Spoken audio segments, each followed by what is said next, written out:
Hello. It has felt like it's been like no time since the last stream, which it really hasn't been any time since the last stream, but yeah, it feels like even less time because of how long we streamed yesterday. So, we'll see how long we go today. I don't know. I have a lot of stuff I need to do today, but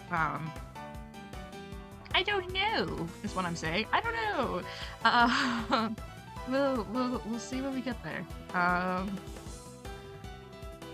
Depends on how much they decide to talk. I think the thing with this game that I'm struggling with is that it's just so much info dumping that it's even more than like in Zero Escape, which is crazy. So I'm like struggling with the amount of stuff that they're shoving at me. Nothing, like, it feels like we're repeating stuff here. So I'm hoping that we get to actually good things here that aren't just talking about the same things over and over again about mermaids, because I don't want to do that. Anyway, so that's kind of where we're at. I'm really hoping. Otherwise, I think the game has been fun. I'm having a good time. It's just, yeah, I think you could understand. I would like to hope where I'm coming from. Okay, getting the game up. Nice. God, I love this game so much. The music is just so good.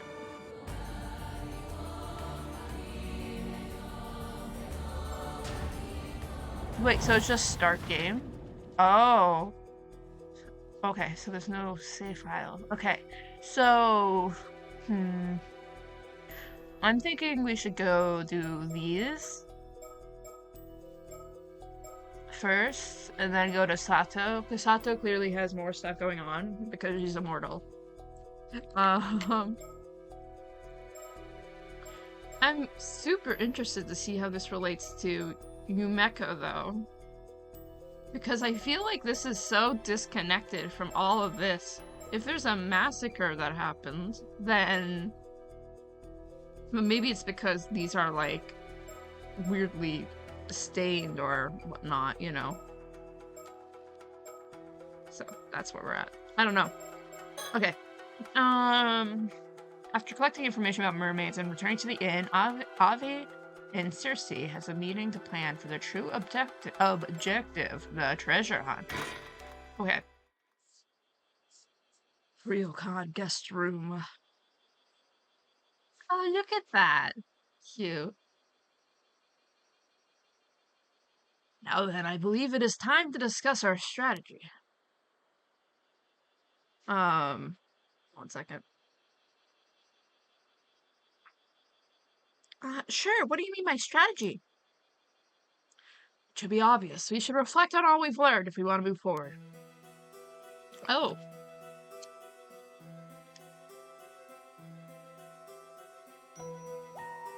Oh, every single time it goes over something, it, like, aggressively vibrates. This is the Murakomote.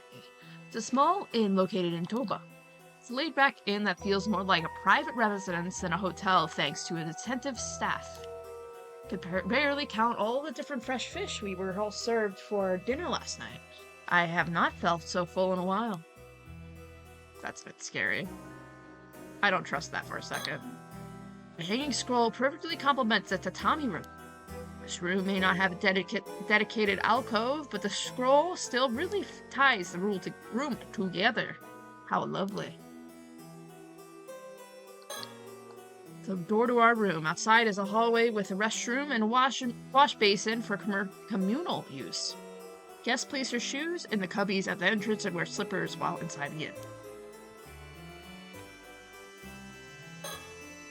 A porcelain ashtray that came with the room. Ashtrays like these are just found about everywhere, anywhere, so one can smoke without any worries. That being said, I've noticed people outside still simply dropping their cigarettes to the ground. Well, I wasn't a smoker to begin with. Good man, Martin. Poster.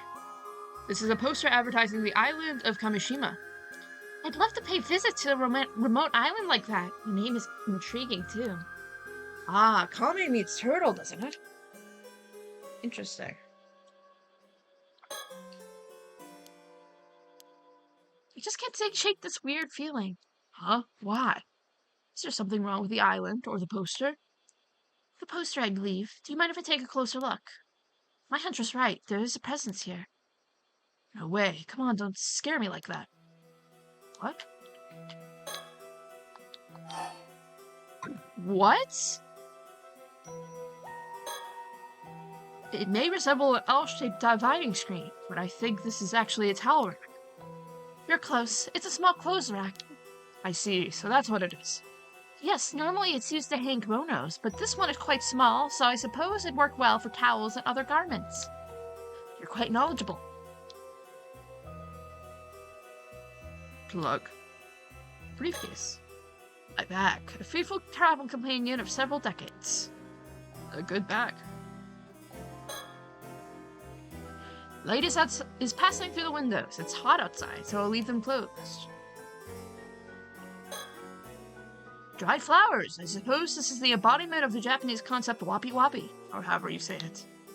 He's so American. God. Okay, I'm like not gonna look at that right now. I'm gonna look at the mosquito repellent. Each room is equipped by a mosquito trap. They tend to come in through the windows on hot days. It's a neat contraption. You just have to plug it in, place it, and it will kill any nearby mosquitoes. Traps like these are reliable, as well as easier and safer than the combustible trap type, so they've gotten quite popular. Okay, so that doesn't have anything. Okay, let's take this off. Ready? Yes, please proceed. You sure? Because I'll do it. I really will. There's there's no telling what may happen. Quit stalling. Oh. Okay.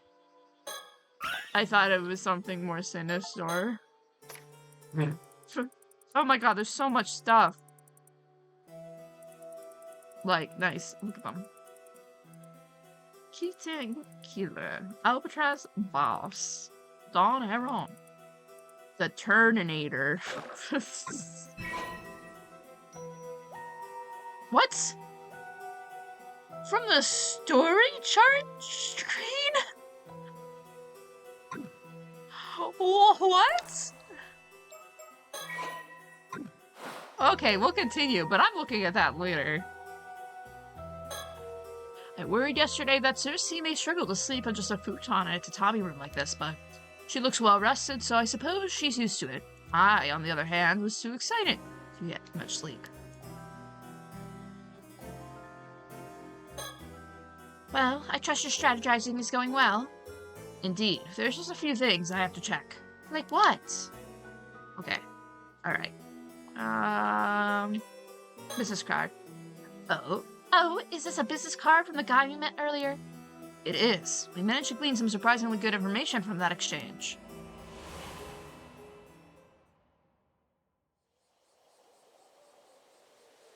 First things first, let's head back to the inn. From there, we can plan our next move. Pardon me, but would the lovely lady and the handsome gentleman be willing to spare me a moment? Why, yes. The gentleman does have some time. I suppose that makes me the lady, then. Oh, it's you! Who are you? You look like that guy from Zero Escape. You've been following us for quite some time. Huh? He has? For how long? Since the Issei Grand Shrine, I believe. Truly. Maybe you could try to keep me apprised of things like this in the future, Circe. Ah ha ha ha! Because I wasn't as stealthy as I thought. My apologies for the indiscretion. But you see, the two of you piqued my interest. Foreigners in Issei Bay searching for mermaids. Ah, you overheard everything. How embarrassing. Ah, hollering won't lessen the embarrassment. But how rude of me. I thought to introduce myself. An event planner. I'm an event planner here in Issei City. My name is Kipe Ikoma. Kipe. Where did I hear that? Frick. Kipe Ikoma. It was something about the investigation, right? About the person who knows that girl who's a mermaid, who's also that guy who's decapitated his mom. Yeah, okay, I get it now. Yeah. Oh, a fancy business card and everything. What a charming fellow. Let's see, solid planning, eh? It says here you're the CEO. Haha, I'm actually the only employee, so the title doesn't mean much. I see. I apologize for the rudeness, but I actually just ran out of business cards of my own. Did you ever have any? I heard you needed to carry a business card to Japan if you wanted to avoid looking suspicious, but I still forgot to bring any. With the freewheeling and forgetful man before he goes by the name of Arnav Barn, a fantasy author who is merely passing through. Do you believe me, or am I too suspicious? Without a business card for proof, the verdict is yours to make. So you're an author, Mr. Barn. Please, call me Avi. This is Cersei. She has studied more Japanese history than even the average Japanese citizen. It's a pleasure. If you'd like, I can list the top 100 of Issei's best features at any time. Ha ha ha ha. Aren't you a delight? I was right to take an interest in the two of you. Kipe, you look like freaking what's his face, not the ninth man, but younger in freaking Zero's Game 999. Like, am I wrong? He does look like that, especially in that one image. Okay, let me. I actually do want to look at this. Okay, about 6 years ago, with the support of wealthy tycoon Yoshitsu Yamashina, Kippei moved to Issei back from the countryside with nothing but clothes on his back. This aggressiveness won him Yamashina's favor. Although Yamashina could be said to be particularly strict with him, there's a reflection of high expectations This is a reflection of the high expectations he has for the future. He looks old for his age, but this means he isn't not taken lightly when doing business. He sees it as an advantage. He's 26! My god, he does look old for his age. Forgive me for my bluntness, but I would love to... But would you mind sparing me a few minutes? I'd love to talk a little longer. Or I suppose that could be arranged. Whoa. Gusts of wind graze this lovely observation desk.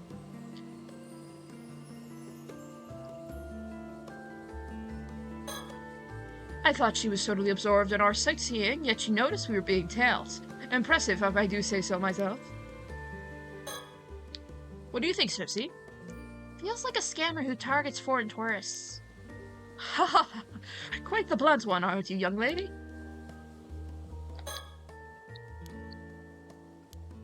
Oh. Okay.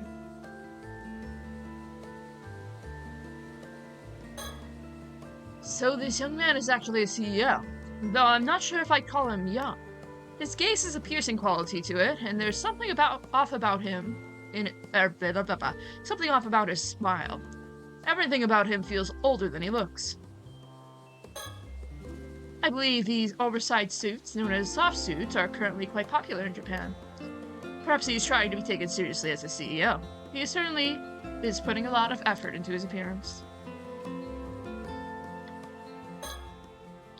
That's a good expression. The truth is, I'm currently planning a promotional tourism campaign for the Ise Shima region. I was thinking of using mermaid legends as a centerpiece for the campaign. Mermaids, huh? I'm sure you're already quite aware of the mermaid legends of Ise Bay, yes? I thought we could hold events and exhibitions centered around such legends to attract tourists. I see, so that's why you're interested in the mermaids. Additionally, the Ise Shima region is also famous for its pearls. I believe mermaids and pearls naturally complement one another. True, there's also the famous legends that the mermaid's tears turn into pearls when they are washed away by the ocean. Oh, such a story will do wonders for driving tourism to the area. Does this project mean you are knowledgeable about mermaids in Ise then, Mr. Ikoma? I suppose it does. I know a fair bit. For example, there are some mermaid legends that some people have never heard of. Oh, do share. A long time ago, there was an island south of Kamishima known as Taishima. Have you heard of it? I'm afraid I haven't. It rings a bell. It was also called Taishima by some. That's absolutely right. It's said that once upon a time, 3 mermaids lived in Taishima. Wow, 3 of them. Tell me, were they human mermaids or fish mermaids?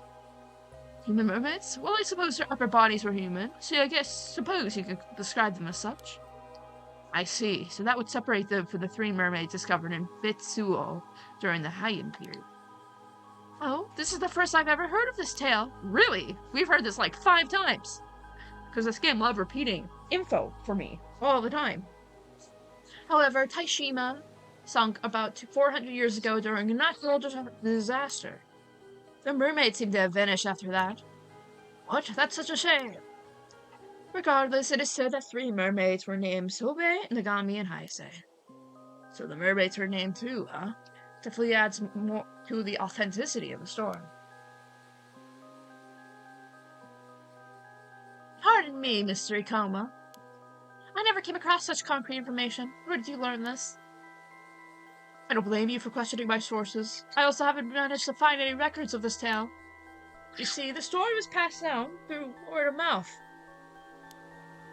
As it turns out, there was a single man who managed to escape the island's destruction. His descendants have kept the legend alive. Aha, so it's one of those descendants you heard the story from. That's right, they live in a modest private life in these days. When the story comes straight from a descendant like that, it does lend some credibility. I would love to inquire deeper about these Taishima mermaids. If you don't mind, could you share the identity of the descendant you speak of? My apologies, but I'm afraid I cannot oblige. She is not the friendliest sort. Frankly, even I have trouble getting her to open up. No matter how many times I visit her, I always feel like I'm only getting part of the story. Oh, it's the mom. It's Mare. Got it. Ah, I see. That's a real shame. Now, this may not be such much consolation, but I have another interesting rumor from this descendant to share. Oh, I'm all ears. It concerns one of the rumor's Taishima mermaids. It is said that a few decades ago, one of the mermaids turned human and now lives among us. Yeah, I know. We've gone over this. She became human? Does ring a bell, though. Why, that is exactly like the story of the Little Mermaid. What an exciting discovery. You said this was only a few decades ago. That makes it quite recent. This former mermaid could even be walking among the people here as we speak. If the story is true, then yes. However, I'll concede that even I find the story hard to believe. It is a little fantastical. By and by, may I ask why you're searching for Issei Bay's mermaids, Ave? No particular reason, I just thought it'd be fun to wander through some sightseeing areas related to mermaid folklore. That's all. I see.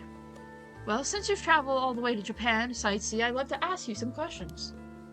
Was there anything missing from the areas you visited that you think might have made your trip more enjoyable? Hi, Crime, welcome in! How are you doing? Thank you for the first. I will sip some water for your first. Even though it should technically be a hydrate for me to sip water, but I will drink some water for you claiming first. Very important. Oh, hi, Dippers! How's it going? How are you? It's all good. I mean, I'll probably just say hi after when you're out of commercial. Well, but let me just type a chat. How are my sweetie peas? The sweetie peas are sweetie petiting. I don't know. Free from commercial. Hello, Dippers. How are you? How's it going? You're free from commercial hell. Hi, hello, I am okay. Hello, hell yeah, good stuff. That's what we like to hear. How are you? Good. I am, working all the time. That's all I'm doing. But besides my job, I'm having a good time. My life is good. But, crazy. Yeah, that's all I'm doing. I'm just working. But my job is cool and awesome, so. Do a peating, they sweet. We always peating are sweet. Yup, that's clearly a word. That's clearly a word that clearly exists, and I'm clearly not saying absolute bullshit. Which I do tend to do a lot. So yeah, it's good to be back streaming for, like, a little bit. And then I'll not be streaming for a while, because I value my weekends a lot more now that I work. And and have a lot more stuff to do because I work. So, but that's okay. Sometimes it's good to value your weekends, I feel, because I don't think, when you stream and you have a consistent schedule, that's great and all. It's just, what's a Discord? I don't know, man. Listen, screw Discord. I recently canceled my Nitro, which is crazy because I had my Nitro for like 7 years, but I recently canceled it because fuck that. I'm not giving them money. So I recently canceled that for the whole Face ID shit. Yeah, the Discord making me sad. It's literally pissing me off. I have so much shit that I need to mod that requires me to have Nitro, but I will not pay for Nitro if they're pulling this bullshit. I mean, I'm just like trying to find alternatives that aren't like TeamSpeak, which sucks because no one uses it because it has such a monopoly on everything. So, yeah, I don't know. We'll see. Discord replacing forums pisses me off the most. For real, actually. Yeah, I don't know. I mean, there's not much we can do, basically, is what I'm saying. But I am, like, looking for alternatives and stuff, because I don't want to... I don't like having to have all my shit in one place. To find instructions. For real, I'm also not joining your Discord server to ask a question and then leave. Like, I understand how it's convenient for the people running the server, but that's a whole load of bullshit. We just need to make our own, for real! And not, like, sell your ID and shit to other random companies so they can track your everything. I'm not giving my ID to Discord, no way in hell. That seems like a horrid idea. So, anyway, I have beef with them, is what I'm saying. I'm luckily, like, now I don't mod as many things as I did, like, a year ago, so that's great, because that means I don't technically need Nitro, so I can, like, I could survive without Nitro and not have to juggle things, and that's also partially because I have a job and I don't have time to be online, but they did it for us first and nobody cared. I haven't given them shit, and I'm okay. No, for real. Like, Nitro's not that special. I mean, I miss my emotes, sure, and I miss my cool background, sure, but, like, what do you want me to do, buddy? Can't do shit. If you're gonna steal my ID and stuff and then get it leaked over the internet with all my information and my password, it's too much money to give Discord my ID, for real, actually. Anyway, enough about Discord. That's where we're at. I could yap all day. Anyway, I made my French toast too eggy. No! Not the eggy French toast. I'm sure it still tastes good. French toast is a freaking banger, but pre-egg with French toast, yeah! Extra protein or something. Get some good old egg. Egg is good. God, I miss egg. I wanted to go... It's okay, but the texture is bad. Oh, rip. Yeah, no, fair. I wanted to go out to a cafe, the local cafe this morning, but I didn't realize how much it snowed overnight, and there was so much snow that I would have to go shovel if I wanted to go outside and get something from a local cafe. So I had to abandon my quest to not get a really good breakfast sandwich this morning, and I'm a little sad about it, because I was really excited for a good old breakfast sandwich. It's new. It did snow, and I'm sad about it. Just a little sad about it. So, yeah, whatever.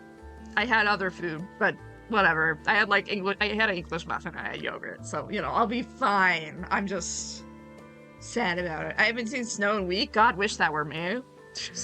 It's been snow since November. All the time.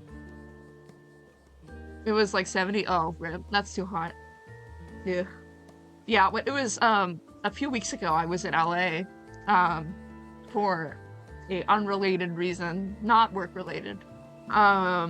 and it was so beautiful out. It was like 60, 70 degrees. I was wearing t-shirts, but when I had to pack, because it's so cold here, it's like 30 degrees Fahrenheit or less than that, which is like 0 degrees Celsius. Um, and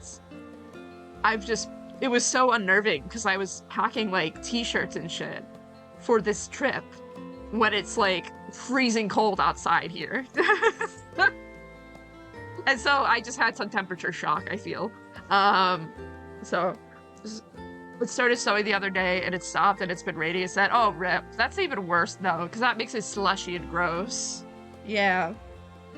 We're supposed to have, what, 6 inches on Monday? Actually, let me check. Kind of want to know. Let me check. Because it's been so freaking cold out. Yeah, we're getting 6 inches on Monday with snow and wind. And then next Wednesday and Thursday, we're getting 2 inches both days. Thursday having rain showers. It's just been such a disgusting winter. It's just been so gross. Like, it's just really snowy, which isn't like bad. It's just, it was 70s and dropped to 30s in one day, and like an actual 12-hour, Jesus. Ugh. That's too much of a temperature difference. I feel like I would like freeze and then melt in like 5 seconds, and then I'd sweat to death, and then I would freeze again. It would be like a sweaty freeze. It's like when you sweat and you feel so moisture, and then you would go outside and then you would freeze. Which is disgusting, and no one wants that. Ever. I don't want that. Ever. That seems gross. That shit's horrible. No one wants that. I would never curse anyone with that. Woke up that day like, oh, okay, it's a little warm, but nice. Awesome. Oh, yeah, that's so real. Yeah, there's like a snowbank on the area outside my window right now that is like halfway up my window. And it's like a big ass window that's probably the height of me. So like around 5'9". So half of that. That's how tall the snowbank is right now. Which is like, God, fuck, it's too much. Left hook. Whoa, I can't English. Did you know I can't English? Wow. Then left work like I should have had my jacket real. Yeah. And then sometimes you just have to grin and bear it, and then you forget the right clothing for the right weather, and it's like, okay. It's fine. Anyway. What about those photoshops you put your face in? I know those! I love them! Really? Are they that interesting? They're Japanese tourism classic. It would be nice to see more of them. I also like those, like, tourist, like, little things that they have where you could put your face in them and then take a picture, because I think they're cute and silly. So, like, I understand the vibe. I also want that.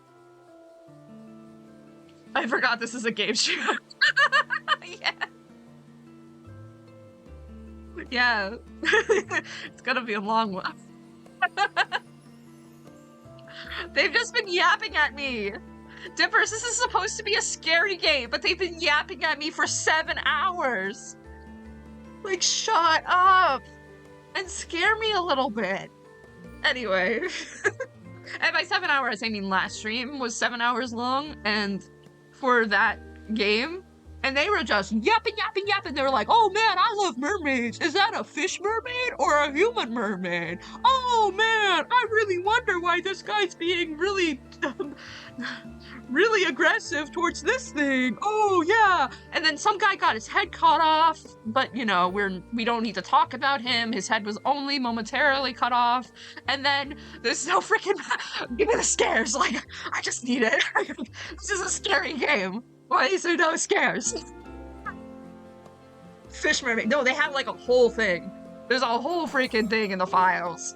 Like, I wish I was joking. I wonder where I could find this. Mermaid mummy. Mermaid! Where's the fish mermaid? Culture and society.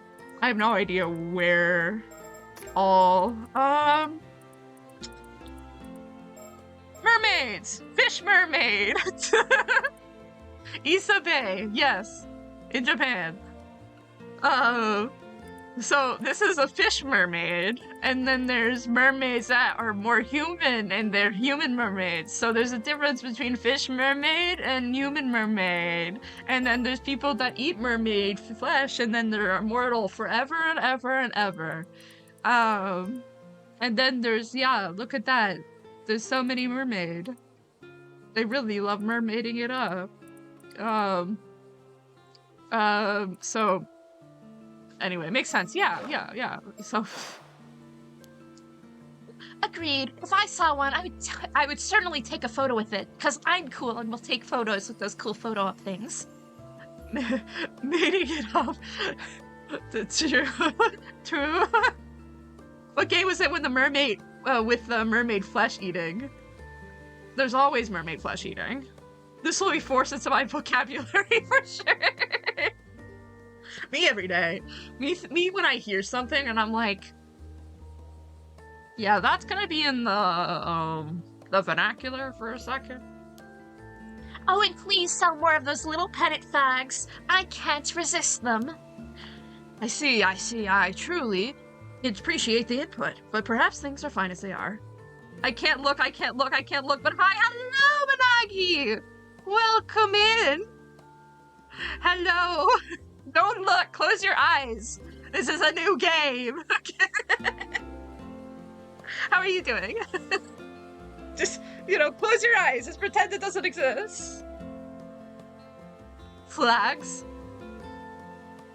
More strongly? Oh, I'm so sorry for you. I'm doing good. Good, yay, awesome. That's, I'm glad you're doing well. I'm enjoying this game so far. I'm not gonna, mermaids are not real, true. Hashtag true.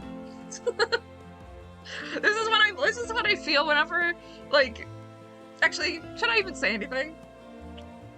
This is what I feel when they're like, oh, there's mermaids and they do mermaid things, but like, who knows if mermaids are real? That's what I feel every time. Anyway. Who knows if mermaids are real?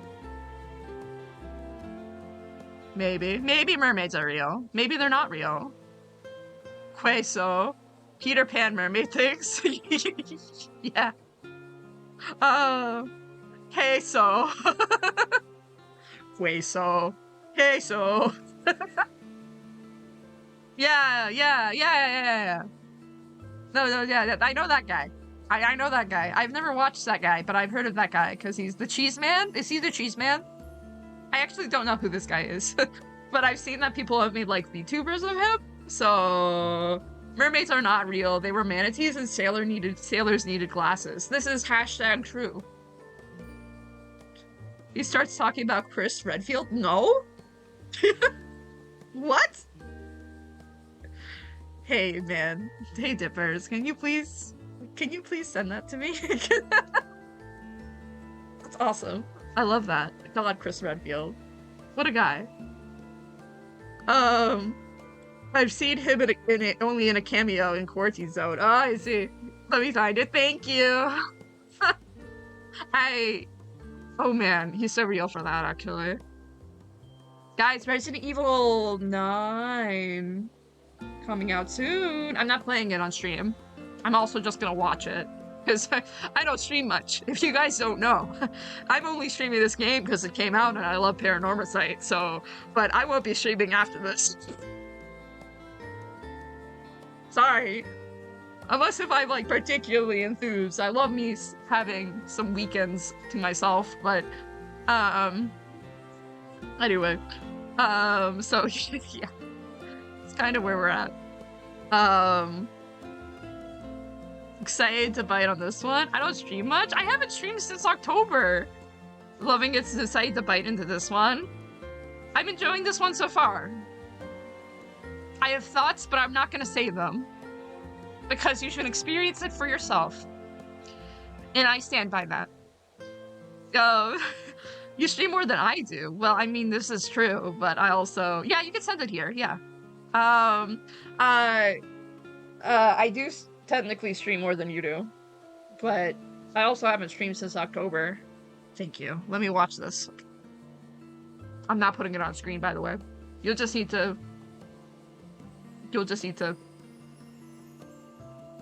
Might not be getting out of here. His face! That's me after Chris Red. Never mind. That's me after Chris. Chris Redfield unlocks my cage and says, "Come here." And he's holding the spiked leash in his hand, waiting to put the leash on me before we go to the Easy Mart and walk around for a little bit.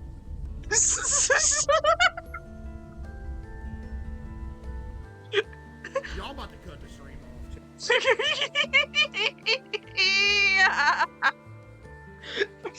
Y'all about to cut the stream off.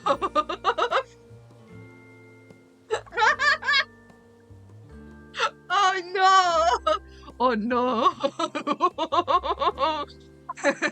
No, he's real for that. Like, I'm not blaming him, actually. I think he's entirely real for that.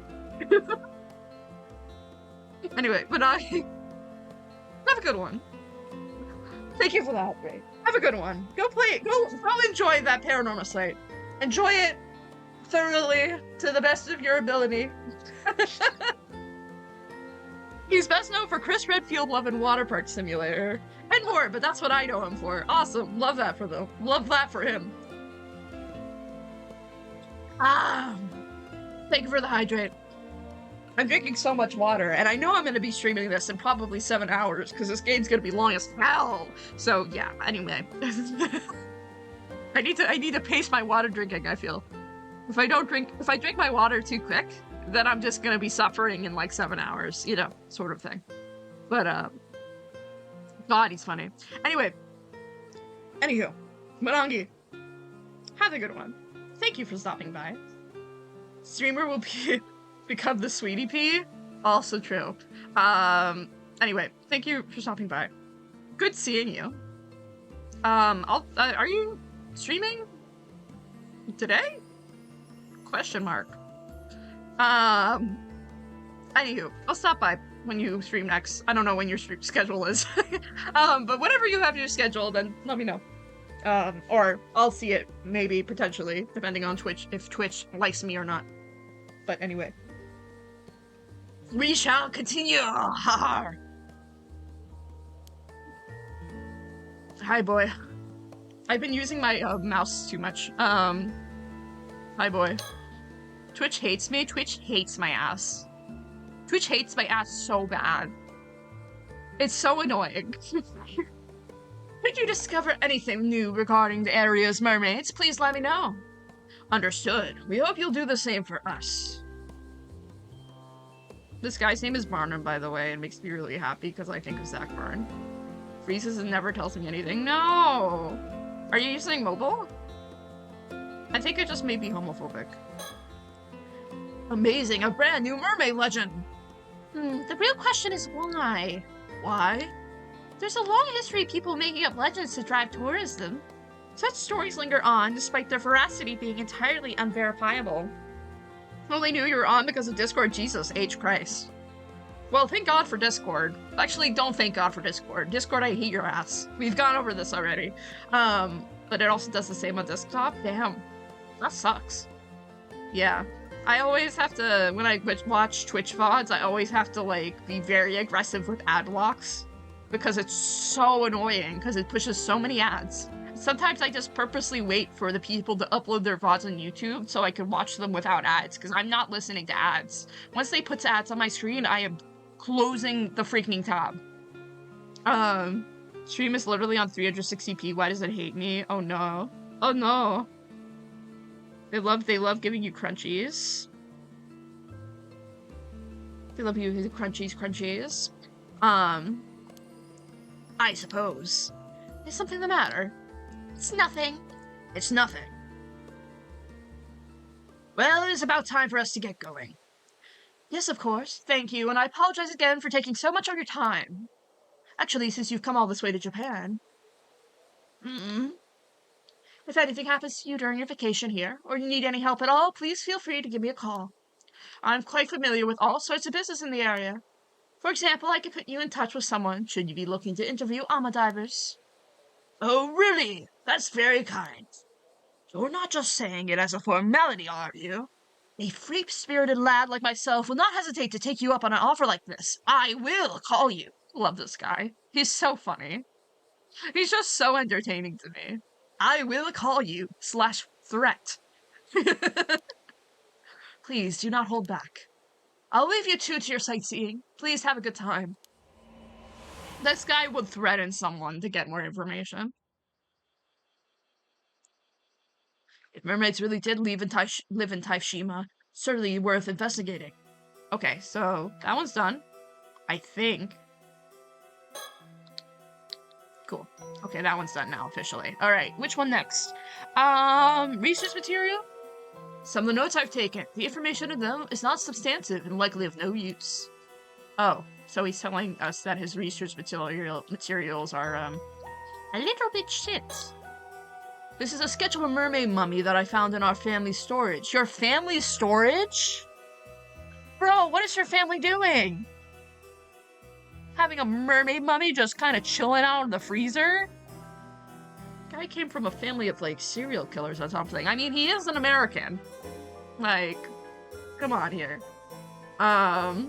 Collecting mermaids, you know, as one does. Bringing it along would have been out of the question, so I settled on just bringing a sketch. Mummy, for real. Oh, that's right. I still haven't told Cersei why I'm searching for the mermaids. Well, are you gonna tell the little child why you're searching for the mermaids, or are you gonna be vague about it? Mermummy! True. This map looks quite old. Exactly. It is also the precise reason I have come to Mie. To put it simply, this is no ordinary map. This is a mermaid treasure map! Oh. A mermaid treasure map? Allow me to explain. Oh, now you're actually explaining. Okay. I found this map in an old family storage. It was left behind by my great-grandmother. Vague nothing ever comes from getting straight to the point, being honest. Truly. You know, communication, kinda not worth it. Sometimes I work with volunteers at my job, and then sometimes they have come to me with like, hey, there's this person who's kind of being an asshole to me, and like, I don't think they should be doing the thing that they're doing. What they're doing is completely fine, by the way. And I'm like, hey man, you gotta go and have a conversation with each other. Like, love. Hey gamer, tell me what your game is. Hey gamer, tell me what your game is. This is my autistic ass Lamau. Dippers, you've never been more real in your life. How are you doing, Claude? Are you gaming? Have you figured out what your game is? Anyway. If she's your great-grandmother, that would make her my great-grandmother's sister. I heard she was exiled from the Lunar Light family because of her eccentricities. That's correct. She was quite fond of the occult and amassed a number of suspicious curios over her lifetime. Gaming? Yep. This is exactly the vibe. Yep. They call me the gamer. We'll be gaming soon once Cody's ass wakes up. Cody, Bob, just get the pots and pans and get him up. You just gotta get pots and pans and go outside his room and just be like, get up, now. Easy peasy, lemon squeezy. As a child, I loved searching through the storehouse that housed her collection. True? Yeah, it's true. Like that one GIF on Discord. It was like a treasure hunt of wonders. A demon's tail, a yeti's bone, a book of black magic, Ogopogo's tooth. Ogopogo... Wait.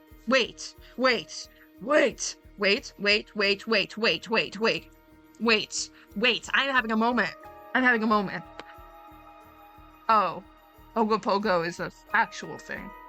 Never mind. I thought I was putting some crazy lore together. I wasn't actually putting any crazy lore together. Okay, never mind. Don't listen to me.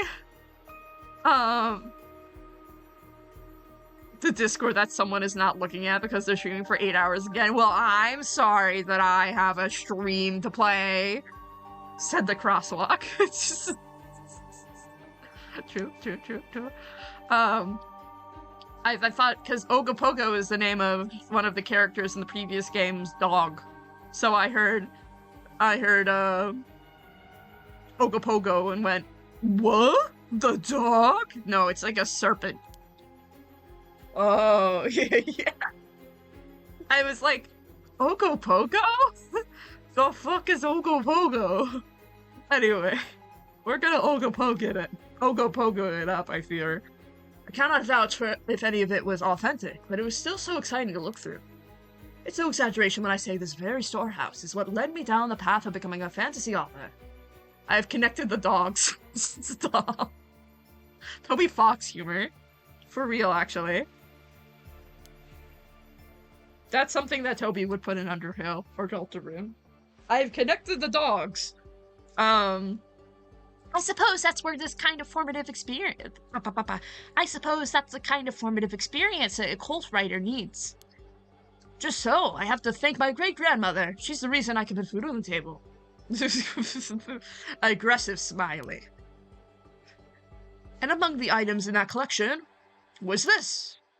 I see, a mermaid mummy. Precisely. They were rather prevalent at sideshows and the like all over the world in the 19th century. Mermaid mummies from Japan were quite popular because of their high quality. A number of them even made their way to Europe. Mermummy! My favorite mermummy. Huh. This one probably made its way to the family storage around that time. It was probably passed from one cellar to another until it ended up in my great-grandmother's hands. Europe? Europe mentioned. Well, like, near me. Save me, please. You awoke like a sleeper agent. What are you so sure was made in Japan? Well, you see, I gave this mummy a thorough investigation. I even took it apart. Sure enough, it was made of wood and paper clay. But lo and behold, I also found the map inside. Truly? You found the map inside a mummy? A fake mummy, by the way. Whoever made it all these years ago must have snuck the map inside. I mean, who knows, though? Maybe mermaids have the inside of wood and paper. Maybe they're just wood. It's made in Japan because they had the made in Japan stamp. True! Manufactured in Japan. I doubt my great-grandmother had the slightest idea it was even in there. That's an incredible discovery! And it's simply tantalizing, is it not? There is not one doubt in my mind that it would lead to the most thrilling discovery. So then, why did you call this a mermaid treasure map? Well, it was hidden inside a mermaid mummy, so it follows that it must be a treasure map of some sorts, no? Bro, that's not how it works! I know you're American and you're a little stupid, but that's not how it works. I see, your enthusiasm has carried you quite a ways from home. I'm impressed. Sometimes this guy says things, and I'm like, bro, that's not how it works. If there's a paper inside of a thing, that does not mean it's the treasure map. That's not how it works, bro. It could be a certificate of authenticity. Exactly. Like, it doesn't mean it's a freaking treasure map. It could just be a map because that's where it was freaking made. Thank you. Jumping to conclusions just like Americans, yeah. I have no doubt our treasure lies somewhere in Issei Bay. There's not even an X marks the spot. Like, what the hell are we doing? What a shame there's no X to mark the spot. Exactly what I'm freaking saying. The game knows what I'm thinking. Exactly. This leads to our first conundrum. Any ideas how to decipher this map, Cersei? Put me on the spot, why don't you? But it does look like something is written here. Do you know what it says? That part. I actually did some research on that. Apparently it says search the 95th. Oh. Well, when you put the mermummy on it, clearly it will be transparent. And then clearly it will make it so that you can see where the X marks the spot is. Because clearly that's how it works. Hello, Bear. Welcome in. How are you doing? Also, thank you for the sub. For 41 months. Jesus H. Christ. That's a lot of months, man. How many months is that? Holy shit. 41 months. That's kind of nuts, actually. What the hell? That's 3.5 years. Jesus, thank you. I'm good, how are you? I am doing well. It scared me when you said Cersei, so it's because it sounded like Xerxes. Well, haha. I'm gonna jump scare a little more then. You a little more then. How many months is 41 months? It's a lot of months. It's 41 months. What does the H stand for? Huh. It stands for hello. Because the mermaids are friendly. Because clearly this is not like anything else, but like a map, clearly. Xerxes, my baby girl, I miss my Xerxes. I also miss your Xerxes. Jesus, hello, Christ. That's why there's a little O. It looks like a C. Jesus, Jesus, hello, Christ. There we go. We figured it out. We figured it out. Oh, sorry. We need to do that. You miss drawing his Titan be so for real. I do miss drawing his Titan. I can't believe you called me out like that live on stream. We won the game. Hi, Captain Bear mode. I'm also nude. Hey, Bear, did you know that crime is a new mod? We won the game. We figured it out. I didn't even need to look at the mermummy. That sure makes it sound like it leads to a secret location of some sort. Yes, and it must be related to mermaids. Aren't you just itching to find it? Hi, New. I am also Plav. I have never seen crime against low gods in my life. Clearly. You know it. I knew it. I am counting on you to help solve this map's riddle. Cool. Just got here, nobody was around to see my first time chatterbox, except for me, because I saw it with my eyeballs. Oh, wait, I just remembered. Hmm? You said you could douse? Douse. Me when I douse. No idea what that means. Can you just douse for the treasure? Then we can skip this whole map and riddle business altogether. I apologize, but that's impossible. Truly, but why? Dowsing is usually used to find waterways, veins of ores, and other such things. Oh, that's what dowsing. That's what you're talking about. Oh, that's what you mean. You mean that. That's okay. I got it.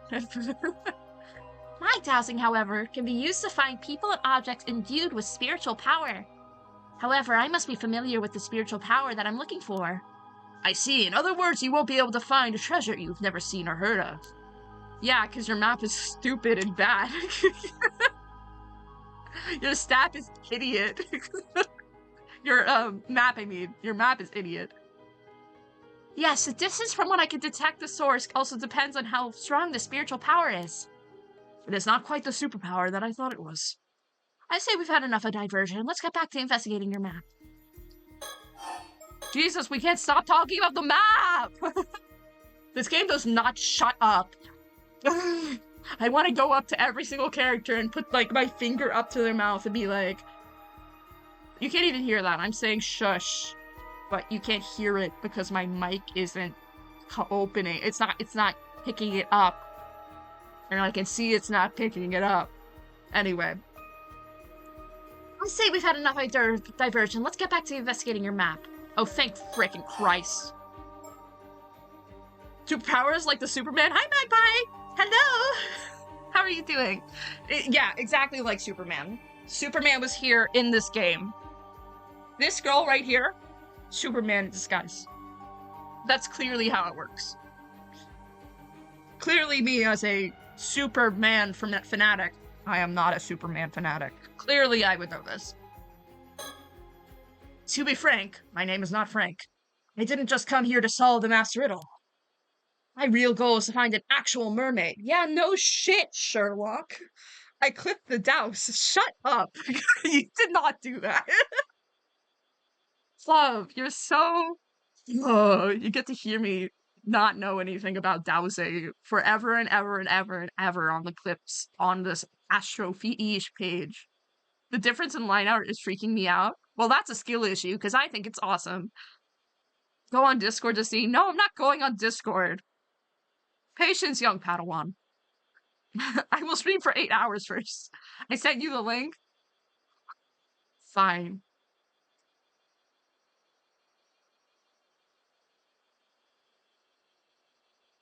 Let me hear myself talk. No, Give wait. it I just remembered. Hmm? You said you could douse? Douse. Me when I douse. No idea what that means. Stupid. Like black outlines everywhere but the face. But it's so cool, Crime. That's the coolest part. I love it. I love the liner in this game. The style in this game is just freaking amazing. Oh yes, I had a feeling that was it.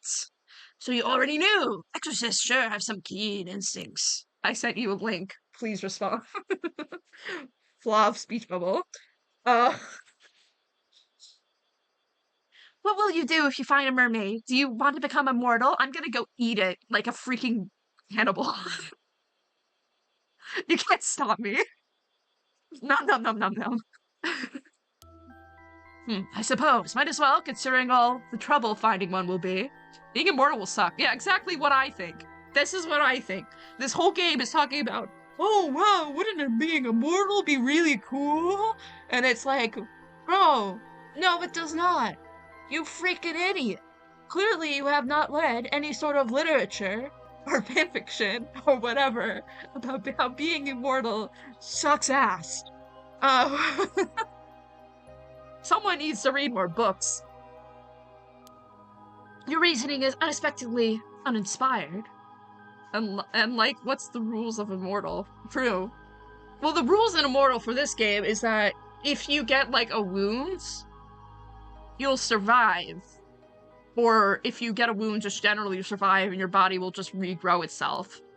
So if you, like, are stabbed in the heart, yeah, they can get killed by a bomb. We already saw someone get stabbed fully through the back to the front and get basically killed, and she just was kind of chilling.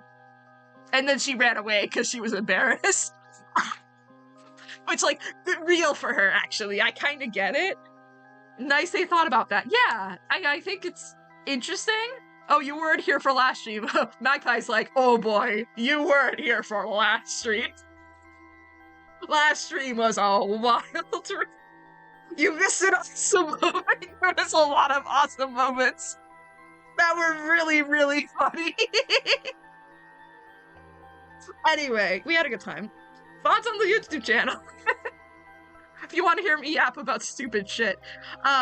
Being immortal has no repercussions, trust me. I mean, I would always shush you, Bear. Yeah, no, I'm jealous. This is why I shouldn't stream on Fridays, even though I'm off on Fridays. Damn it. Anyway, whatever. Simple though it may be, I find the idea quite romantic, akin to ascending to a new stage of humanity. To be fair though, outside of like a few people being beheaded or stabbed, you didn't miss that much.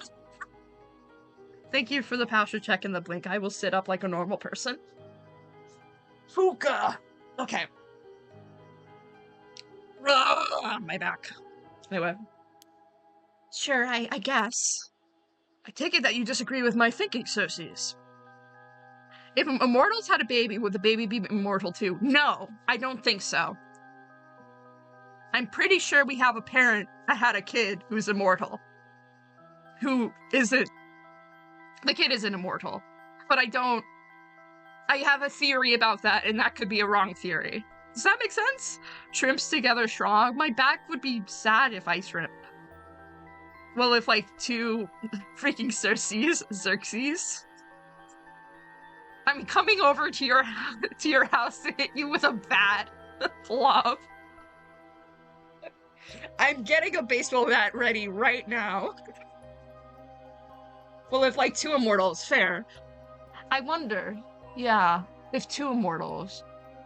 I wonder if it was even possible if two immortals are actually able to find each other in this circumstance, though.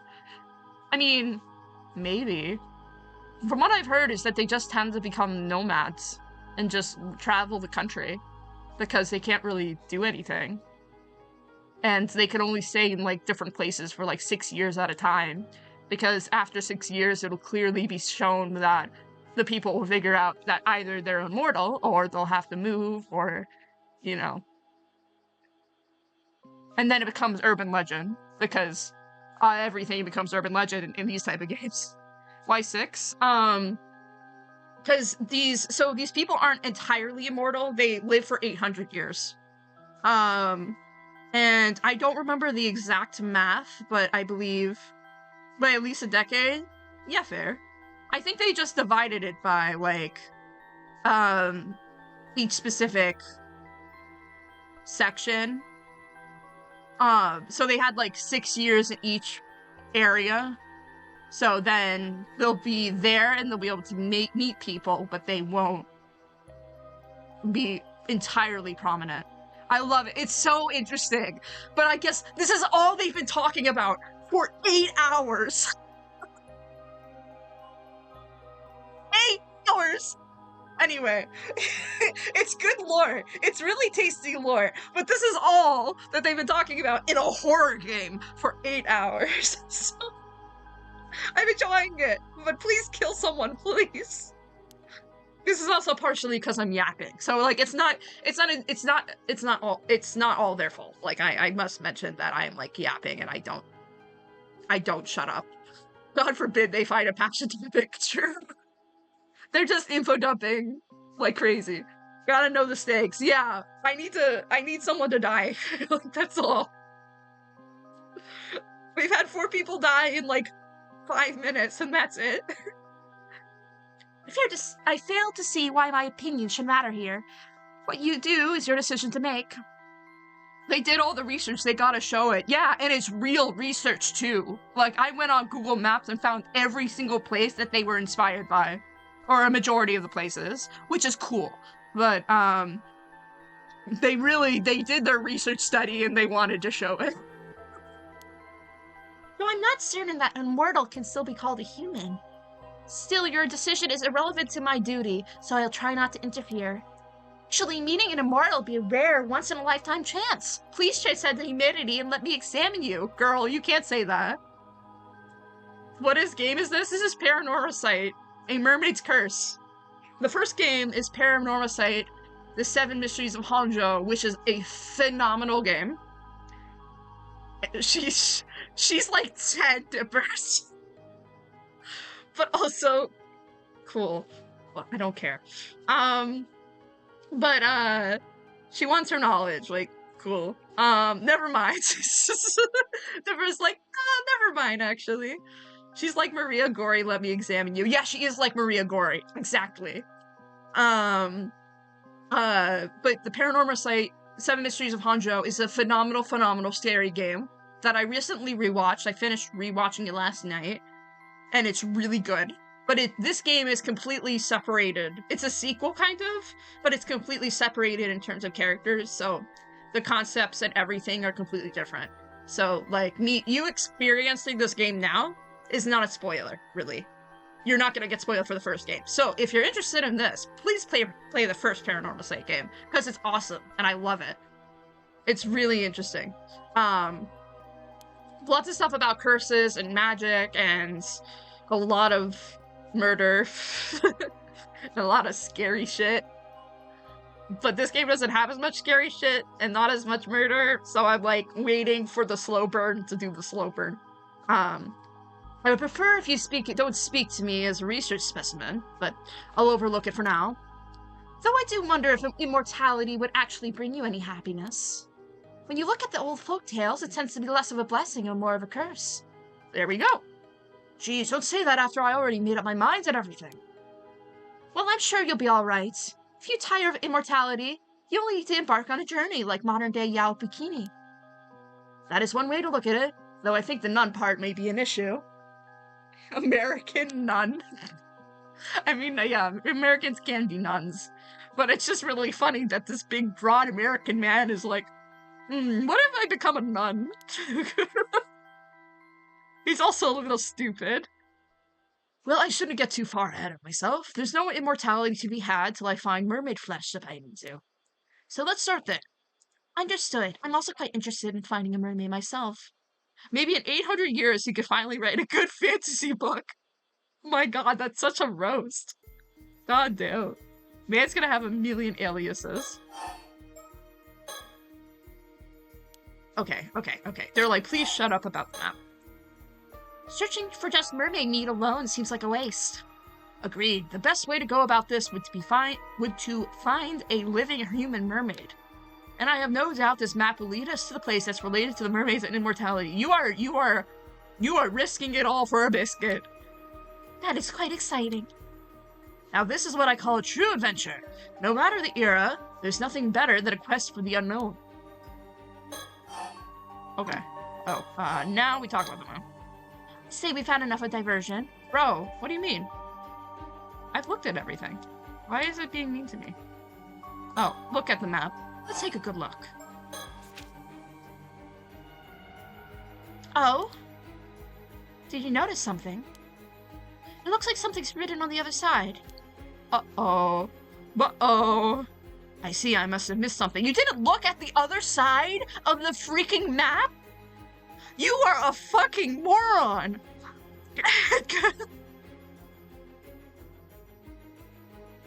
What? He is so stupid! I should carefully hold the edge when I want to look at the other side.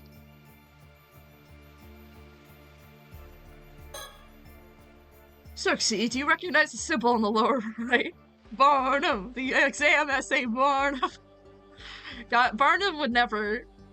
My Barnum would never. That's not gonna stop me, because I can't read. True. Dude, wouldn't that be funny if the map was actually Bad Apple? Stop! Yeah, it would be. That's what the back of the map is. It's just Bad Apple culture reference. Yeah. Cool. It appears quite similar to Sanskrit. However, I don't recall a character quite like this one. Maybe a mark unique to the cartographer, like a signature. If that's the case, it's irrelevant to our investigation. I agree, though my opinion will change should we come across a symbol elsewhere. Is it gonna be one of these things that I put? Yeah, baby. Yeah, baby. Oh, I fucking knew it. That's actually really cool. I'll take it. Yeah, that's really cool. I like that. I was wondering why they would let me. Eureka! Inspiration strikes. I figured it out. Did you? Where is the treasure? I think it's like one of these. I'm like really, really bad at this. Oh, okay. Urethra. I have no doubts left. It is here, behold. Oh, and what makes you say so? Why, it is simple. This very spot marks the answer to our riddle. It's the name of the what's the name of the thing? I have not read any of these. Taishima. I have to examine every little nook and cranny. True. What? Can't imagine that's actually Taishima. I may be less inspiration struck than I first assumed. Oh fuck, I am stupid. I thought I knew it. Womp womp. I don't know. Maybe it's the freaking, Ryugu. Maybe they want me to say Ryugu. I feel like they may want me to say Ryugu. If I were to guess, I'd say it's over 100 years old. No, perhaps even more than 200 years old. I wonder how old it really is. It's there, and it's, Ryugu. Fuck. Damn it. You're right, it depicts an island to the south of Kamishima. Oh, they already have Taishima on the map. Okay, never mind. It's safe to assume this map was made before Taishima sank them. That makes it over 400 years old and made during the Sengoku period. Incredible. Okay. Map, symbol, map, turn it over. Take a close look at all the spots on the back of the map. Oh, those? I dismissed them to be a bunch of states. You are a moron. This guy is so stupid. Do you really think that's all they are? Something about the spots feel familiar. Oh, I figured it out. I figured it out. Okay, flip it over. Flip it over. Flip it over. I figured it out. Wait. I figured it out. I think I figured it out. Summer Triangle. Yes, Summer Triangle. That's the Summer Triangle. Deneb, Vega, and Altair, which is the Summer Triangle. For some goddamn reason, the Summer Triangle is related to this. Because we talked about the Summer Triangle last time, and that is exactly that shape.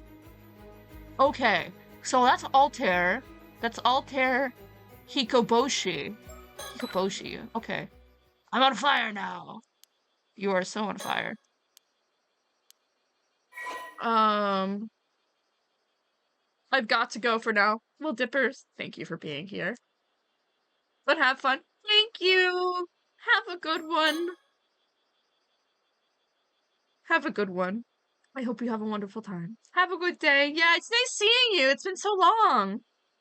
Always wonderful to see you around, so have a good one. Enjoy the rest of your day. Eat good food if you can. And then hopefully have a good rest of your weekends. Yeah. Oh, hello, Space Mirror person. Hello, Sinji. How are you? How are you doing, Sinja? Sinja amazing. Are you ending? No, I was just saying bye to Dippers. I'm not ending though. I still have like 7 hours left of stream. Shinji! Hi, Sinja. Oh, bless. Yes. The fruitcakes are here. Anyway. Allow me to explain. You see, the 95th in the riddle must refer to the 95th tale of the Tales of Issei. Bear is new. Yeah, Bear's never been here before. Hi, everybody. Hi. I hope you've had a good day. The sin of the jaw. Where's the sin? I don't know how to say it. The sin of the jaw. Yeah, you two Germans can talk to each other. The title of the tale is none other than Hikoboshi. Gotta love the good jaw. Good jaw. I know this is killing Fluff. Truffles has unplugged Aya's Wi-Fi. No! Get that kitten away from the Wi-Fi router. Next, note how the Summer Triangle constellation is drawn on the back. The location of Hikoboshi, or Altair, corresponds to this very spot on the map. Incredible! I should have expected nothing less. You truly are a genius, Avi. Ha ha ha! Nothing compares to the rush of the breakthrough. Let's keep riding this high. Hello, fellow time zone sharer. Hell yeah. I figured out where the treasure lies. I'm quite keen to investigate further, but I should confirm some other matters first. PogChamp? You're PogChamping in my Twitch chat? Have you played this game before? I don't think Bear has. Bear should play the first game, though. Bear, definitely play the first game. It's very much up your alley, and it's significantly more horror. The first game is, like, games that will make you feel extremely terrified, but in the best way possible, so. Oh, fellow European time zone? Yeah, everyone's European here. Actually, is everyone European here? Now that Dipper's left, everyone's European. Yeah, I mean, that's why I stream so early, because there's a lot of people I know from Europe, and I want people to be able to join from Europe. So I always stream super early my time. It's only 12 p.m. right now. The first one has been in my wish list for 3 years. Yeah, I know your backlog is crazy. So everyone's European, but not everyone is EU. True, this is true. Non-European sound off. I don't know. Shinji, it's too soon. It's okay. Europe isn't real. That's true. This is so true. You know, I've been there and there was nothing there. So, like, I don't even think it actually exists. I'm still salty? Understandable. I agree. Even if we were to search the area on the map, it's in the middle of the sea. How are you supposed to search a place like that? Looking for an unknown object somewhere in the large swath of the seafloor seems like an impossible task. I was there, you saw me, I did see you in person, and I did flick your forehead, and I did give you carrots. But clearly that was all, like, a hallucination. It's all missing textures. I went out of bounds in Europe. You're right, that does sound difficult. We might have to ask our friendly CEO for help. I'm gonna bite you when you come here again. Don't do that. Don't do that. I don't deserve that. I'm just a little guy. He did give us his card. However, wouldn't that mean we'd have to inform them of the map? No other way about it. In addition, should we find anything, I imagine he'll expect to share the spoils. I really wanted to keep it all to myself. Sharing is the word. You do deserve that? No. Are you a horse? Yeah, Plav is a horse. Can confirm. I understand, but we have no other options. It's a shame, but I suppose you're right. We should contact him as soon as we can. I was in the UK, you still ditched me. God damn. You do love horses, I do know that. What is this? Oh, it's the... There's a relationship chart? What do you mean there's a relationship? What? I like this music. 1 second.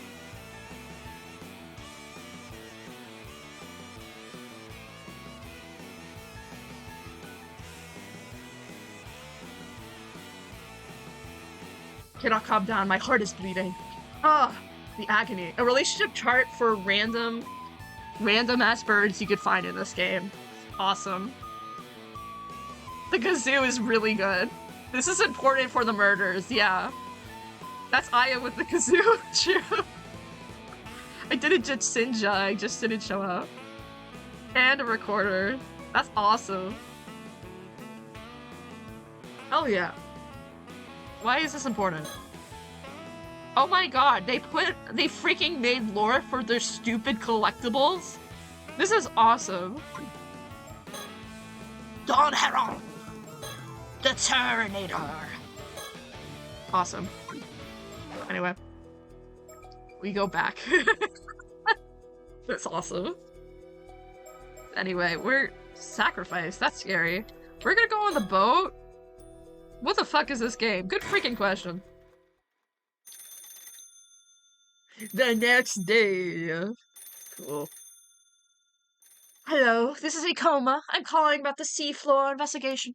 I asked an Alma diver to investigate the area because I was keen to get results as soon as possible. However, she has not returned. Oh. Uh-oh, she's been dragged into the abyss. Maybe we should switch topics before I feel a smidge too lonely. Oh, Shinja. Oh no. Which is why we're heading out there ourselves to assess the situation. We have nothing else to do after all. So we asked an Alma diver to investigate the seafloor in the area. Guess in a place like this, it would be faster to hire an Alma than a regular diver. Even in this age, you still get some Almas to do contracted dives, huh? Circe? Yeah. Circe. It appears she was contracted to investigate for about an hour, in which point she was to return even empty-handed. I suppose the intent was just for her to survey the area to start with.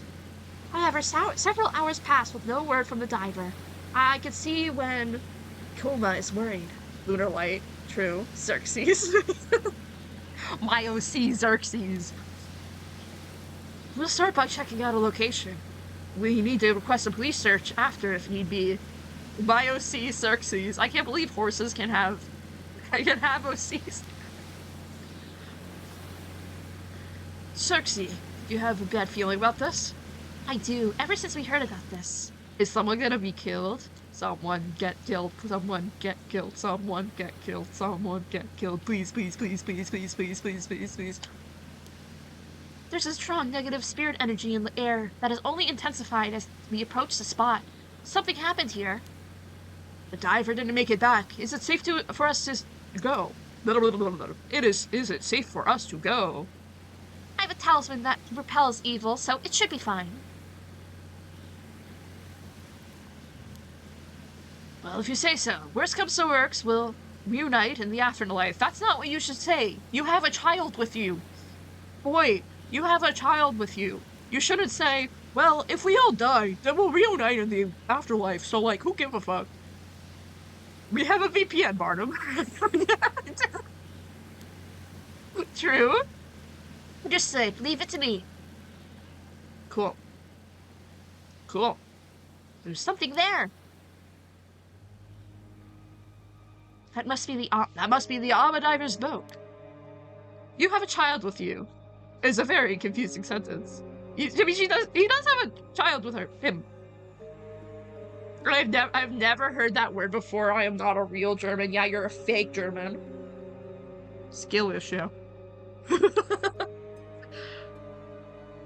There doesn't appear to be anyone around. How unsettling. I got a bit too excited. Oh, Shinji. You have a child with you versus you are with a child. You have a child with you is fine. What? You're right. There's something terrible here. Oh god. Is it really that bad? It is. I can tell from this distance. It's coming from the bucket. Whoa, is that? Oh my god, it's the box. It's saturated with sinister spiritual energy. There's some real powerful curse inside. You are with child is saying you're pregnante. Oh. Okay.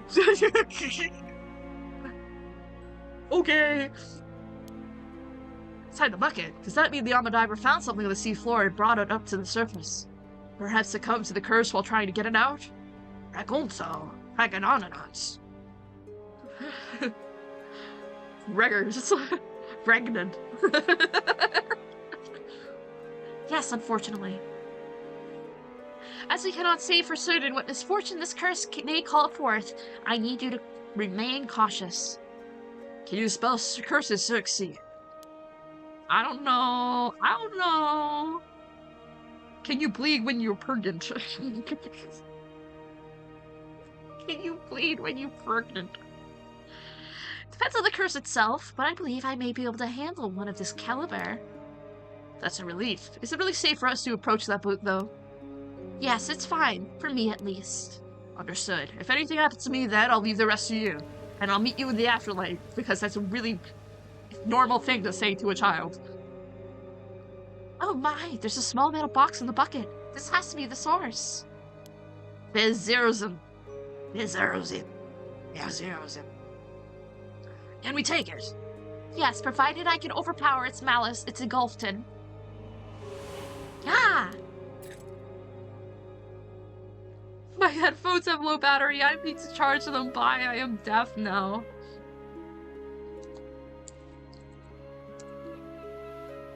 Anyway. If a woman has starch masks, does it mean she has been targeted before? No problem. Look at that box, PNG. It's pretty heavy. What do you think that box is exactly? It appears to be quite old. It likely dates back to the same time period as your map. Here, take a look at the symbol at the top of the... Ugh, wrong voice. Here, take a look at the symbol at the top of the box. Do you recognize it from anywhere? It was on the map. It was Jesus H. Christ. Oh, that is a strange symbol we saw on the map. Is this fair? Is it thus fair to say that the map was leading us towards this exact box? Good. Good, Plov. Good. That only makes his identity all the more intriguing. There's some strange lines on the side. Perhaps it's some sort of pattern. Appears to open from the top, but it's not budging at all. It would take quite a lot of strength to force it open. I believe this box has been sealed with powerful spirit energy. Can I ask chat for some advice? Yeah. It was probably sealed by a skilled sorceress a long time ago. I doubt it'll open by any normal means. Sinja. I could feel something shifting when I turn it. There must be some sort of mechanism inside. Then I suppose you want to align the box with the spiritual energy of this place. Yeah, shoot. In English, please. In English, please, because I'm American. It's likely that the mechanism for unlocking the box is activated by orienting the box in the right directions in the right order. I see, so I have to figure out where to point it. Leave it to me. Ooh. Ooh. I hate to break it to you that I still don't understand the word, but I will just say yes, I will make the beer surge at each other. Oh.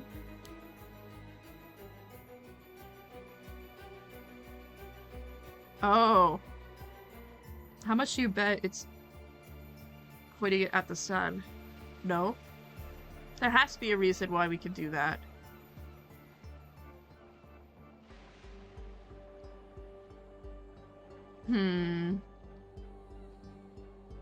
Thought of a good delivery spot that makes some decent pasta? No! Oh, it's a, oh. Oh, that's really cool, actually. Wait.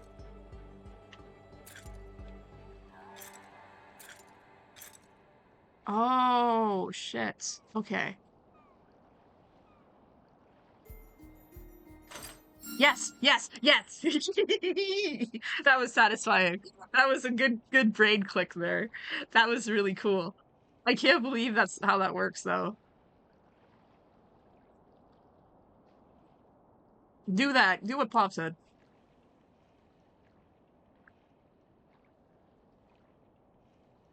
Oh, I felt something move inside the box. Must be in the right track. Schnitzel today with fries. Oh, that sounds good. Nice, keep at it. Oh, shit. Okay. Okay, second one. Okay, second one.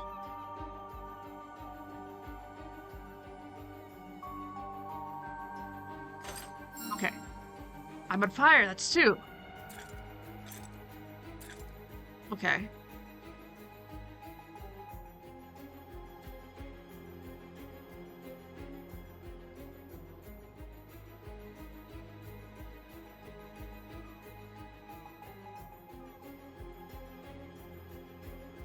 Okay, wait, it's this one. Yes. Oh, that's really cool. How does it know that it's pointing in the right direction? Though, like, that's what I want to know.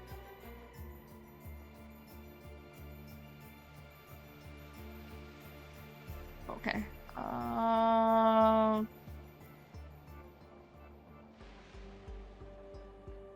Besios is in Russian. Okay.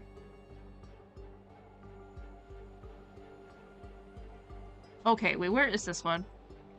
My Russian is even worse than my German, this is true. Ooh. Wait, that's where the cool new island is. Yes, it's open. Cool. That's really cool. Congratulations, what's inside? Let's see. Huh? What is this? Oh, shit. Oh, shit, that's a curse stone. Oh, no. Oh? Curse of the Forsaken Fish. Oh, shit. That's crazy. Okay. Okay, so curses are back. Yay! We gotta kill some guys! Yay, yay, yay, yay. Whoa, something came out. Yikes, what is this? Wait, yikes, what is this? Make it stop. A deep and painful, resentful memory has invaded my mind. Is it gonna tell me to kill people? I love her so much. Yeah, you've acquired the Curse of the Forsaken Fish Curse Stone. You can use it to turn people into fish and kill them. Wait, it was them? Wait. When they are submerged in the water of Issei Bay, it can be even used at a distance, providing the target meets the requirements.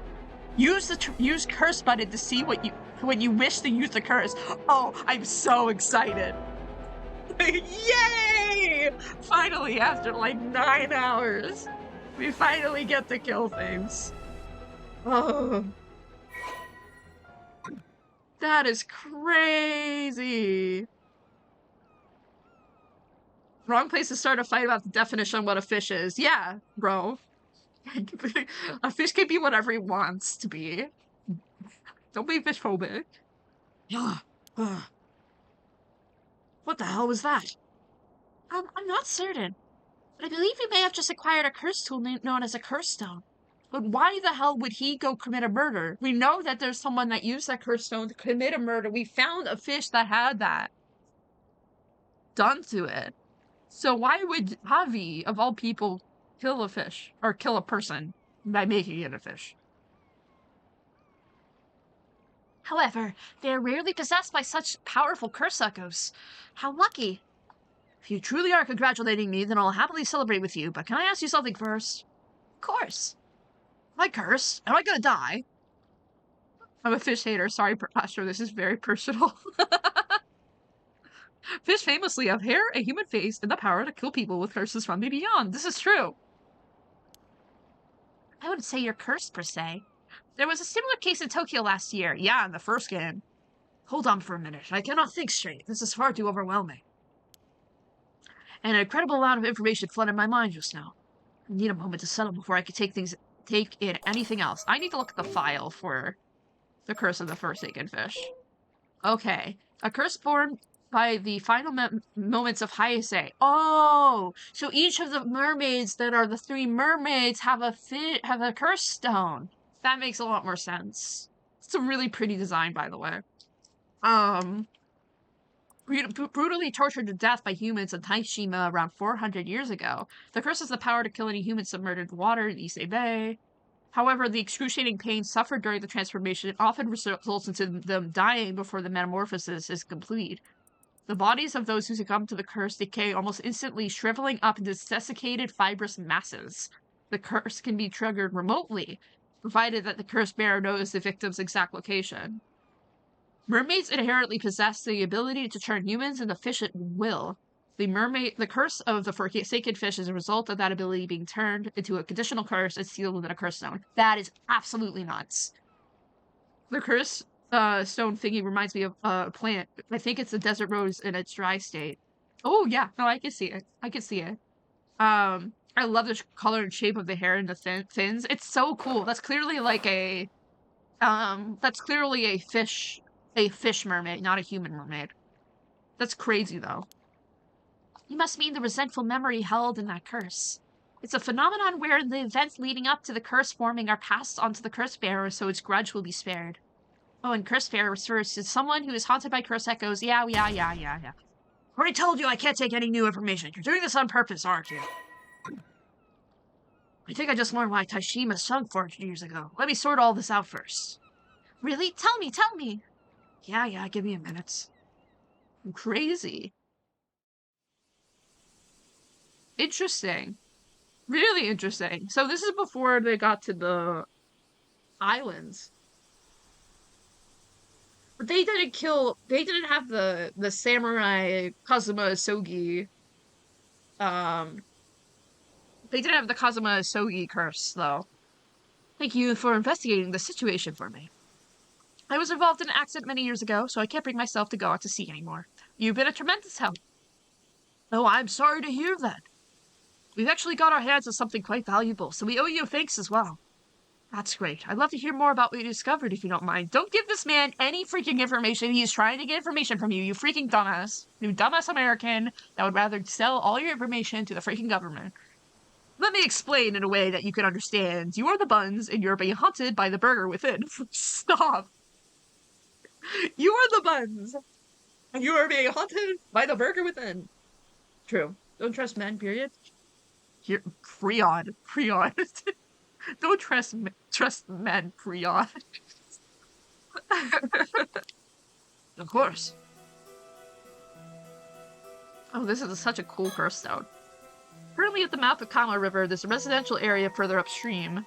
It seems Mr. Akoma has recently arrived in Toba, so we managed to meet up with any problems.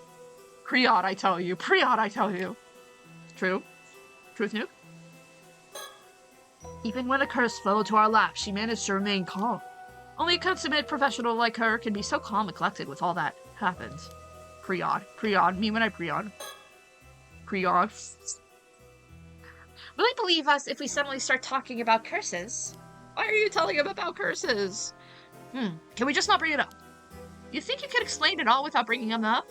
Yes, actually. You shouldn't have said anything that you found anything in the first place, buddy. You moron. Well, we'll see how far we get.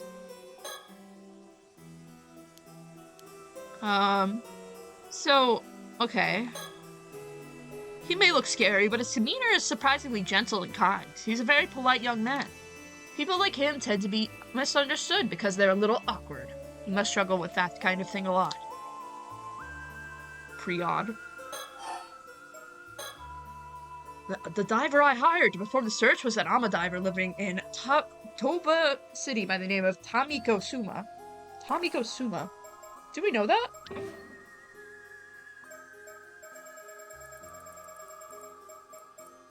No.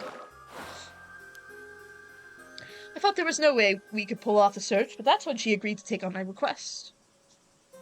There are long-necked women in Japanese folklore. They're called Rokokububi. Kubi. Not booby. Different thing. Kubi. Rokokubi. Rokokubi. Rokokubi? Rokokubi. Me and I Rokokubi. That's very interesting. I'm sure that there's some not relevations. There's some connections there. Feels like there would be connections in that type of way. Feel terrible about what happens. I can only hope she's still out there somewhere unharmed. She's had no way of knowing about how dangerous this job was. Please, I am the one who sent her out there. If there's blame to take, it is mine. I need that as my morning alarm. I love it. I know those! Yeah, you do! But still, what happened out there? About that. Let's start with this metal box that Amadiver found. Please do. It appears Miss Suma decided to take on my commission alone and set off to the sea by herself. Perhaps things would have been ended differently if there had been a boatman with her. She's a capable Amadiver. So basically, there's this wooden carving we found inside the metal box. I see. So your map indicated the location of this wooden carving. Rokokubi. Rokokubi, we love you. Rokokubi, my bestie. My bestie forever and ever and ever. We believe so. The question is why? Why go all the way, not just to hide it, but to conceal the map in a mermaid's mummy? How very intriguing.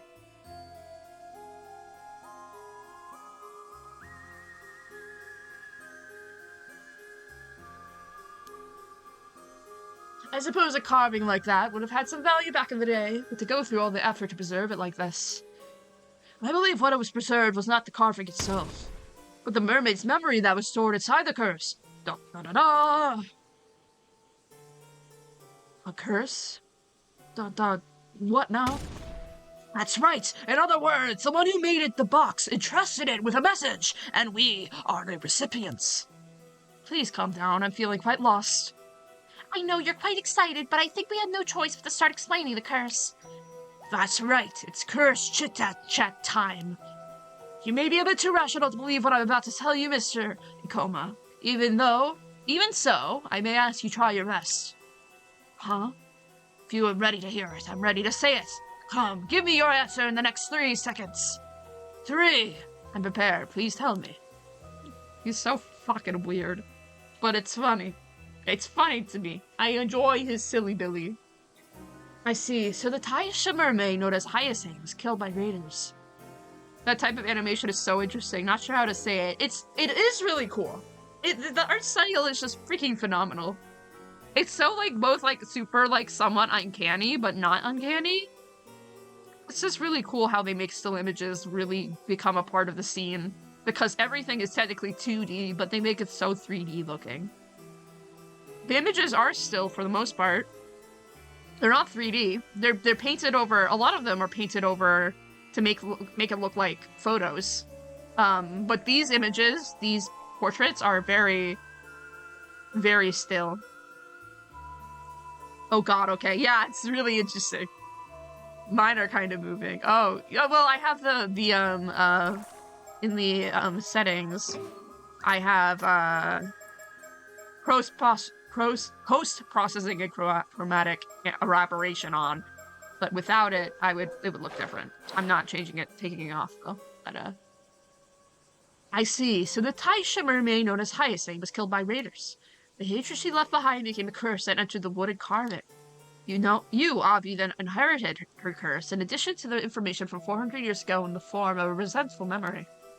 You absorbed all that quite efficiently. I'm impressed. He knows something, and he knows about curses, and he's gonna try to kill someone.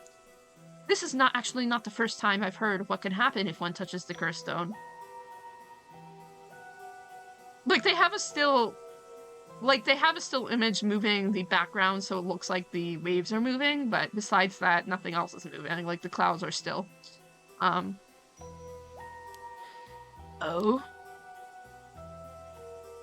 Oh no, I think my brain is doing something it shouldn't do. Uh-oh. Okay, sounds good. Yes, but let's save that conversation for later. More importantly, you know what actually went down in Taishima 400 years ago. That's right, I know the truth, all of it. What happened, what didn't, I know it. You seem a bit frazzled. Do you need more time to collect your thoughts? There's no need to worry, I'm prepared, but it will take some time to explain. Oh, shit, I didn't mean to press that.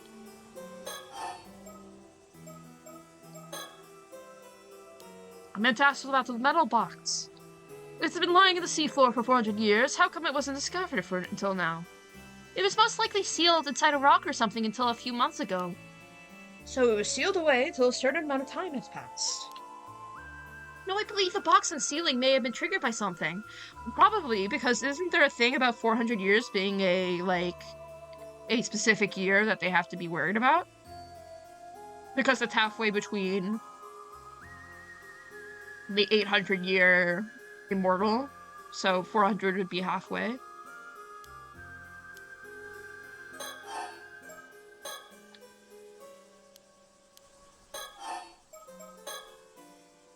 Four is also the number of death, right? Yeah. It's also like a lucky or unlucky number, I think. 400 specifically. I know 4 is a bad number though. I know that for sure. But I wouldn't be surprised if 400 is also a bad number. It's time to reveal what truly happened 400 years ago to Taishima and the mermaids. Please do tell. Ooh. Around 400 years ago. The area of Shima province, which included Taishima, was covered by the Kuki clan. The leader of the clan was at that time Kuki Sumitaka, and it was his duty to protect the secret of the 3 mermaids living in Taishima. That must have been Sobe, Nagami, and Hayase. Tetraphobia. Ooh. Interesting. I didn't know that. I mean, that makes sense that it's tetraphobia, but that's pretty cool. However, the legend that the eating mermaid flesh could grant immortal life was well known. The freaking legend was well known. I just stopped reading that again. Sorry. Anyway, so he secretly hid them in Taishima so no one would learn about their existence. Appears Sumitaka thought of the mermaids as a sacred and divine existence. The thought of seeking immortality for himself likely never crossed his mind. The land where the mermaids live was a sanctuary that he fiercely protected at all costs. In other words, Taishima was an island where the people worships the mermaid in secret. Indeed, it meant the people living on the island were not simple commoners, but guards tasked with protecting the sanctuary and its mermaids. Sumitaka was so dedicated to keeping the mermaid's secret that he kept the existence of Taishima out of historical records. The public believed the island was entirely uninhabited. I see, by keeping its existence hidden, he was able to keep the mermaids safe. However, a vessel of Sumitaka's uncle Yoshitaka learned about the mermaids in Taishima. He passed this information on to Yoshitaka, who believed obtaining immortality was a must to rise to the top in an era that is so plagued by war. He commanded his vessel to lead the army to Taishima, do whatever he had to do, to return with the flesh of a mermaid. Sumitaka and those on the islands resisted, but the invading armies were far too powerful. The island was swiftly overrun. Ultimately, Hayase was captured and brought before the vassal. The vassal tortured her, demanding she grant him the power of immortality. But Hayase did not yield, not even to the most hellish torments. She screamed and cursed with despair and anger until her dying breath. That's horrible. The hatred Hayase felt at that moment of her death led to the creation of the curse of the Forsaken Fish. Cool, interesting, okay. Really interesting, actually. And that is what I learned from the resentful memory inside this cursed stone. But to be honest, that is only half. Half of what? Half of the memories. The other half is the memories of the one who left behind the metal box. Namely, the story of how the curse of the Forsaken Fish became a cursed stone.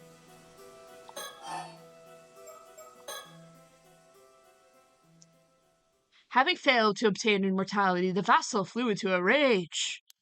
It is extremely cool lore. Well, thanks for the memories.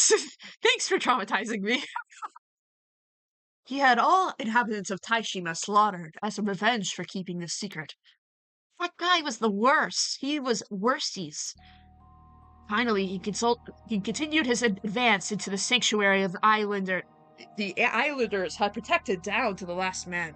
There, he destroyed its shrine. What irony that he came so close to the secret he had been so desperate to find.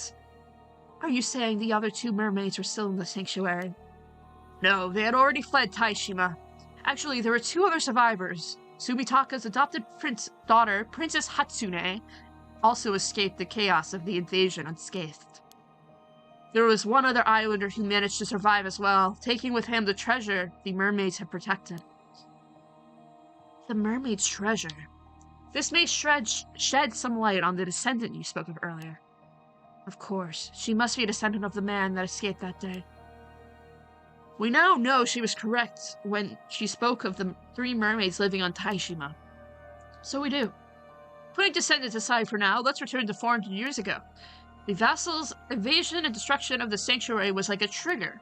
As a reaction to the sanctuary's fates and their own ill-deserved deaths, the sorrow and the hatred of the islanders swirled together and formed the curse of the raging waves, a natural disaster that shook the heavens when it descended on Taishima. The curse bombarded Taishima with violent winds, earthquakes, and thunder. Then, in a final act to protect Taishima's lost sanctuary, they sank it into the sea to destroy all evidence of it ever existing. They destroyed it. The small island of Taishima sunk swiftly under the waves. The vassal and all of his men were, of course, all killed thanks to the curse. Interesting. But one problem remains. That wasn't the end of it. Really interesting. Okay. Taishima was destroyed in the natural disasters caused by the curse of the raging waves. The calamity continued for many days. It must have seemed as though it would never end. I can't imagine how terrifying it must have been. Sumitaka even sought out a famous onmyoji to dispel the curse, and even he was successful. The curse would eventually sink to the bottom of the sea, along with the sanctuary, to be sealed there. Only then did the calamity end. Yet it appeared the curse was so powerful that it required a sacrifice to be truly sealed. A sacrifice? Not just any sacrifice, but a living one. Princess Hatsune offered herself up to be that sacrifice. Ooh. You said she was Sumitaki's adopted daughter, yes? And that she lived in Taishima? That appears to be the case. Sumitaka was evidently so taken with her that he decided to adopt her. The rumor was that she threw herself down a well was likely spread to cover up the real cause of her death. Oh, yes, I remember that wrapping around from yesterday. Yep, okay. So Princess Hatsune was actually sacrificed. The seal would hold for 400 years. Oh, that's why we have an issue. They must have hoped that the curse itself would fade during that time, too. However, the curse of the Forsaken Fish created by Hayase also continued to linger in the same place. So the onmyoji sealed it in a wooden carving by turning into a curse stone. Interesting. And the same onmyoji, knowing that the seal would only last 400 years, stored his memories within a curse stone to pass on this information. He wished to pass on this knowledge for others in the event the curse outlasted the 400 years lifespan of the seal. Oh, okay. So it definitely, like, this is, like, thousands of years ago. So then I'm assuming that the curse in the seal specifically has been there for way, way longer. Um, and that's why it's getting so violent, because it's way past that 400-year seal period. He left it behind instructions on how to completely dispel the curse of the raging waves. Indeed, I've compiled it all in my files. Shit, I need to read that. Perpetually active since its inception, the sacrifice offered 400 years ago merely served as a seal. Oh, it was only 400 years ago. Shit. Okay. Mari Minikuchi attempted to lift the curse once, and for all, only for her failure to give rise to the disaster 5 years ago. That makes a lot of sense. Is this the first time Barnum has contributed to the files? Yeah, probably. Um, in the event the curse did not fade during the 400 years it was sealed, the Onmyoji originally responsible for sealing the curse left behind a plan to dispel it. It was his belief that the curse's power would have weakened enough by that point to perform the following steps would be enough to lift the curse completely. First, thou must unbind my seal, risen from the depths with the iron box. Second, thou must offer the still-tied mirror bequeathed by the sacrifice to the sanctuary. Is that the mirror that they've been making and spreading around the island for tourism reasons? Surely not. That'd be crazy quinkydink. Third, let those who share blood with the lost souls of Taishima be the ones to offer appeasement.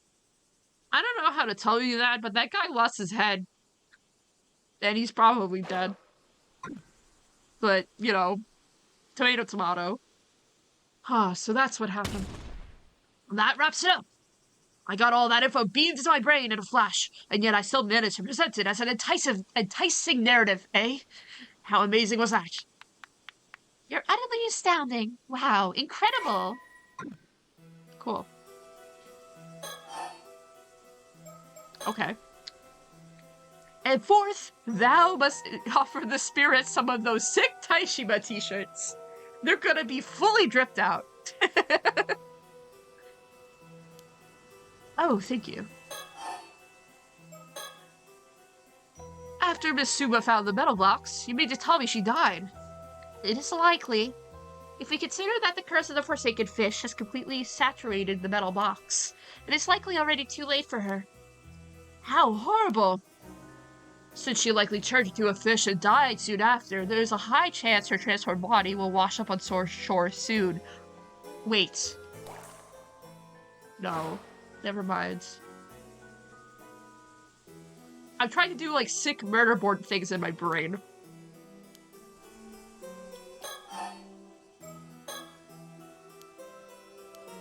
What else to talk to? If you don't want me to talk... Wait a second. Something wrong? Avi, if someone is affected by the curse of the Forsaken Fish, the transformation starts at the feet and slowly travels up, right? I believe so, though it's hard to say for sure without witnessing it. If it is true, then that may explain the true identity of the fish mermaids discovered in this area. It could have been the bodies of those who died in the middle transforming due to the curse of the Forsaken Fish. I mean, yeah. True. Oh, that's a convincing theory. Fish mermaids have been recorded as having only human heads and faces, or appearing human from just the chest or shoulders up. If the curse starts at the feet and travels upwards, that would explain the variety of fish mermaids that have appeared. The process is so painful that most die mid transformation, and the curse causes the corpse to rapidly wither, forming a fibrous mass. Ah. May even be the true identity of your mermaid mummy. Interesting. Still, without analyzing it directly, there's no way to know for certain. Perhaps this is why the mermaid mummies originating from Japan are of such high quality. Of course, that doesn't mean that all fish mermaids and mermaid mummies are authentic, but it means that there's a possibility. True. Okay. Then I'm assuming we have to go back to this guy. Come here. Actually, I just remembered there were 2 points from your tale I wanted to discuss. About the events 400 years ago. My first point concerns the vassal who tortured the mermaid in an attempt to obtain immortality. If all he needed was the mermaid's flesh, what necessity would there be in torturing her? Oh, that's true, but people do hate women, so, like, not particularly surprising. Like, I think that's probably one of the least surprising points that have been made here. We've gone over misogyny quite frequently in this playthrough. And the likelihood of this being misogynistic. So, like, I don't know, man. Could mean that the vassal ate the mermaid's flesh but did not become immortal. So he tortured her to figure out why. As for the second observation, I have a theory about the area you described as the sanctuary. Could it possibly be referring to an entrance to the Ryugu? Yeah, that's what I was thinking. Ryugu. It is sometimes also referred to as the eternal world or the world beyond. In some legends, mermaids are priestesses who serve the ruler of the Ryugu, the god of the sea. I see. If the sanctuary was really an entrance to the Ryugu, then that actually could mean that the mermaids were not living in Taishima, but merely traveling there from Ryugu. Yes, I believe that to be the case. It would also explain why the destruction of the sanctuary would also inspire the fury of the gods of the sea. To be honest, it's difficult to believe that the grudges of the inhabitants of Taishima would be enough to explain what happens. How could they possibly engender? Me when I engender? Engender? Don't they? What the hell is engender? What is engender? 1 second, I'm looking this up. Engender. Oh, it means...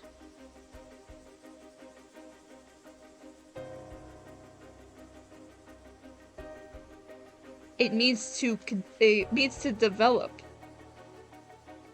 It specifically said procreate, but, like, I don't know if it's exactly that, but, like, engendering you. Don't engender me, please.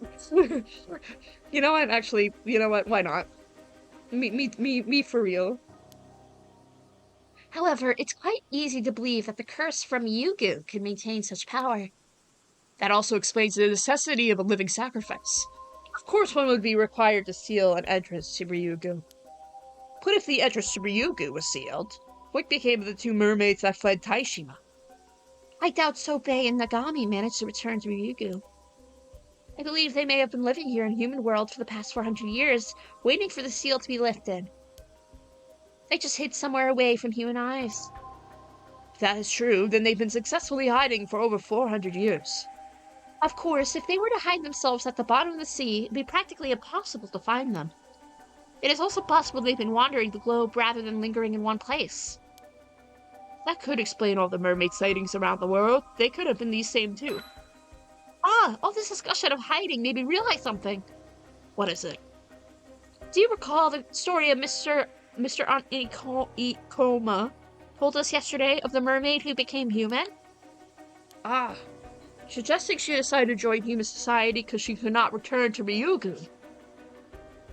I have a theory about one of the characters that is either obvious foreshadowing or completely wrong. Are you thinking about Ikoma being evil? Because I'm also thinking of Ikoma being evil. But if you're not, then, like... Never mind. Because Ikoma seems sussy. He's extremely sussy. In, like, a million different ways right now. Like, why? Not that. Okay, never mind.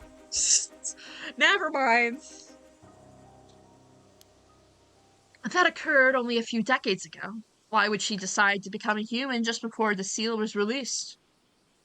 Perhaps her circumstances change. We can only speculate on the motivations of someone who has lived for centuries. It is possible she did not feel compelled, but decided to become human out of her own desire. Could she have met someone she wanted to live a mortal life with, like in The Little Mermaid?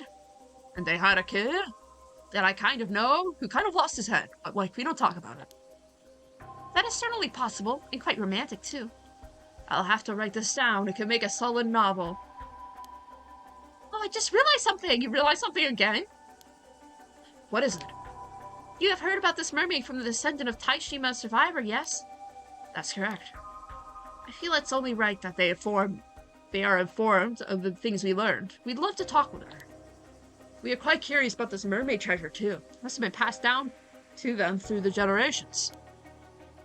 I understand. I'll probably drop by her place later anyway, since I also had to handle the matter with Miss Suma. I'll discuss it with her then. Thanks, that'll be great. That said, in return, I have a favor to ask of you. Go ahead, we'll do whatever we can. You said that seal over the entrance of Ryugu had been lifted. Is that correct? Yes, it's most likely have been gone for several months now. Huh? Really? A horrible curse has been swirling in the area where Taishima used to be. It's possible that curse is the curse of the raging waves, and it's surged up from Ryugu once more now that the seal has been lifted. The fact that we were able to open the metal box is proof enough that the seal has faded. That would mean the entrance to Ryugu is now open. Well, the situation is quite unstable now, what with the curse of the raging waves seeping in from the entrance. At any rate, what did you want us to do? There is an island called Kamishima that is located quite close to where Taishima once was. There is something I would like you to do for me there. This request does in fact have some relation to our current conversation. Oh? Oh, interesting. So that's how they got the Kamishima. Cool. Okay. Okay. Cool. Now then, Avi. We decided to tell Ikoma everything, but I know there's some information you kept from him. Oh, did I? Yes, something from the mermaid's memories. The real way to obtain immortality. Uh-oh. That's right. I see no reason to inform him of that. Good boy. Good boy. Don't give him that info. After all, no matter what he may say about tourist attractions, this guy is also after immortality. I saw him straight it up when you talked about the mermaid being tortured because her capture required more than her flesh for immortality. Are you sure? I thought his goal, even if he had one, was to quell the curse of the raging waves. Perhaps there's that too. He even asked us to go to Hamishima and find the still-tied mirror in his stead. Oh, interesting. Interesting ask there, too.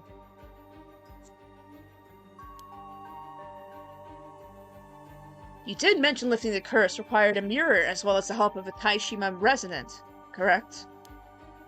There was also something about lifting a seal first, but I don't know what that part's all about.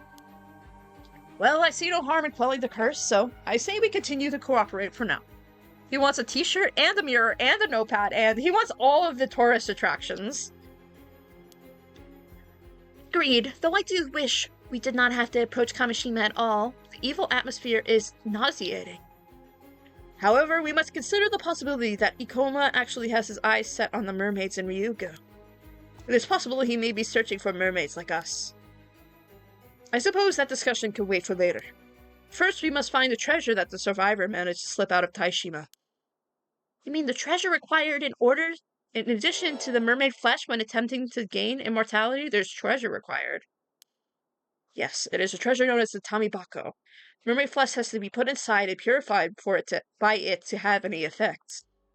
So provided one has both the flesh of a human mermaid and a Tamibako, then immortality is indeed attainable. Boom! If we can meet with the Taishima residents, or descendant, then they could probably provide us with information on the Tamibako.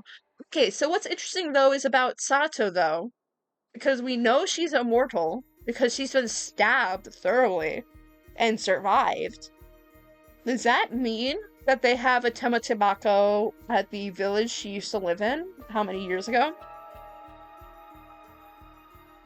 I'm assuming so. So, if they still have it, actually, there's a high probable chance that they don't have it anymore. But still, because that's where she got immortalized. Like a cur, if we could get our hands on the Tamibako, we wouldn't have to worry about Ikoma. However, it's likely he is wary of us and will keep us from meeting the descendant.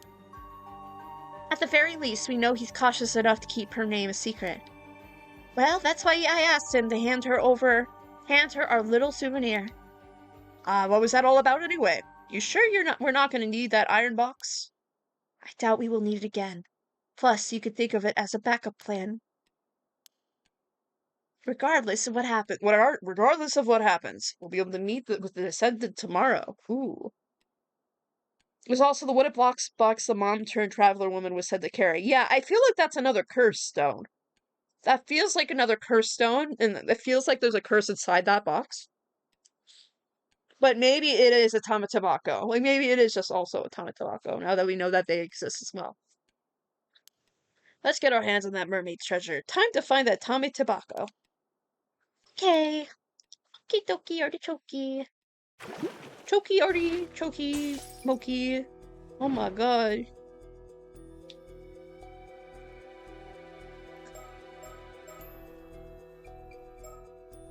Interesting. Let me save.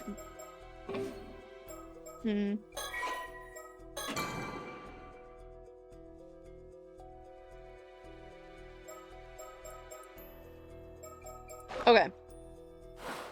We continue. I'm just gonna keep going on this line until I can't.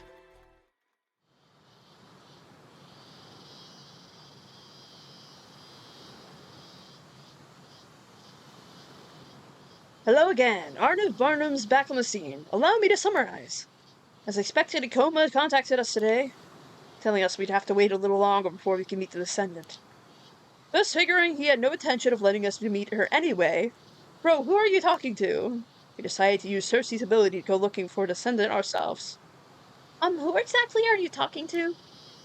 I am merely setting the scene. Really feels like it raises the stakes, no? Makes it feel like more of a thrilling adventure.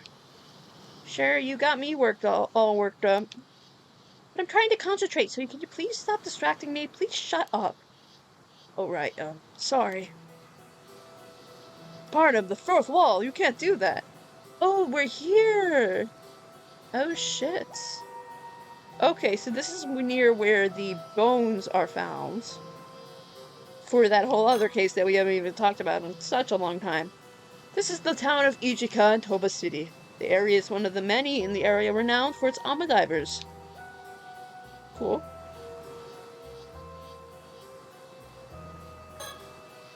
Cersei is completely focused on dowsing right now.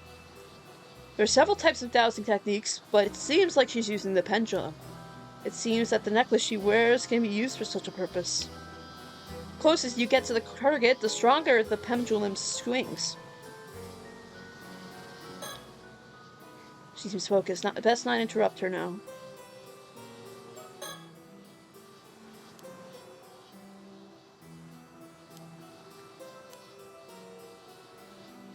However, Xerxes was perfectly prepared. Before parting with Ikoma yesterday, she asked him to hand the iron box to the Descendant when he paid her a visit.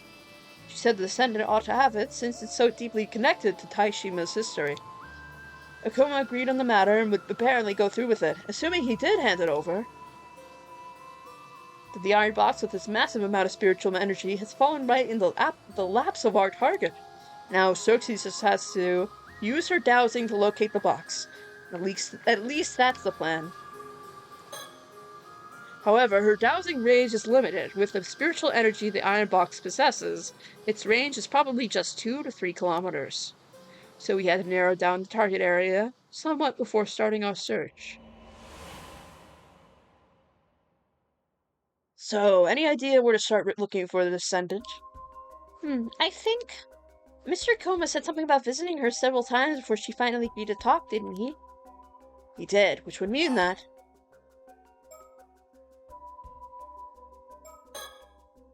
In other words, she's a difficult person to deal with.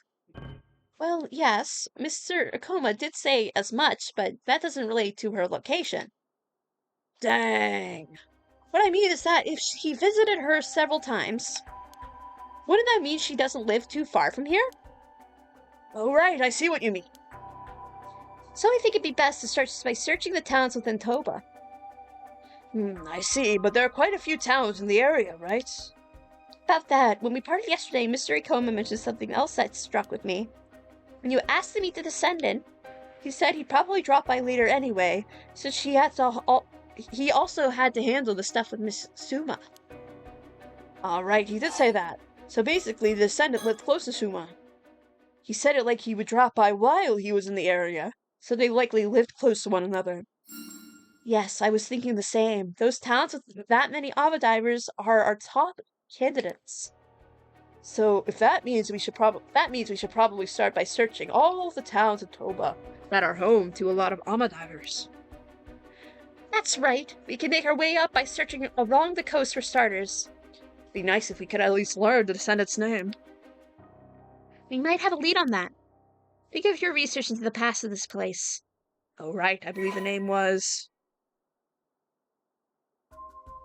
freaking Mikazuki. I don't remember the exact spelling. Minakuchi! Minakuchi! Minakuchi! Got it. It just came back to me. It's Minakuchi. Huh? Minakuchi? Where'd you get that? Oh. Oops. Oopsies. Sumikawa? Maybe?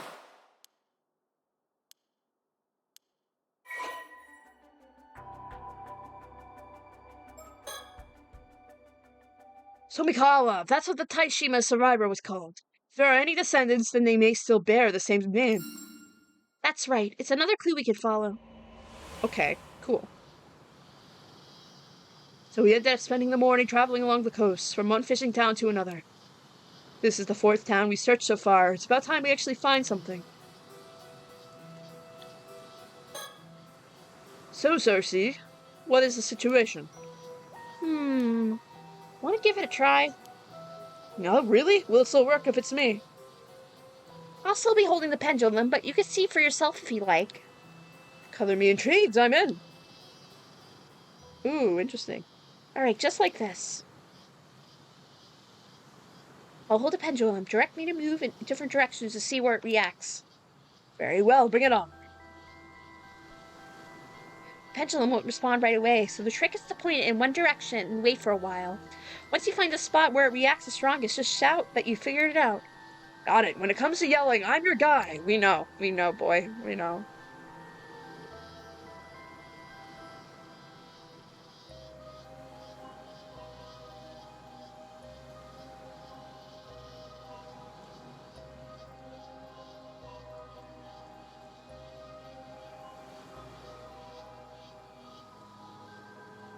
Oh, it's so subtle.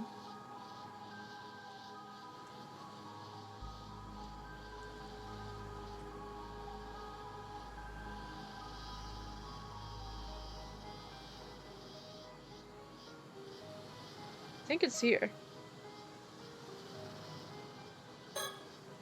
There, right there. Oh. Never mind.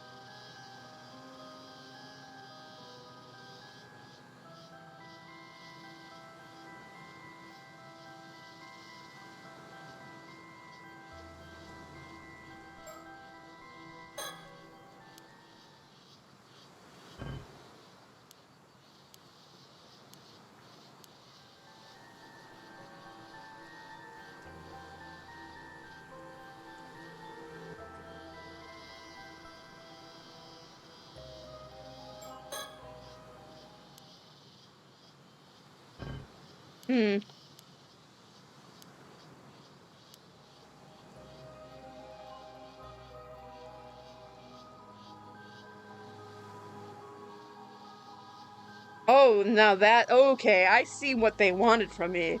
That is, like, the most aggressive pendulum I think I've ever seen in my life. Okay, yeah, that would be it.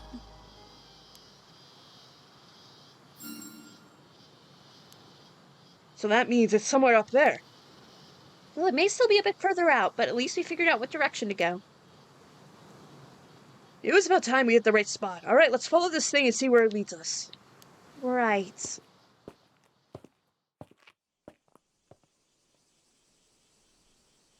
Is it gonna lead them to the lighthouse? This is it. It's the apartment furthest back on the building's ground floor. Got it. Hello, anyone home? Wow, you didn't hesitate, huh? We're here on behalf of Mystery Coma. No answer. Guess no one's home. No, I could sense a presence. Hello, we'd like to talk about the iron box. Uh-oh. What is it? Oh. This is scary because she turns into a fish really soon. And he has the fish curse. Ah, it's you two. Avi and Circe visit. So you're the ones who found that iron box. Yes, that's right. You know, I've never talked to foreigners before. I'm so nervous I could hardly think straight. Please, no need to be so tense, Miss Somikawa. I promise we're both harmless and cheerful. Right. Oh, this is interesting. So this is Miss Somikawa's house. Somikawa's house. Even with the lights on, it's strangely dark inside. Even though it's daytime, the shutters are kept tightly shut. You can hardly hear any noise from outside either. A quick glance, I can't spot anything that looks like a tummy tobacco in this room. Suppose it makes sense she wouldn't just keep it out in the open.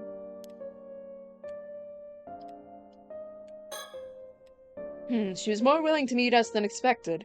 That iron box proved more useful than I thought. Nice work, Circe. I'll treat you to some more onigiri sent by earlier. Nice. Or later, I mean. Hell yeah. She may look calm on the surface, but I know she must be excited to peek into a traditional Japanese home. Well, a wooden apartment like this is pretty old school. I can't see why she'd be geeking out.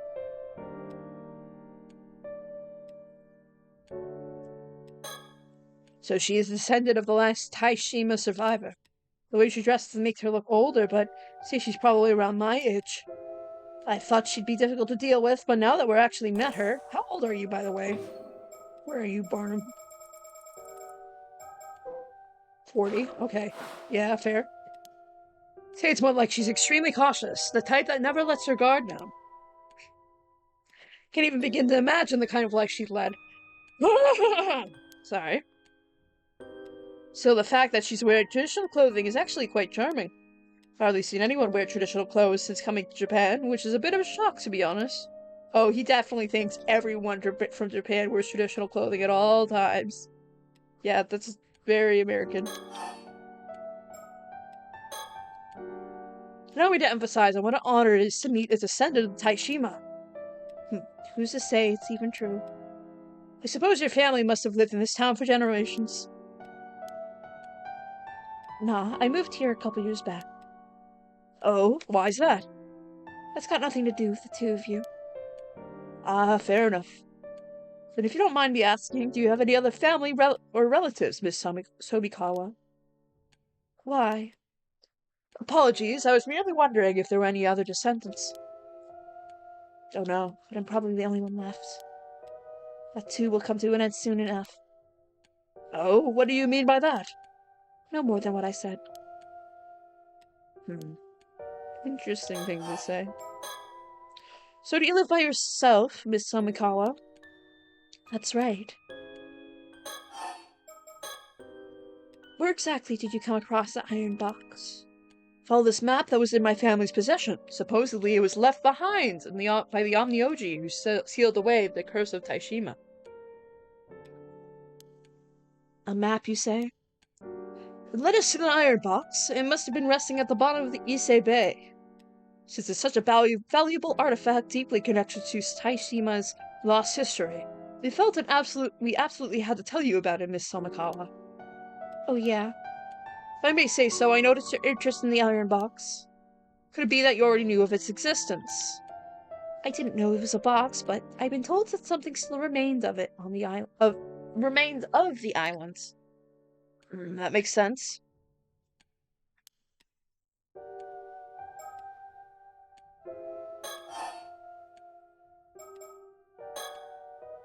Speaking of that box, I don't suppose there was something inside.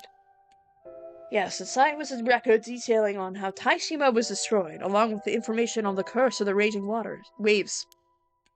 A record? Oh, allow me to fill you in on the details. And that sums it up. Such horrid man, wouldn't you say? massacred the people of Taishima because he wanted to find a mermaid that bad. The grudges left behind by the events coalesced into two separate curses, and ultimately, Taishima was destroyed along with everything else. Sure, it must have been excruciating to hear the tale of how your ancestors' home were destroyed. But I believe the story should be passed down so people can learn about Taishima's true history. Wouldn't you agree? And that was all recorded in the box. Interesting. She's searching for more info.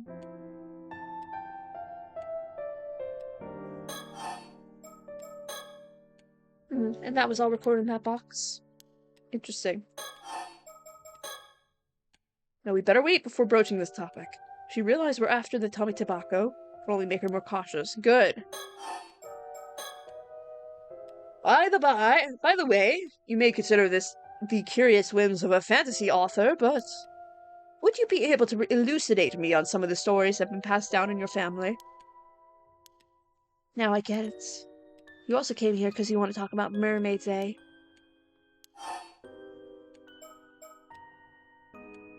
Uh-oh. Come again? Mermaids, you say? Oh no, I just wanted to learn about the map we found, that's all. You're a terrible liar. Whatever your motives, you're not getting the Tama Tobacco. I'm not falling for one of Ikoma's schemes. Oh, interesting. Did you just say the Ikoma is after the Tama Tobacco? Oh, so you didn't know? Well, he is. That's exactly why I hid it somewhere that no one will ever find it. I see. It must be very precious to you then. Well, I'm relieved that the iron box found its way to you then.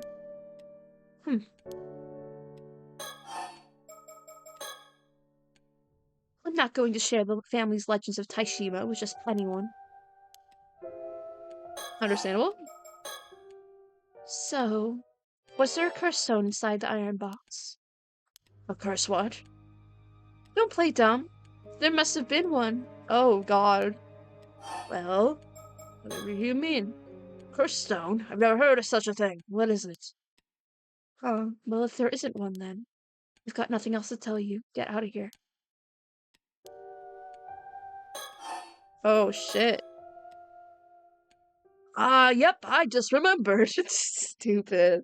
There was a curse stone in that box after all. I knew it. Then how about a trade? You two want the Tama Tobacco, don't you? Oh, a trade?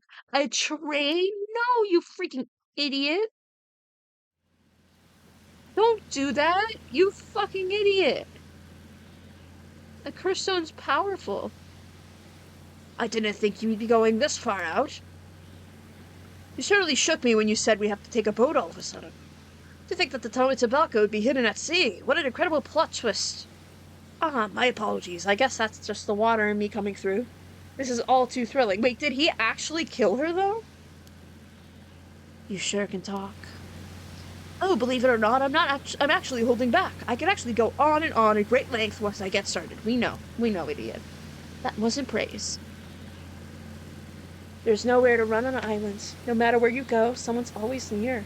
It's too loud. It's grating on the ears.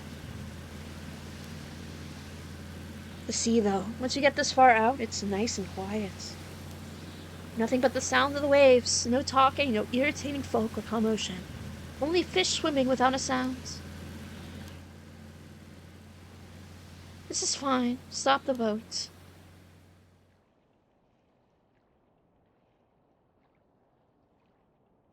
Oh, something bad's about to happen. Something's definitely bad about to happen. We're somewhere off the coast of Toba City, accompanied only by the sound of the waves and the cries of the seabirds. Did you really hide the Tama Tobacco here, in a place with no landmark whatsoever? No, she's gonna try to kill you, and get your curse stone, and then turn you into a fish.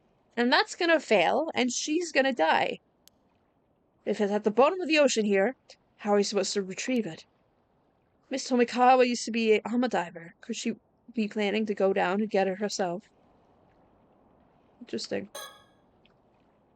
There's a butterfly. Can't shake the feeling that there's something behind me. Hi. Whoa. This is one of Cersei's abilities. A Shikigami. If someone's name is written on a piece of paper, she can make that paper fly towards that person. They're great for delivering messages or tracking down someone. It's pretty spooky the first time I saw it, but I've gotten used to it. Okay, fine, I did just go, whoa, but not because I was actually surprised or anything. Oh my god. I'm so ready for this to go wrong. Someone's gonna die here, and I'm extremely excited. Is something wrong? Ah, it's nothing. Don't mind me. Wonder if something happened to Circe. I better read the note. Let's take a look. Ran into two suspicious people looking for Miss Somikawa. I drove them off for now, but please be careful. Seems like something happened to on Circe's end. Oh, this is when they had the fight. I better stay alert just in case, but I don't think I'll mention this to Miss Somikawa. It'll only shake her up. Interesting. Oh, that's really interesting. Okay. Okay. Hi, girlie. She looks so solemn. I wonder what's going through her mind. She's thinking about how to murder me. That seems a little suspicious. Not gonna lie, I'm a little concerned she hasn't told me the conditions of our trade. Well, she asked me to trade her the curse stone.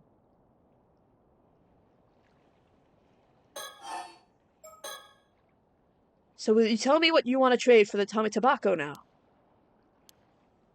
You've got the Forsaken Fish curse stone with you, right? Sure do. Have a good look. The Forsaken Fish curse stone. Looks like the real deal, all right. You want to trade the stone for the Tommy Tobacco, right? I figured as much. Well, I'm fine with those terms. Let's do it. No, that ain't it. Oh, that ain't it. Uh-oh.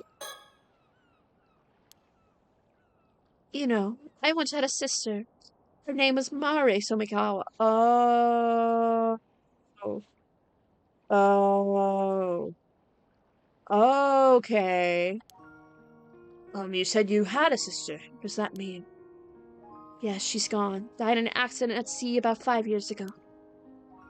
I see. My condolences. So there actually was another descendant. You folks seem to be pinning your hopes on me, just because I'm one of the descendants. But with one who actually inherited our duty wasn't me. It was my sister. Your duty? That's right, the duty of the Taishima bloodline. It's been passed down in our family for generations. Even more, our generation would have been the one to handle the 400th year since the disaster.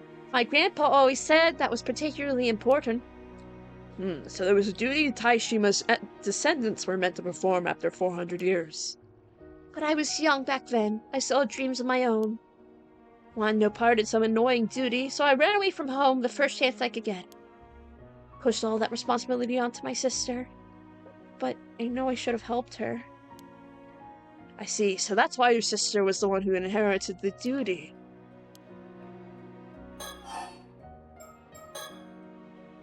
This duty you mentioned, was it to break what remains of the curse of the raging waters? I suppose they were connected, but lifting the curse would have been a step along the road, but it wasn't the goal. Oh, really? Then what was it? Well, it was to return the mermaid that was left behind in Ise Bay to Ryugu. That was the real duty of the Taishima bloodline. Return a mermaid? So it's true! There really was a mermaid stuck in Ise Bay, because she could have returned to Ryugu. That's right, her name was Sobe. Oh, she's come up on our research, so she was real after all. You see, my sister that took on the family's duty seems like she actually met Sobe herself. She's got to meet the mermaid? After leaving my hometown and making a living as an ama diver, I'd all but forgotten about the duty I'd left behind. I had no idea what our duty actually entailed. When I finally learned the truth, I was crushed by regrets. Regrets? Why? You know, ever since I was a little girl, I'd always been fascinated by mermaids. Understandable. I read The Little Mermaid so many times. Pages of the books had started to wear away. I would see them in my dreams over and over. Back then, I wanted nothing more than to become a mermaid. It's what led me to becoming an ama diver in the first place. But that true nature of the family duty is only revealed to the one who inherits it. I see. So what bitter irony. But couldn't you have met the mermaid after you learned the truth? My sister took pity on me and attempted to call her to meet me once in the secret. My sister Marie even shared some of the things the mermaid had told her. But Sobe was a cautious mermaid who never truly opened her heart to anyone but my sister. Me, on the other hand, she avoided. I was never even allowed as much as a glimpse. Quite the bitter outcome! Mare and the mermaid had grown close as friends. They trusted each other. They were inseparable. She never once showed herself to anyone other than my sister, not even to a close relative like myself. So she hid herself away for 400 years. Was such a caution really necessary? Your sister must have been an incredible person to earn the mermaid's trust. For I can only imagine how hard it must have been to be rejected by an existence you so deeply admired and longed to meet. Mari moved to Kamishima to be closer to Ryugu, all for that mermaid's sake. Then one day she got married and changed her name to Mari Minakuchi. She seemed so happy. So she got married on Kamishima. I was so jealous I couldn't think straight and ended up lashing out pretty badly.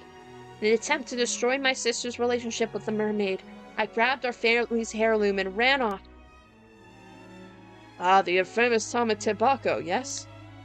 Yeah, the mermaid was supposed to take it back to Ryugu, so our family has carefully kept it for centuries. And so, the years went by. Then 5 years ago I heard that Mare had died in an accident. That's why I came back to Toba. I thought that maybe this meant the duty would be passed on to me. Of course. But by then our parents and all of our relatives had already passed away. There was no one left who knew about our duty. There was nothing I could do. Didn't know a thing. Not where the mermaid was, or how to call her. I'd given up. But while I was digging around, that man Ikoma found out I was a descendant of Taishima. You see, I was just struggling to get by. I sold the information my sister had told me about the mermaid. Back then, I was making a living by giving folks glimpses of Tamatabako for a ridiculous price. That brings us to the present, I suppose. In other words, since your sister died in that accident, your family's duty was never fulfilled. Now you want us to go find the mermaid for you. That ain't it. Dang. Guess it must have been about 3 months ago. I was wandering the coast alone when the mermaid Sobe appeared before me. Oh, you finally got to meet her. She told me this. The seal on Ryugu's gateway had been lifted, so I would be returning. Your sister had done a great deal for me. I now ask you to return the Tamatabaka. Wait, what? The seal was lifted. Ah, this is perhaps why the curse of the raging waters became active again. So what about the Tamatabako? Did you return it to the mermaid? I was so overcome with emotion and excitement. I told her, I've hidden the relic. If you want it back, take me to Ryugu. You said what? Not being able to fill my duty that had been weighing heavy on my heart. But in that moment, that pain was gone. On the top of that, I figured out the mermaid had come to fetch me. Being able to visit the island of the mermaids, there'd be no greater happiness than that. But Sobe simply told me that it wasn't possible and she'd forfeit the relic. And with that, she was gone. Oh. So the mermaid had already returned to Ryugu then. Ever since then, all I felt is despair and regrets. I'm completely empty inside. There's nothing left. Interesting.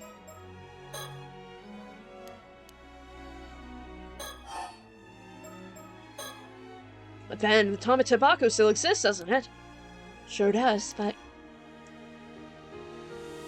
even with such a fancy name, in the end it's just a grimy old box.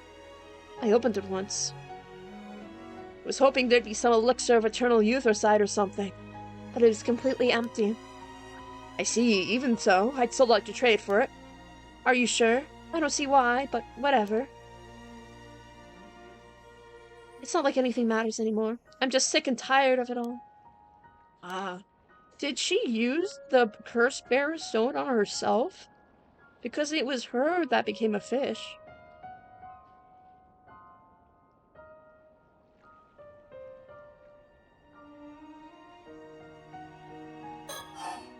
Is that even possible?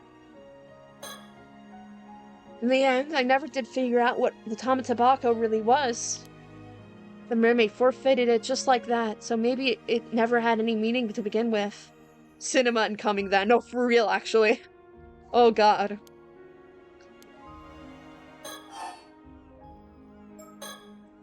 So, what do you want in return? I want to do whatever it takes to become a mermaid. Oh god, yeah. No, that exactly is what happens. Oh my god. So Avi did use the curse stone. Oh fuck. Oh no. Miss Somikawa, don't tell me. You want me to use the curse stone? Simply returning to the sea. That's my only wish. No, listen, there's nothing even remotely beautiful about the curse of the Forsaken Fish. All it will do is turn you into some twisted half-fish monster. Nothing but a grotesque imitation of a mermaid. I know. That's fine with me. Curse is the essence of that mermaid's power. I'm ready to offer my life to her. But whatever you do, I'll just be drowning myself anyway. So you won't be dirtying your hands. All you have to do is use the curse. My wish will be granted, and you will be doing me a kindness. That's all there is to it. Holy crap. Just hold on a minute, okay? This is just... The Tama Tobacco is hidden beneath the floorboards of my house. Please, do this for me. Holy shit. Yes, Somikawa, wait. Do I need to pull the trigger for this? She's already gone. Oh yeah, no, I have to use the curse.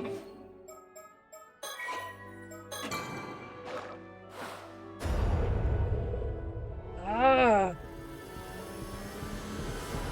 Goddamn.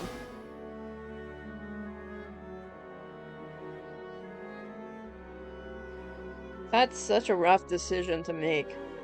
Holy hell.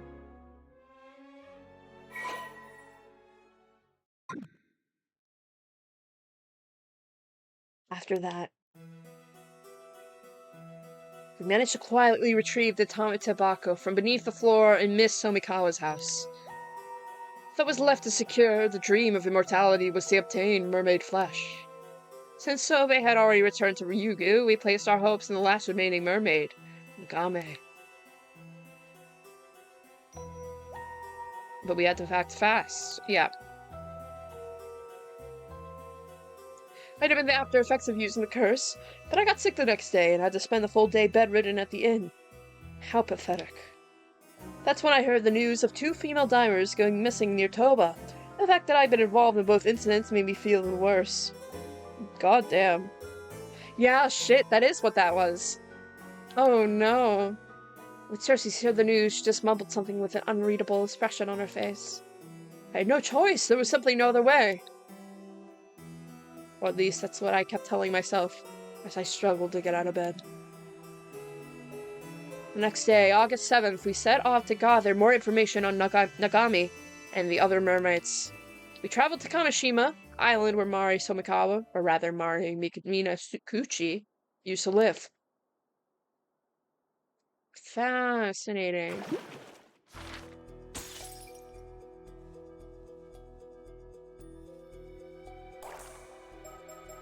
I wonder if it's possible.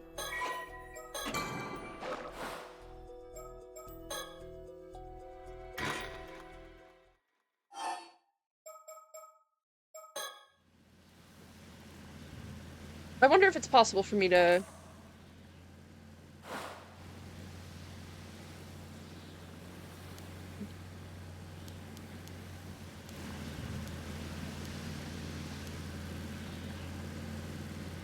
That's so sad, no, for real. I feel like that if they were to make that as an optional decision, then they would have definitely made it so there's a stop right where that decision was made. So I don't feel that bad about... I don't want to go through it if I don't have to. That's crazy, though.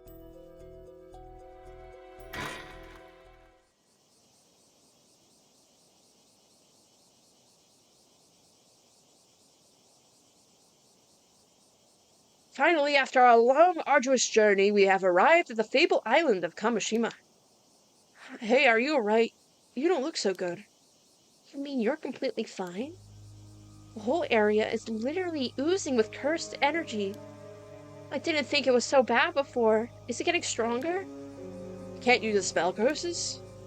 Minor ones, sure, but this is on a whole other level. I see. Maybe best if we don't stay here too long, then. Let's just ask around as much as we can. When you feel like you've reached your limit, then make sure to tell me, okay? Got it. I'll do my best. Alright, let's start by asking the locals about the mermaid legends first. I'd like to ask around to see if anyone knew Mari Minakuchi as well. Uh-oh, that's gonna be not good for our main character who has his head sliced off. That's the plan. Let's move. Interesting. What? Whoa! Oh, it stops me there. What does it mean when it's stained? That's yellow, that's red. Okay. I guess we go to Sato then.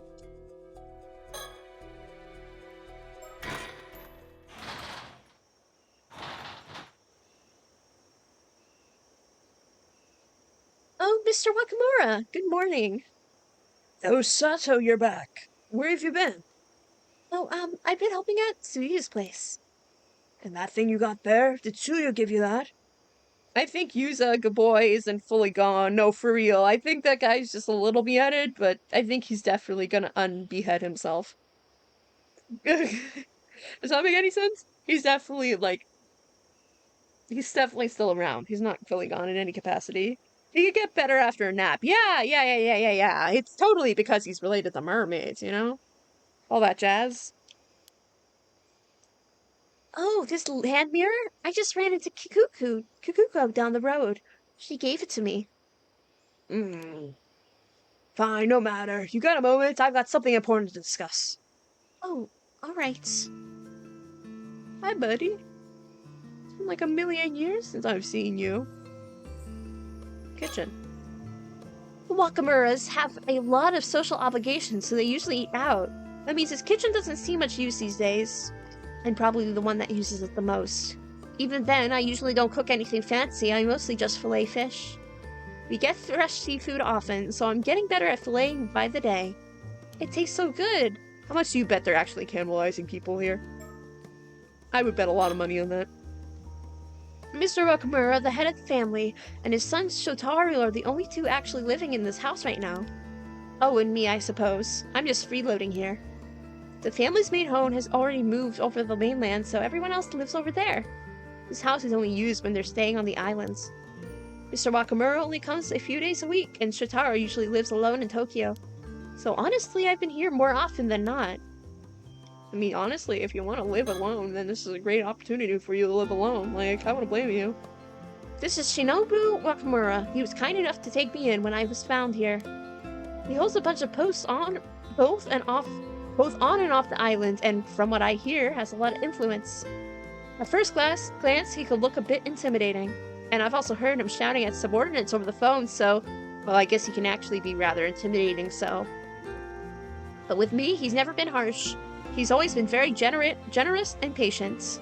Bad time to come here, Shotaro and Wakamura. Bad time for a vacay. Like, literally the worst possible time for a vacation. I think a lot of people are gonna die in 5 minutes. Okay, wait, we've already talked to him. Sato, it's been what, about 3 months since you arrived? Yes, that sounds about right. You've gotten used to life here by now, I expect. I don't suppose you remember anything yet?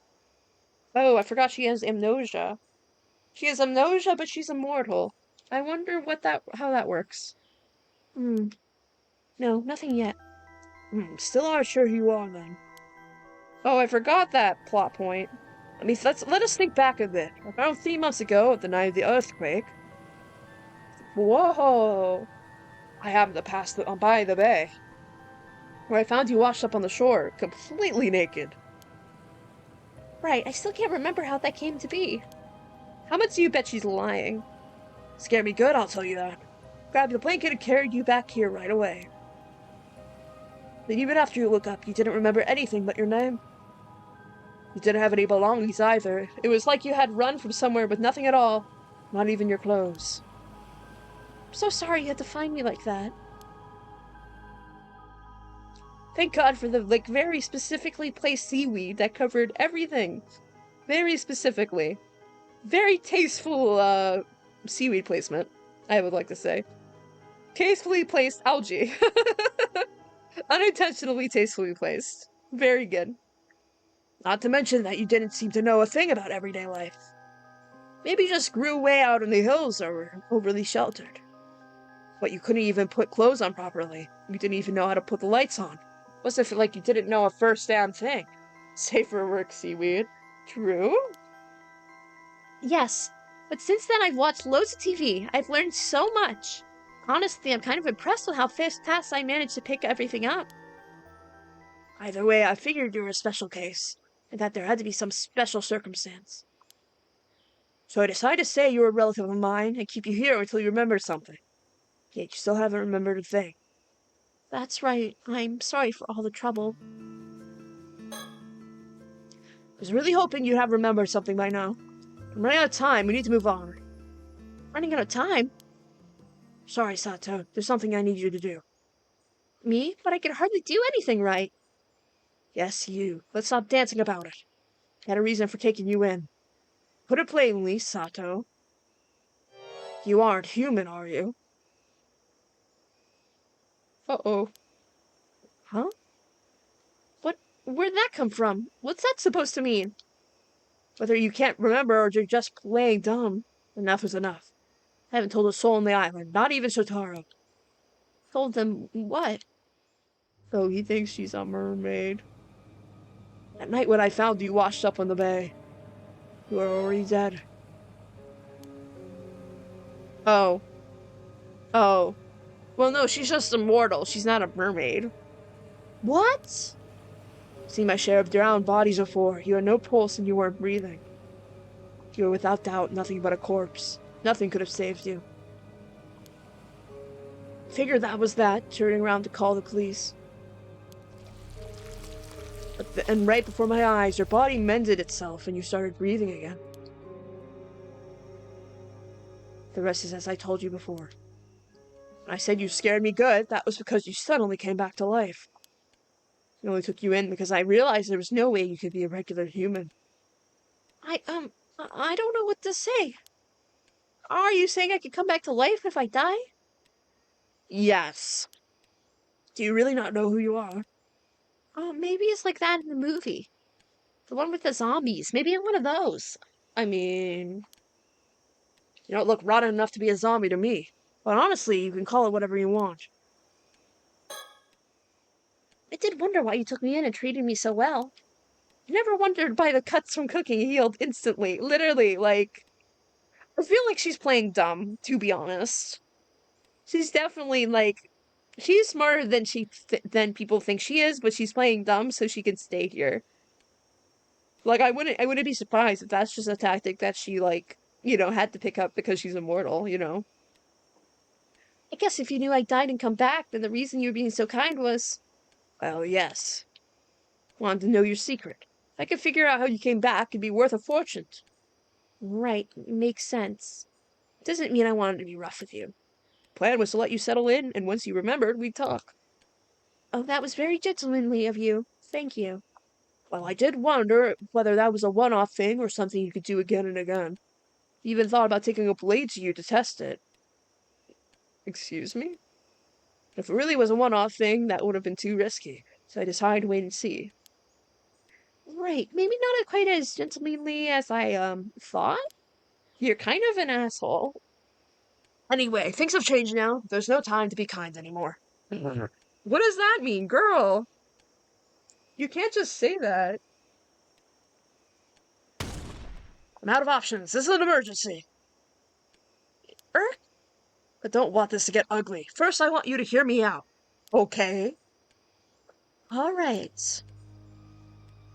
I forgot I could zoom in.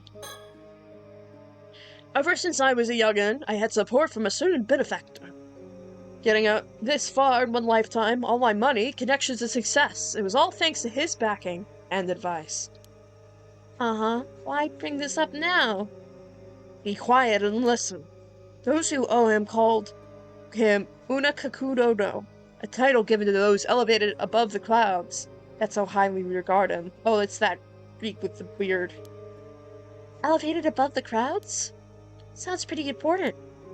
Sure is. He's from an old noble family, a real big shot with the land and business all across the prefecture. Anyway, I met with him yesterday, and I ended up telling him about you. About me? Uh-oh. This is, like, ending poorly for, like, everyone here. This is bad. Figure nobody would believe me if I told them about a girl who could resurrect herself from the dead. Just mentioned it in passing, expecting him to laugh it off and move on. But to my surprise, Unika Kodono was really interested, asking about all sorts of things. I don't like where this is going. Haven't even said anything bad yet. I also don't like where this is going. Maybe, but it sounds like you're about to say he wants you to hand me over to him or something like that. Well, you're not wrong. Unika Kodono demanded I give you to him. Knew it. Wouldn't take no for an answer, even putting a deal on the table that was hard to refuse. Oh, Jesus. You still told him no, right? Right? No, you're strong enough to tell him no. Okay, your silence is scaring me now. What's that face supposed to mean? I would seem that Unika Kodono has quietly been researching immortality for years. Huh? Immortality? He's pretty serious about it too. Says even the smallest rumors are worth looking into. Last year, when all that rite of resurrection nonsense was going on in Tokyo, he used the opportunity to gather information. I've never even heard of that. Was it that big of a thing? Yeah, there was a whole game about it. If I'd known he was so interested, I would have never brought you up. So you're saying you couldn't refuse him? Uh-oh. Anyway, let's just say I'm out a bit of a situation with no easy way out now. It would be better if there were a way to not have to take the deal, so I pleaded with him to give me more time. Oh, I knew you'd come through. Thank you. This brings me to what I need to ask you, Sato. Stop hiding things and tell me everything you know. I won't make this harder than it has to be. Well... Tell me, have you heard people on the island talk about the curse of the raging waters? The raging waves? That doesn't sound like a very nice curse. I keep saying raging waters instead of raging waves, and that's entirely my own fault. I just keep seeing waves. My brain, like, auto-corrects it to waters, which is, like, extremely stupid. But anyway, I'm just apologizing for that, for anyone reading this, because, my god, it is raging waves, not waters. I want to say waters because it sounds better. Anyway, so you haven't heard of it. Let me explain. I'm back. Welcome back, Shinji! It's okay, thank you. Shinji, did you get food? Did you get donor? Did we kill the long mermaid yet? We didn't kill a long mermaid, but we did kill someone. But she kind of consented to it, so... It was like consensual murder. I did get food. Yay! I'm excited. I'm so happy for you. What did you get, by the way? Can I ask? Do I know what it is? But I made some myself. Yay! Yummy, yum, yum, yum, yum, yum, yum, yum, yum, yum. Mermaid of Rothenburg. Whoa, excuse me? Wow, that's crazy. That's absolutely crazy. No, don't eat mermaid. Don't do that. You're gonna be immortal, Shinji. I made tomato salad and had some stuffed jalapenos. That sounds so freaking good. I want that. Stuffed jalapenos, yummy. And tomato salad, yummy. God, I need to... Gah. Yummy. I need good food. I need good food so bad. Wait, so the disaster 5 years ago, that was all because of this curse? And it was created from the lingering resentment of all the people who died in Taishima 400 years ago? There was a famous cannibal in Rothenburg. It was a huge trial, but he and his victim met up for exactly that, and it was consensual. Whoa, really? That is exactly what happened, but that's crazy. That's nuts. And that's a real thing, I'm assuming, if you're saying it. That's crazy. Like, I mean, like, yeah. Well, for the most part. Like, there wasn't a trial, but it was like the girl was on the boat, and she was like, "Hi, can you please turn me into a fish? I want to become a mermaid." And the guy was like, "But wait!" And then, the girl jumped off into the ocean, and we had to kill her. Der Cannibal de Rothenburg. Interesting. Very interesting. I wonder what the logic and morals are on that. I'm sure there's someone who's gone like really into like the morals on that. Um, I also hope you ate well. Get all the good yummies, the good foods. If that's true, it must be a very powerful curse. No doubt about that. No doubt? Uh-oh. That's where you come in, Sato. Believe you're the one calling the curse down upon us. You're the Raging Waves curse bearer. Excuse me? That's crazy. Why is my... Okay, that's gonna annoy the shit out of me. My cursor is showing up. Why is my cursor showing up? Stop showing up! I'm taking my cursor away for you. There, that's better. That's pissing me off, but it's okay. Yes, good gone cannibalistic yummies. Yay, good. No mermaids for you. Huh? Come on, you can't be serious. Timing fits perfectly. Things started taking a turn for the worst right after you arrived. More than anything, I know you're not human. Just admit it, you're the one bringing this goddamn curse to the island. Absolutely not. I don't know anything about it. I swear, you've got the wrong person. I do have a book with a teenage girl who's a competitive swimmer and is convinced she's a mermaid. And really good. It's kind of hoary at times and very gay. That seems very interesting. Wow, that's kind of crazy. Huh. I was willing to wait until I understood how you came back to life, but now I'm out of time. Whether you don't know or you're just playing dumb, I don't care anymore. Just need you to get rid of the goddamn curse. If you do, I'll never mention any of this again. Chlorine by Jade Song. Or Iotis? Wait. Whenever I'm on Twitch, I have, like, the Twitch chat on, like, this side of the screen. So, like, I could see what people are saying. But it doesn't scroll down all the way, so sometimes I have to read words, like, halfway. But it does update, it just doesn't go all the way. So sometimes I read things and I'm like, is that an I or is that a J? You know? But it's like, if that's a name, that could be Ayade song or Jade song. It could be either of those. But anyway, this is besides the point. You keep living here, watching as much TV as you like. I'll cover for you as long as you need. But I... Ooh. Ooh.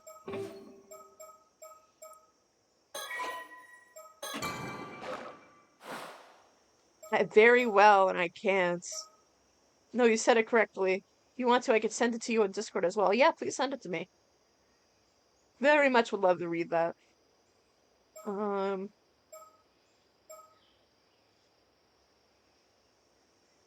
gonna say I can't. Didn't even know about the curse, let alone how to get rid of it. I'd love to take you up on the offer, but I just don't know how. So even the one who brought this curse upon us doesn't know how to lay to rest. Then I suppose I have no choice but to take Kudono's deal and hand you over. You see, Unica Kudono claims he already knows how to break the curse of the Raging Waves. Oh, why would he know that? I've warned him about the curse many times. I suppose he must have dug into it. Suppose you will have to be an offering to Unica Kudono. One necessary to save the Kamishima. Save Kamishima. An offering? You mean like a sacrifice? In this day and age? Surely there must be a way to save Kamishima that doesn't involve killing anyone. We can find the more humane routes. You really think he just handed over the information when he's got leverage? Use your head. You can't help that refusing his method of lifting the curse isn't on the table anymore. That means there has to be a price. That's just how deals work in the business world. I don't care about the business world. come now, you think you have a choice. Yes, I don't want to give up my body to someone researching immortality. He could kill me. A sacrifice in this economy? Exactly, Sinja. But that's the thing. There's no need for you to worry about that. You won't stay dead. You'll live through whatever happens, won't you? Jesus. Oh, that's fucked up. That's so fucked up. I refuse. I promise that I have to keep, no matter what. All you do is eat, sleep, and watch TV all day. What promise could you possibly have to keep? A sacrifice at this time of year? In the year of 2026? In the year of the 1980s? Well, I can't say, not right now. What nonsense, you're just saying whatever to save yourself. You realize you're choosing to stand against protecting everyone on the island from disaster. Do you really want that on your conscience? Priod. Heck yes, Sato. Tell him. Priod. Priod. Yeah, true, Sinja. To mention you're the cause of this mess to begin with. It's time you take responsibility. No, that's not true. You're blaming the wrong person. You live here and eat at our expense for months and then refuse one request? Unbelievable. I'm sorry. I don't know what else to say. The handover is tomorrow night, the 8th. The transport boat will slip out of the port. Till then, do as you like. And don't bother trying to escape the island. I've told the ferry not to let you on board. Jesus. There's no one on this island my eyes don't reach. Jeez. Oh my god. If I've done this 5 years ago, maybe I could have stopped it. I won't make the same mistake. Whoa. This is where Mr. Wakamura grew up. Apparently it's been kept much as it was. No major renovations. For someone in such high position, the place really isn't that fancy. It's not so different from any other homes in the islands. People like that about him. It makes him feel more approachable. Poor girl, literally. She does not deserve this. No one deserves this, but she definitely doesn't deserve this. Look at the entrance. It's the entrance to the house. People stop by every day when Mr. Wakamura is here at home. If someone needs help or wants some advice, they often come here to see the Wakamuras. There's a bird sticker. Mockingbird time. Cool. Okay. I'm leaving. I'm going out for a bit. Fine, talk to whoever you want. It won't change a thing. No one here will define my decision. She has to find a place to hide. Uh-oh. Surely there's places that, like, she could hide in, or, like, a boat she could take. Oh, girly. I feel bad. Southern coast. Ooh. Ooh, interesting place to go. Why?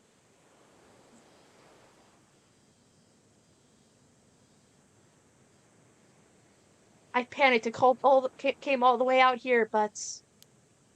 Underwater, that's what I'm thinking. What the hell am I supposed to do? Whatever happens, I still have to keep the promise I made to Tsukasa yesterday. I don't remember that. It's been way too long. But I'm sure it happens.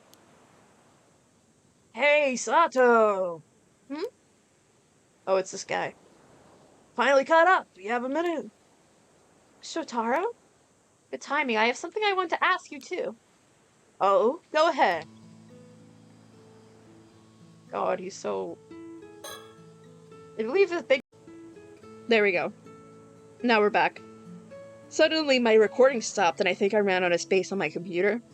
But now I turned it back on, so yay! Recording's back. I'll just have to edit this later, which is gonna be a kind of a pain in the ass, but... Hello, I am under the water, please help me. Crime. I support you. Also, thank you, Shinji, I just saw the message. I just saw the message!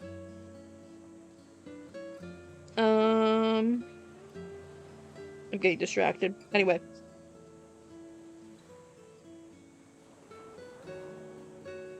Okay. Can't swim, blah blah blah. Message. Me when I find the message. Okay, anyway. This is so odd because now my recording is only at 1 minute right now, and my live time is 3 hours and 9 minutes.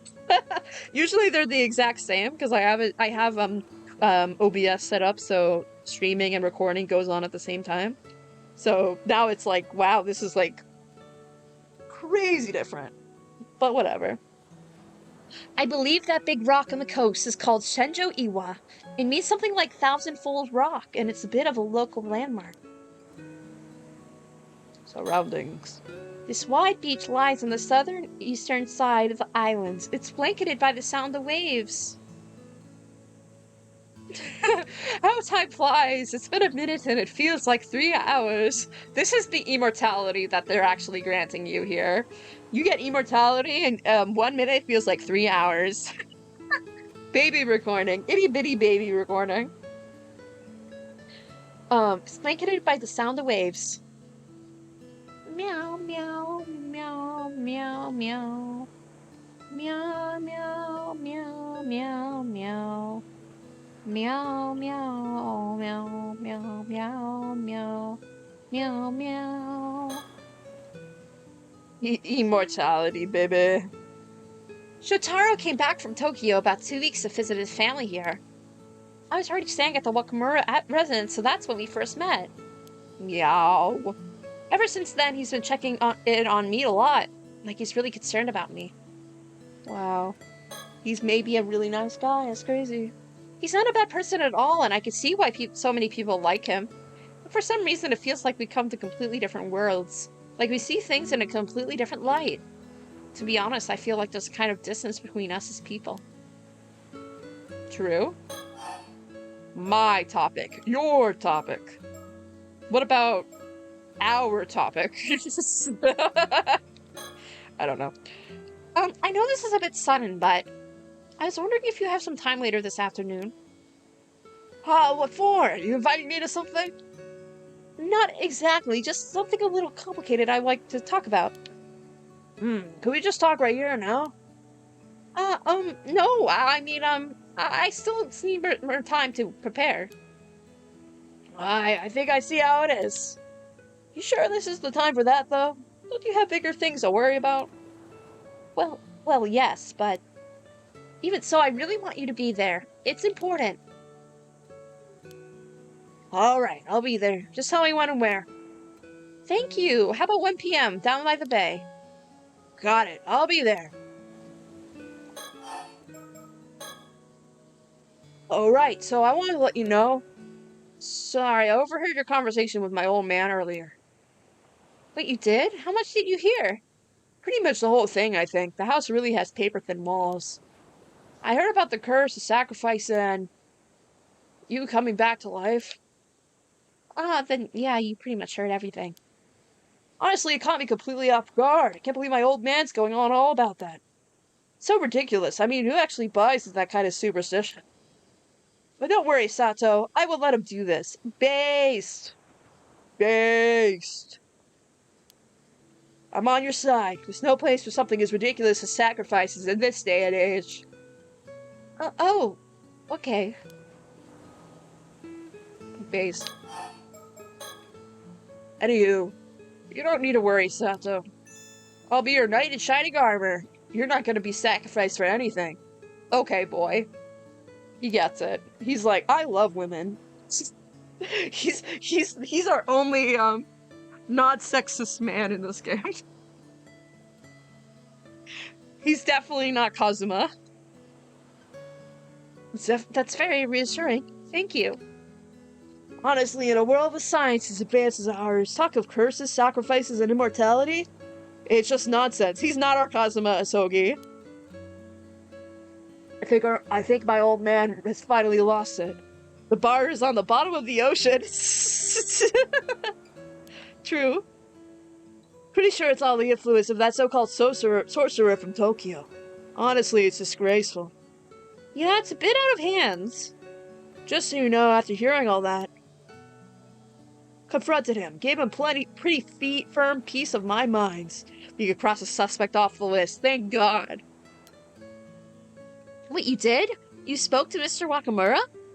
Sure did. I told them flat out that you weren't going to be a sacrifice or anything. Things got pretty heated after that. Gah. Oh no, I'm so sorry. You didn't have to go that far for me. Well, you see, I actually have my own reason for not wanting to lose you to some silly sacrifice. Uh-oh.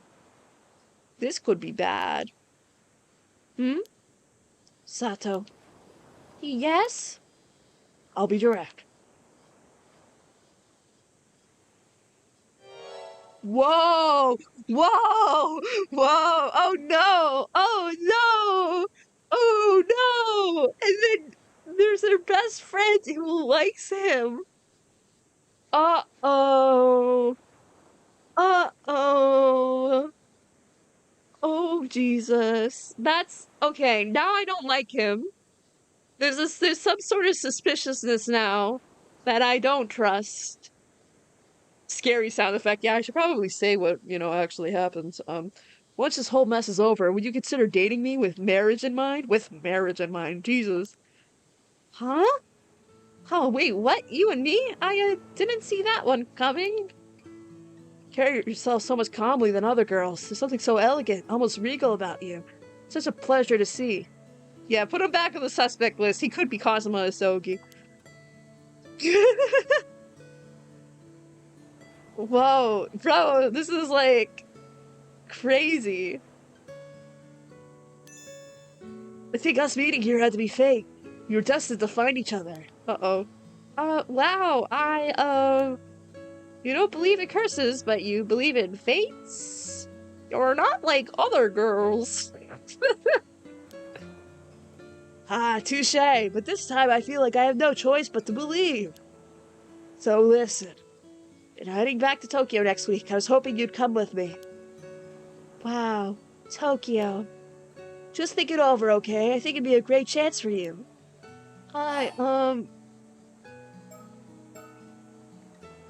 Never thought he'd come out like that, yeah, for real. Sorry. Damn, this is not fair. Dropping that on me right after saying he helped save me. Really not interested, but I should nip this in the bud before it becomes a problem down the line. I'm sorry.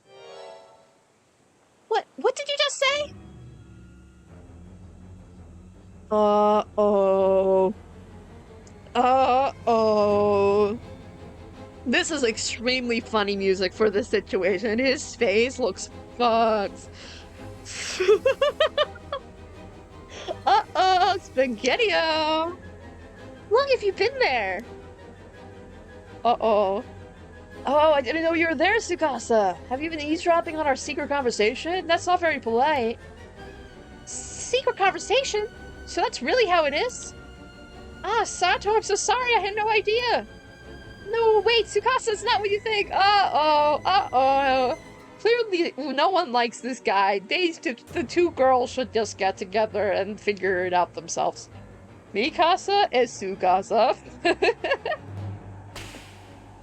Ah! I really am the worst. I'm sorry, I was so clueless. Oh, God. Tsukasa, wait. What the hell was that? I'm sorry, I have to go. His eyes are so big in that sprite. It's so funny. God. Whoa, whoa! Whoa, whoa, whoa, whoa, whoa. Okay, that makes a lot of sense. So the murders start happening around here. That makes so much more sense in terms of timeline. Got it. Got it. That makes, like, so much more sense timeline-wise. Good. Confession. Oh, Jesus. Uh-oh. Spaghetti-O. Oh, no. And this is where we found her. I can't do this. It's not fair. Hey, Tsukasa, listen. You're okay. There's still a chance. No, there isn't. Ah! Tsukasa, Sato, what's going on? Well, I'm sorry. I can't explain right now. Tsukasa, come on. We're drawing too much attention here. Uh-oh. Uh-oh. Uh-oh. Mikasa Tsukasa. Sinja, that's so funny. You're feeling a bit better now? Yeah, sorry, none of this is your fault, Sato, I know that. And now we probably missed the meeting time too. Shotaro's probably out there looking for us. Yeah, we'll find him later and apologize. Oh no. Oh, girlies. This is a beautiful... I love this background specifically. That is such a beautiful painting. It looks like watercolor, kind of. These are the ruins of an old building called the Kanekisho Ruins. People hardly come over here anymore. Your shirt was kind of giving. Sinja. Yeah, let's look at her shirt. Tsukasa was in pieces earlier, but at least she's kind of calmed down a bit now. I mean, after something like that, of course she'd be upset. Uh-oh. So you're saying that today was the first time he ever said anything like that to you? Yep, I had no idea he'd be confessing out of the blue like that. I mean, I get it now. I know you aren't interested in him, but... I guess I really am still just a kid. I don't have the confidence to confess like that. Getting married, going to Tokyo together, that's way too much for me to even begin thinking about. I heard something and I need to share with you? Shoot. Yeah, I just kind of skipped several steps ahead. I guess guys from the city are just like that. No, I think misogynists are like that.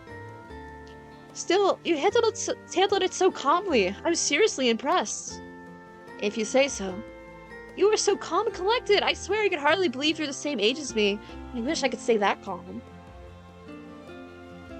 Did you know that apparently people in China are using hime wash, the jelly wash, for trading in oil? When oil is too expensive. Oh, interesting. Huh.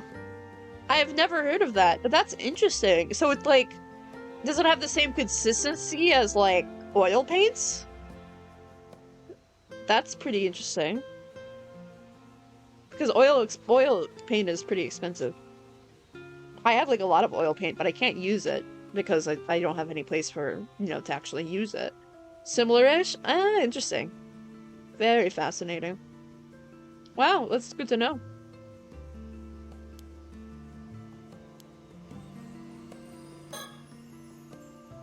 But dries so much quicker. That's crazy. I should probably look into that.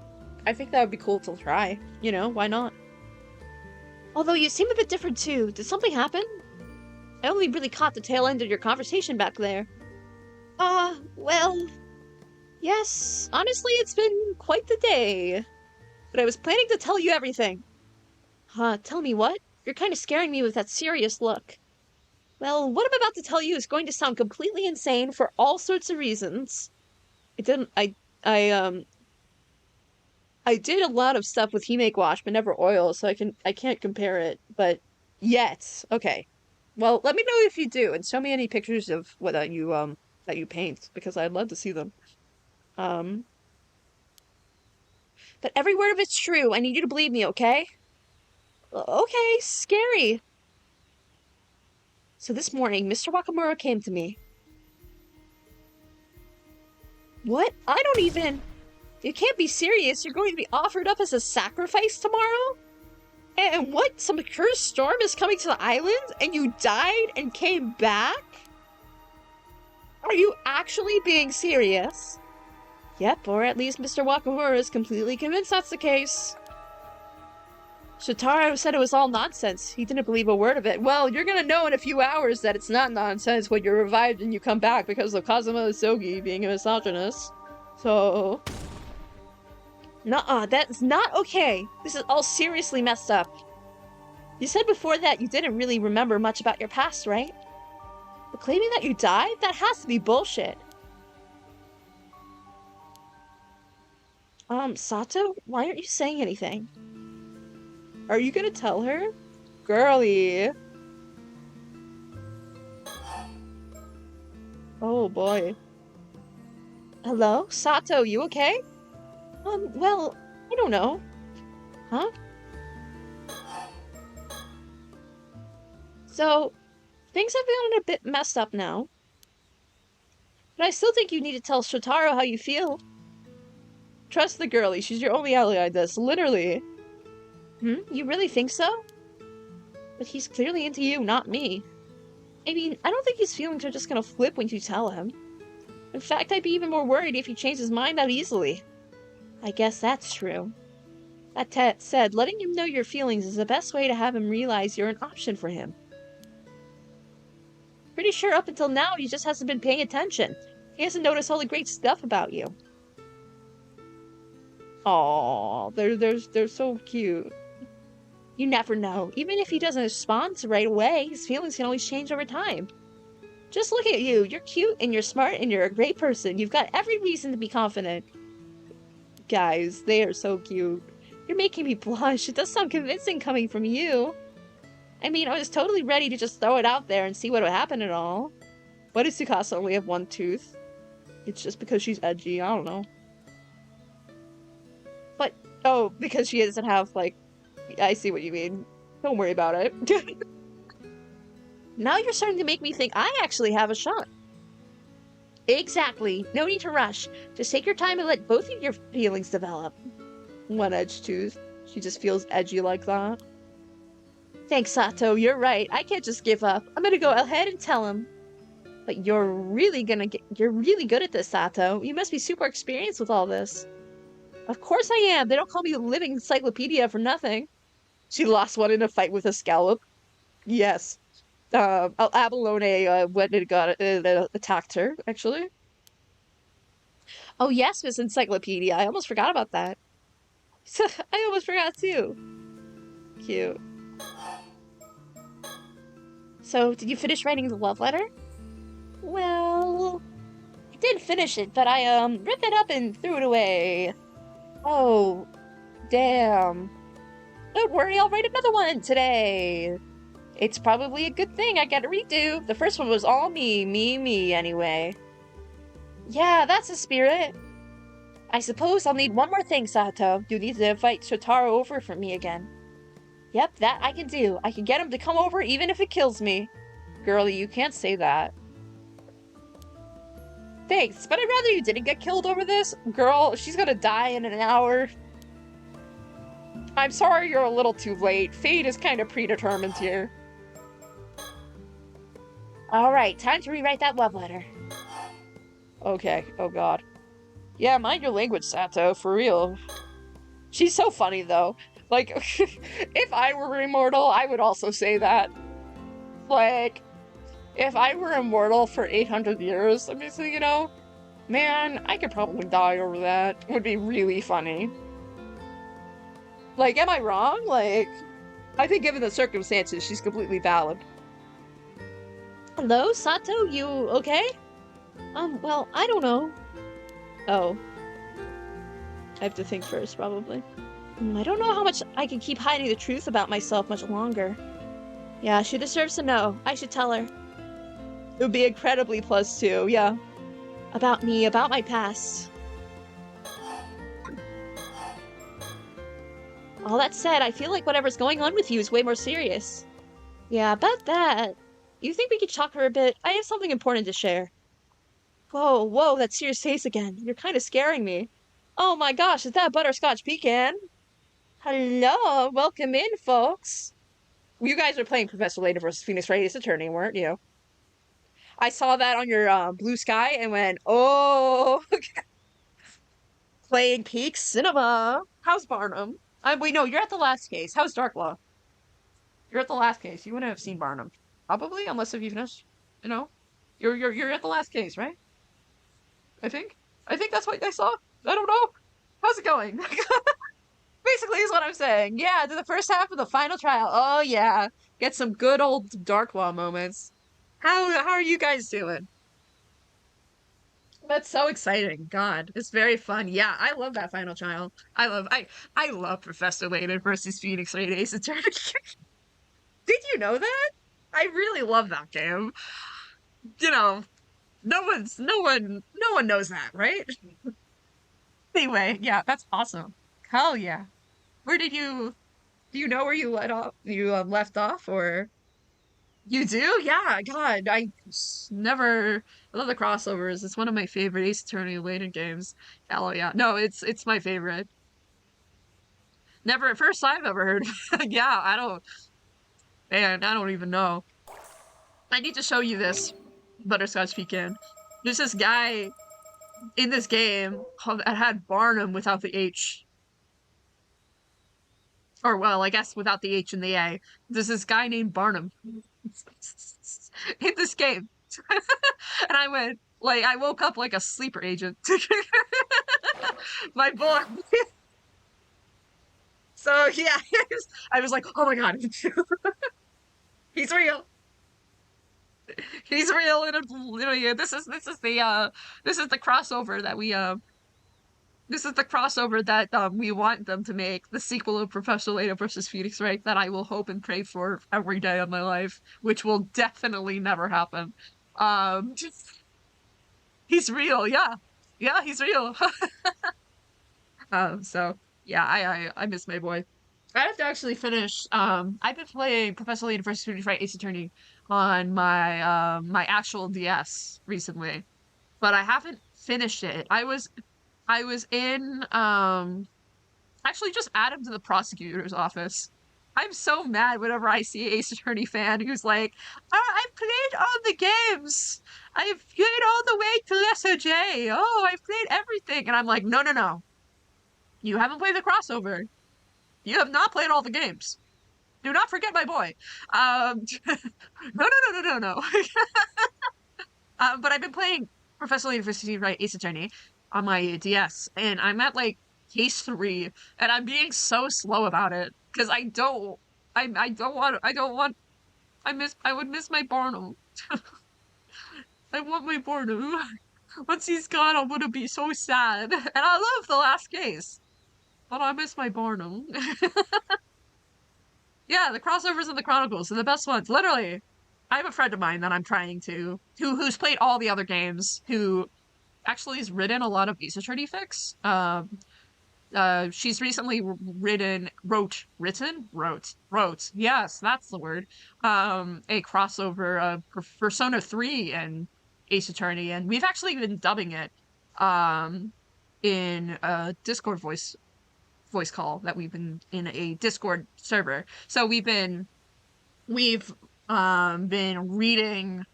and I've been dubbing with her, that the chapters of her fic because their fic's really good.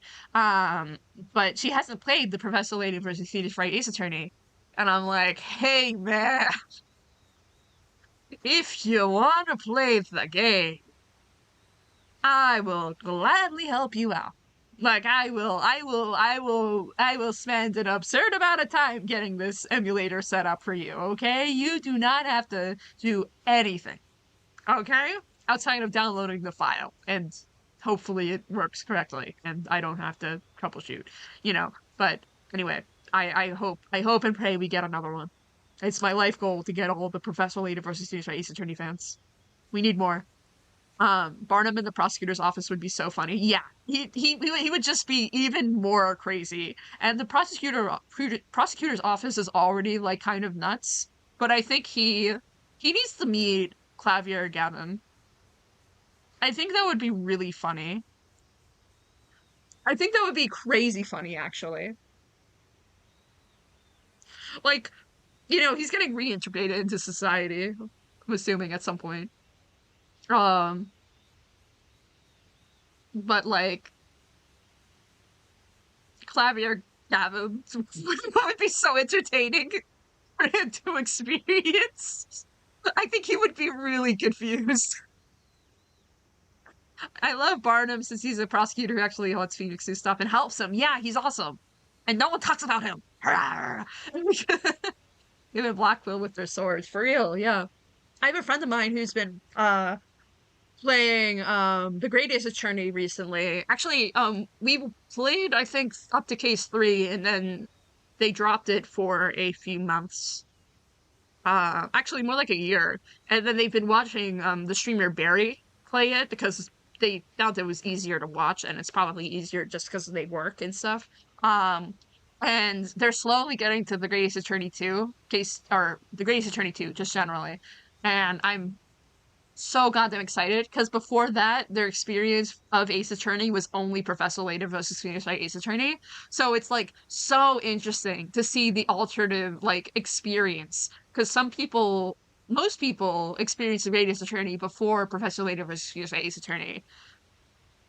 Um, from what I've seen, and there's sure there's people that have played Professor Layton versus Phoenix Wright Ace Attorney before um playing the Greatest Attorney. But I think it's really cool to see that alternative perspective because the games are so similar, but also so different, you know? Yeah, he and Blackwell would definitely have duels. They would definitely have duels and they'd have a lot of fun with it. Yeah, they with the swords. And Constantine would be adopted as the office dog, I feel. But he would bite a few people and probably wouldn't be allowed in the office. But like they have a freaking bird. They have a freaking bird in there. I'm sure Constantine would be fine, right? Like Constantine would just defend against defense attorneys and bite their ankles. Um, I was one of those who did that. Saw the multiple witness thing in Chronicles and cheered since I love the mechanic. Yeah, for real. It's so fun. Like, I also love how I see like the animations being wrapped from from Professor Layton versus Phoenix Wright for the Great Ace Attorney. Like that's so cool. I could talk about this for ages, but that's not why we're here. I love yapping about my favorite game ever. And the music, yeah. Oh god, it's not even uh, so I can go on and on and on and on and on about the my favorite game ever. Um so but yeah, so anywho, I'm glad you guys are having a wonderful time because I love Professor Layton versus Great Ace Attorney, and I think everyone should play it at all times, actually. And I think everyone should play it just generally, not not at all times, but just generally. Oh, you come back to Paranormasight. Say no, it's literally okay. I can yap about it all day. I can yap about it every second of the day. Okay. I'm not the type of person that has like heavy theories or headcanons on things. Like Professor Layton versus Vita, right? It's just like it's something that I just like gnawing about it and then putting it in a use that I'll never actually like put it for hours a day of Professor Layton versus Vita, right? It's Attorney. For real. Yeah. People need to make merch of Barnum specifically for me or Darklaw or Espella because I have so much merch of other things, but like it's such a niche thing that I can't find like any pins of Barnum. Just give me a one singular pin of Barnum. I don't own any merch of him outside of like the tarot cards that I bought like 4 years ago, and that's a tarot card. You know, I need more. I need more Professor Layton versus Right Love at all moments in the day. What about the storyteller? No, fuck that guy. I don't like him. Tomato, tomato, tomato. You know, good for him and his doom toxic yaoi thing that he's got going on, but like, figure out your shit, boy. Um, so anyway, um, he has a cool design though. I must give him that. But you know, whatever. But he's so cool in Paranormals. Oh shit, you're right. Yeah, yeah. Oh, also Butterscotch. There's a freaking storyteller in Paranormasight, which is crazy. Yeah, my favorite character in Paranormasight. This guy's my bestie. We call him my bestie because he's my bestie, but that's besides the point. Anywho, we need to get back to Paranormasight. I'm gonna yap way too much. I've already yapped way too much today. And we've been live for what 3.5 hours? Be a better father. Yeah, no, get your ass together, boy. Anyway, we're gonna go paranormal our sites again. So, we're currently they're about to spill some tea. So if you don't want to be spoiled for the second game, then don't stay. Feel free to take a rest and also get some food, whatever. Do that post stream stuff. But just so you know, if you don't want to be spoiled by Paranormasight 2, then I mean you could watch if you want. They're just gonna yap, but like up to you. But yeah, so we're gonna continue. But thank you for the raid. And welcome everyone who has joined. I appreciate you being here. Just don't eat a mermaid. Don't eat mermaids. Bad for you. You don't want to be immortal. Bad, bad, bad. Anyway, so, the truth is some of my memories have started coming back. Just a few. Wait, really? That's great. So, what do you remember? Oh, so she's not gonna confess that she's a more billion years old. Well, I want to keep this just between us for now. Is that okay? Yeah, of course, totally. There's someone definitely listening in on this. Earlier, when you said you couldn't believe we were the same age, you were right. The truth is, although I may look quite young, I've actually been around for a very long time. That's an extremely funny way to put it. Oh, so that's what you've been hiding. I knew something was up. I knew it. So how old are you? Already 20? No, a little older than that. Start sweating. Whoa, I need to guess even higher? Uh-oh. This reveal is very entertaining to me. Alright then, let's take a big jump. 23. 23 isn't even that old. You're like, that would be 1 year old, 1 year younger than I am. Like, I guess I lied. I'm actually a lot older than that. I think, at least. A lot older? Now I'm not sure where to guess. But you're not gonna tell me you're secretly some ancient grandma, are you? Start sweating. Yep, that's about right. Huh? Also, that part about me dying and coming back, there may be some truth to that too. Huh? Yeah, so in other words, I'm actually an immortal girl with an immortal body. Nice to meet you. God, I love her. There's no way. She's so funny. Hi, girly. Wait, are you actually being serious here? She's so silly. Yep, completely serious. I mean, I've always thought you said some pretty weird things, but this one takes the cake. I guess you did always have a kind of strange vibe about you. Hearing this sort of makes sense. But like, how did that even happen? Well, it's so long ago I barely remember. But long ago, for some reason I can't remember, I ended up eating the flesh of a mermaid. The flesh of a mermaid? Oh, I've actually heard stories about that. Eating mermaid flesh is supposed to make you immortal, right? Exactly, that's the stuff. No way, so those stories were real! So you have an immortal body and you've been alive for who knows how long?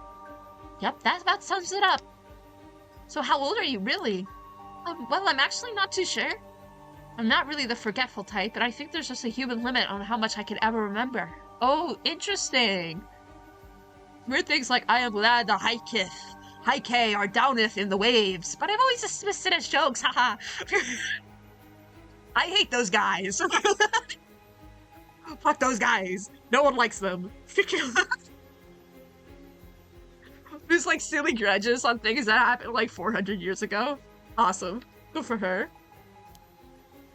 Then when living normally, you wind up forgetting stuff from a long time ago, right? I guess. Maybe. I've only been alive 17 years, so I really wouldn't know. Oh, yeah. The oldest memory I can still remember probably goes back several centuries at least.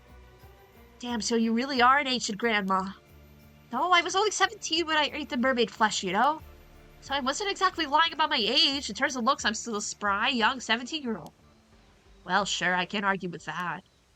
But you're saying you're actually immortal? I think that tops my surprises for today. You believe me? Of course, you joke around a lot, but I trust you when you say it's serious. Oh, they're best girlies. Thank you. Oh. So if you really did become immortal from eating the flesh of a mermaid, then I guess handing you over to some bigwig like the Unakakudona really starts to make sense. Yep, if I get handed over to him, I'm pretty sure he'd figure it out. Who knows what could happen? Right? That'd be bad news. No telling what he'd do after that. And if it's the truth, I guess there's no point in making excuses either. Exactly. What about that curse of the raging waves? Is that true too? Yeah, I'm pretty sure it's real too. I think I'm somehow connected to that place called Taishima that came up in the curse's story. Oh, you are? She's definitely a mermaid, right?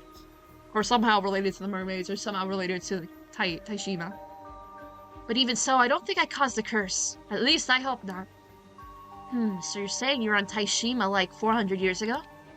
Yes, I think so. Don't really remember what kind of person I was like back then, though. Even though so, I can't believe that old man just straight up said he was gonna hand you over tomorrow. Yeah, I've been trying to figure out how to get out of that. Well, I'm gonna help you, obviously. How about you really do just run away to Tokyo with Shotaro, then?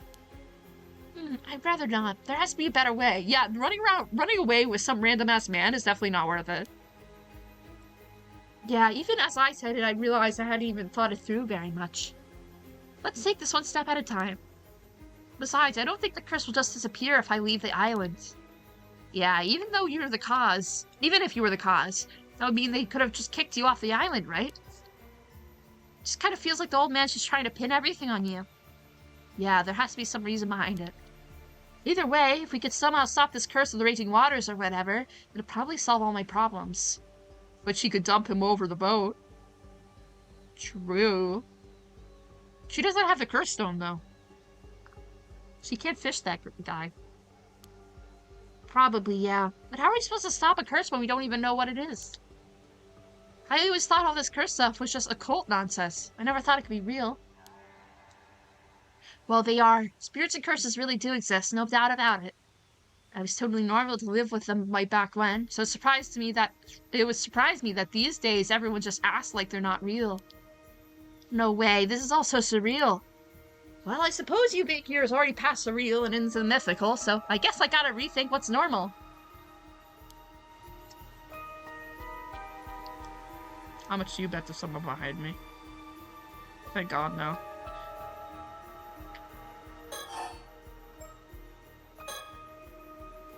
I guess that means our best chance at the moment probably lies in the memory somewhere. Do you really not remember anything about what you were doing before you washed up on the island? No, while I now remember I was in Taishima 400 years ago. Everything between then and waking up here is completely blank. I'm guessing you may have been sleeping somewhere for the last 400 years or something like that. Damn, how could something like that have happened? You think it's connected to whatever happened to Taishima? Yep, probably. Still sleeping for 400 years. That's just unreal. Feels like something out of a story. I feel like it was a situation where the Taishima seal, run from the raging waters, was broken and her body went to the surface. Kind of thing. And that's how she ended up on the beach. Because we know that the seal was broken. I don't know exactly how long ago it was broken, but the seal was broken at some point. So that would make it so that her body would float onto the beach and then she would revive herself. But she's definitely a mermaid. If she is the mermaid that caused the raging waters, that she's the one that was attacked and brutalized and terrorized and created that curse of the fish. You know? Maybe? Or maybe I'm wrong. Her body was being used as a bathtub log? I mean, yeah. That's the theory. I mean, you fit into our society so naturally, it's hard to believe you're not from the same era. I was quite lost at first, but I didn't want to cause a scene, so I tried really hard to fit in. Everything had changed so much, and there were surprises all around every corner. It's pretty overwhelming at first. I can imagine, it's like that old tale of Urashima Taro. It came back and centuries had gone by. Oh yeah, now that you mention it, it is quite similar. I'm amazed that the tale of Urashima Taro is still being told even now. But you know what amazed me the most? TV. It's incredible how much I can learn from it. Aha, so that's why you're always glued to the TV. Oh, she wants to learn. Still, that's amazing. I can't believe you managed to blend in so naturally just by watching TV. Yep, it was actually easier than I expected. It felt more like visiting a country with a different culture than jumping through time. And I guess since I barely remembered anything from my past, there wasn't much to get in the way of learning new stuff. Girl, wait till you find out about the internet. Her mind's gonna explode. That's also true, like... Right, guess that's why you seem a bit distant when you first arrived at the island. Oh yeah, sorry I was such a pain. You were just so scared, right? You had no memories and were flown into a completely different era. I was lucky, though. Everyone on the island was so kind, they helped a lot. Still, I can't believe that old man wants to offer you as a sacrifice. That's so messed up. True. I wish you could remember a bit more about yourself, though. Aren't you even a little more curious about who you were? Doesn't it worry you? Honestly, not really. I mean, I was probably just another person. Not I was anyone special. Press X to doubt. Don't say that. You never know. Well, either way, we have to make a bunch of good memories for the new you. 1 second.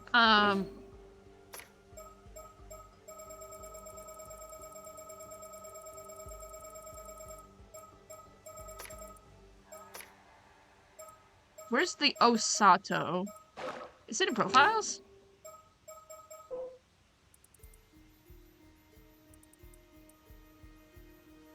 Yeah. Osato is the name. I don't know where it is in the files. These files in this game piss me off. They're not, like, they don't really piss me off. It's just, like, Osato. I want to be able to, like, actually search things. It was one of the 3 things. Because I remember they showed me the article before I actually read it, and they were like, yeah! Issei Bay Mermaid Legends. Hails of Issei.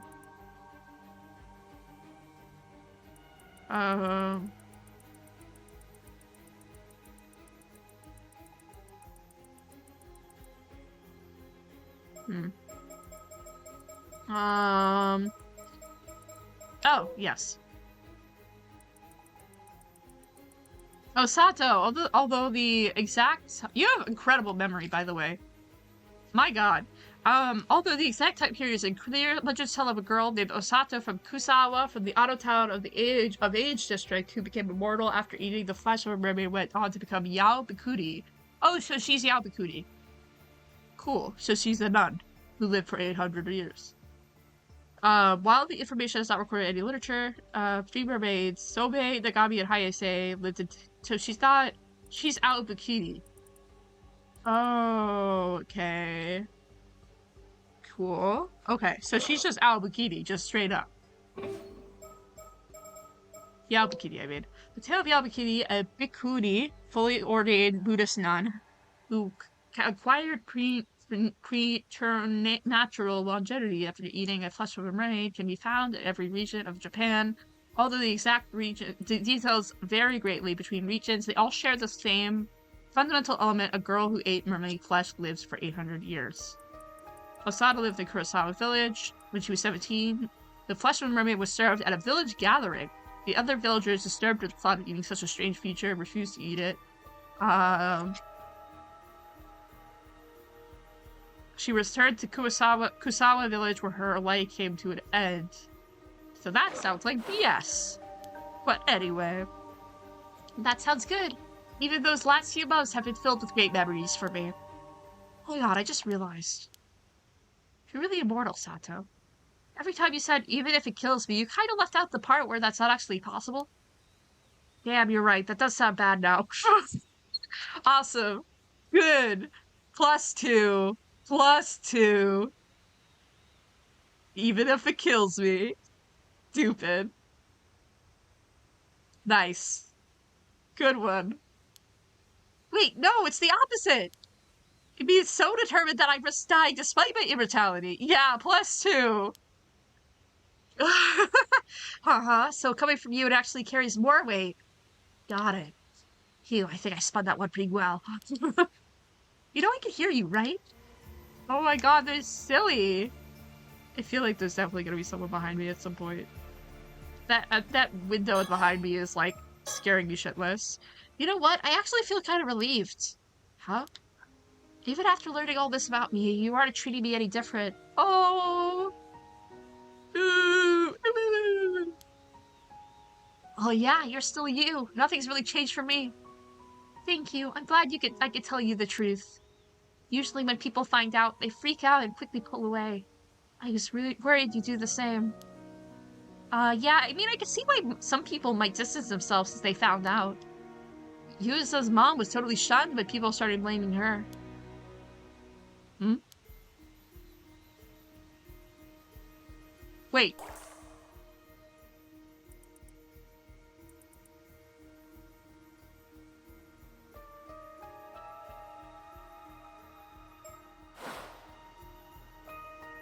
Was that Yusa's sprite? Was that Yusa's sprite? Is he listening in?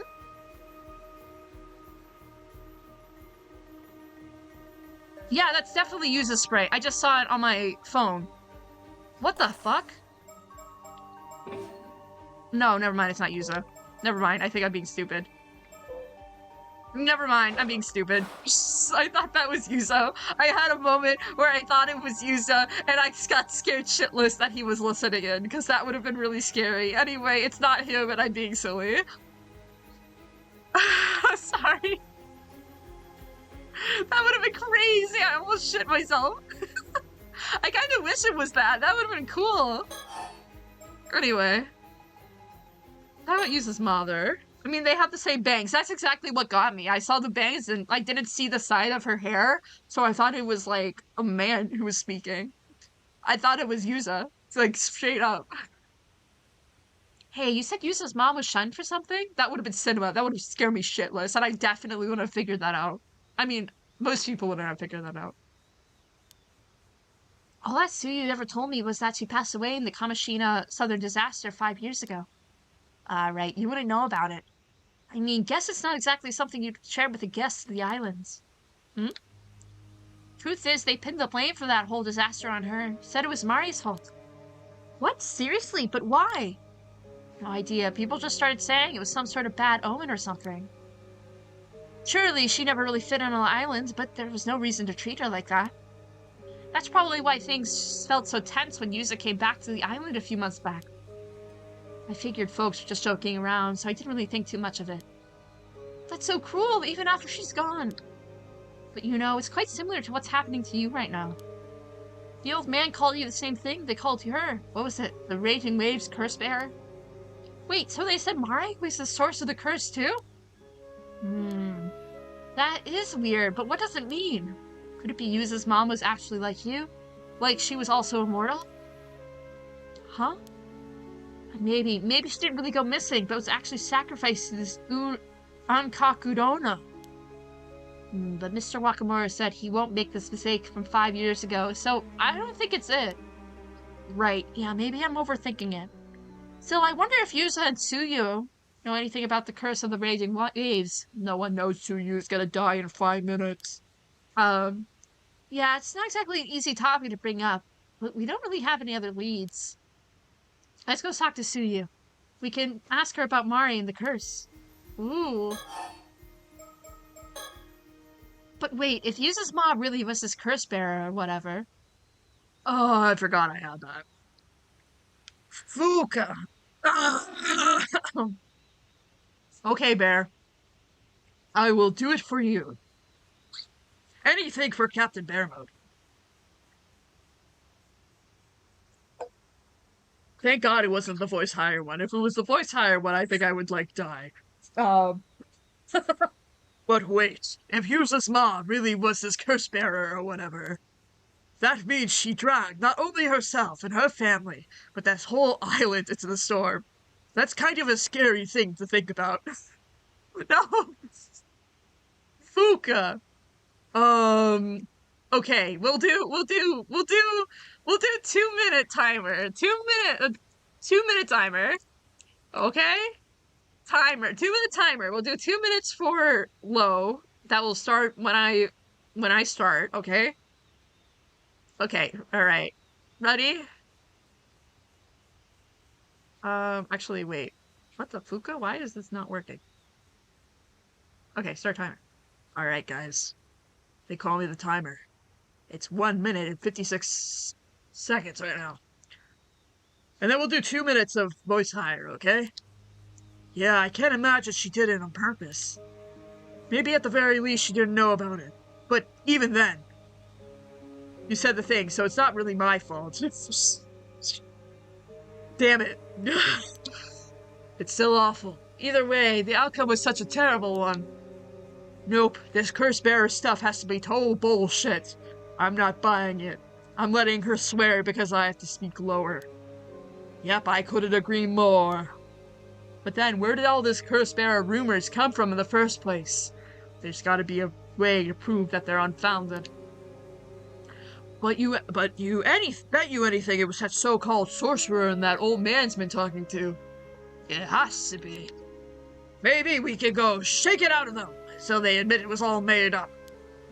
It's a bit extreme, but if we could pull it off, it would clear things up.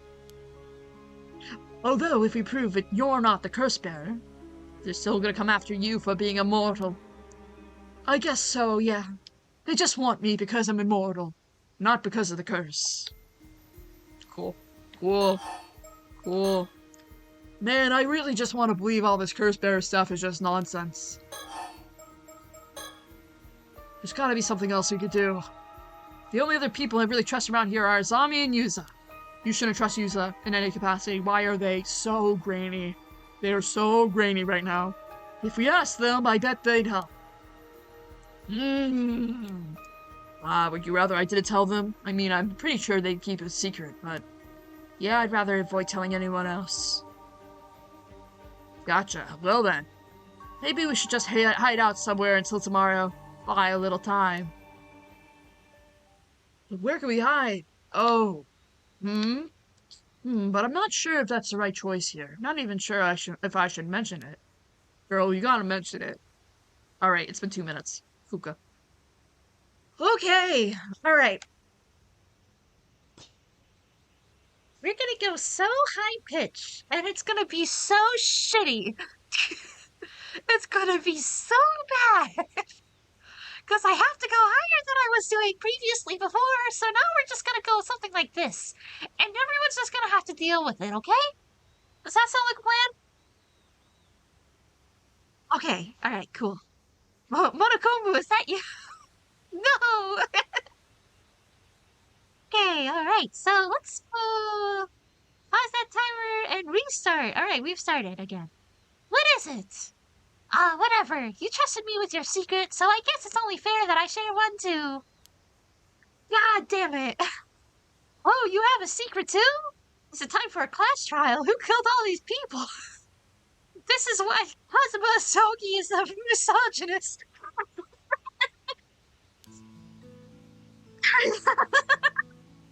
Stupid. Keep this between us, okay? It's about my pa, actually. Wait, your dad? But I thought you grew up with just your mom. I did, so that's why I got curious to who my pa was, and started digging on my own. Didn't have much to go on, but I managed to piece it together. Maybe I got a knack of detective work.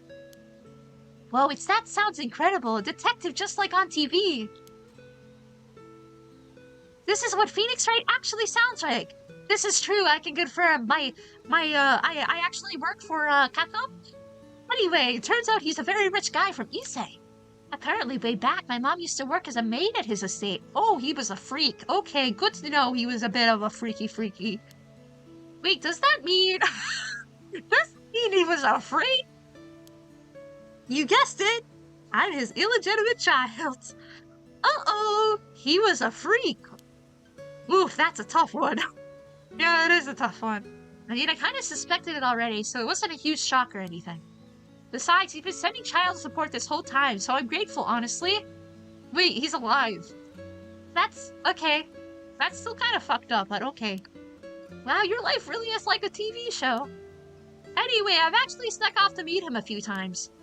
You met your dad all on your own, and that wasn't a problem? Surprisingly, yeah, he was happy to see me. Even said he wanted to meet me, too. Took me out for dinner a couple times and all. How nice, but you're smart and cute. I can see why he'd be proud. You guys need to get together. Jesus H. Christ, come on. Alright, it's over. It's over. It's over. It's over. It's over. I love speaking normally. Girl who's only seen TV. Girl. Wow, your life's like a TV show for real. We're watching Modern Family with this one or some shit. I don't know TV shows. This is sort of TV show there. Anyway. Oh, my vocal cords have expanded, I feel. It feels like my vocal cords, like my vocal voice box has like expanded like a significant amount by just doing that exercise. Thank you for the sippy. I will gladly sippy my water. Because I definitely need it. Wow, was that a TV reference? Oh yeah, that was the TV reference.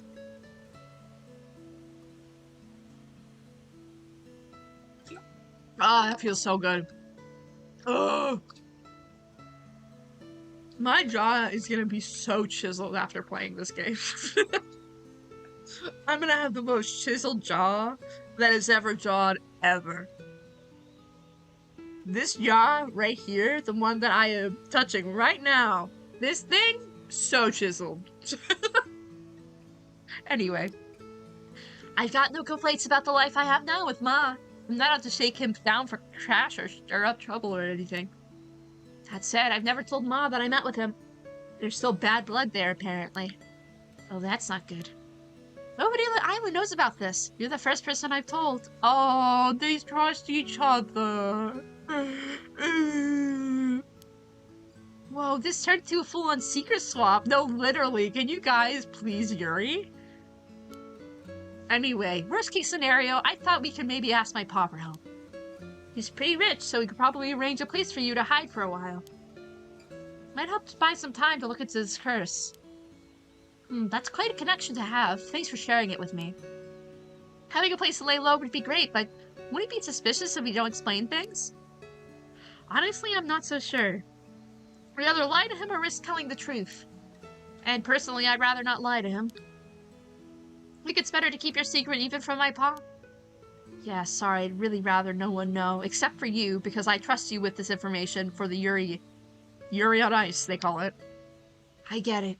If word gets out, it'll probably stir up a whole new mess. Let's keep that to our last resort, then. It was a great idea, though. Thanks. Oh shit, I just realized that if she gets stabbed and is brought to the house, to the mansion, then they clearly just fucking sealed her away to not leave the island ever again. Like, that's what that's implying. Holy shit. Hey, Tsukasa, I just had a thought. Yeah, what is it? The Unika Dono guy says he has a way to break the curse of the raging waves, right? Yeah, sounds like it. That's what he's offering in exchange for you, right? Then what if we somehow stole that from him? We're gonna phantom thief it up. Oh, bold idea! You mean we fake the trade and swipe it instead? No, I mean, what if I just snuck into Unikaku Dono's place and took it? So we've had our detective arc and now we're going undercover. Are we spies now? Yes, you are. Yeah, okay, that's probably not very realistic. He'll never see it coming! Anyway, I do think it's a bit of a stretch. We don't exactly have the skills or intel for a spy mission. Still, if there's any way to break the curse of the raging waves, that'll solve everything. Exactly. Okay. We've talked about everything. No suspicious people around our general vicinity. So I think we go move. Come on, let's go talk to Suyu. Yeah, we should go apologize to Shotaro, too. Oh, right. Okay. So... I'm gonna go to the bay last. Go to the residence. Because that'll suck the most. If you do the thing that sucks the most, then... looks like Shotaro isn't home. Yeah, no one's here right now. Oh. Eat! Oh, it's just the phone. That scared me. Yeah, we're fucking picking that up. I'll get it. Oh, she's so cute! Oh, she's so cute. Hello, Wakamura residents. You one of the Wakamuras? Actually, no one from the Wakamura family is home right now. Do you mind calling back later? Wait, really? Then that means... You must be that immortal girl. Uh-oh. We didn't have phones back in my day, you know. For real. Sorry, I'm not sure what you mean. If this is a prank call, I'm hanging up. Something about his tone really irks me. Aha, so this is where you've been hiding. Took me forever to find you. Who's this? Ha, my dear Osato, it's been a while. Uh-oh. Uh-oh, that's even bad. That's like calling someone by their dead name. Typical young is being scared of phone calls. That's some freaking age. No, for real, actually. Me too. He knows you?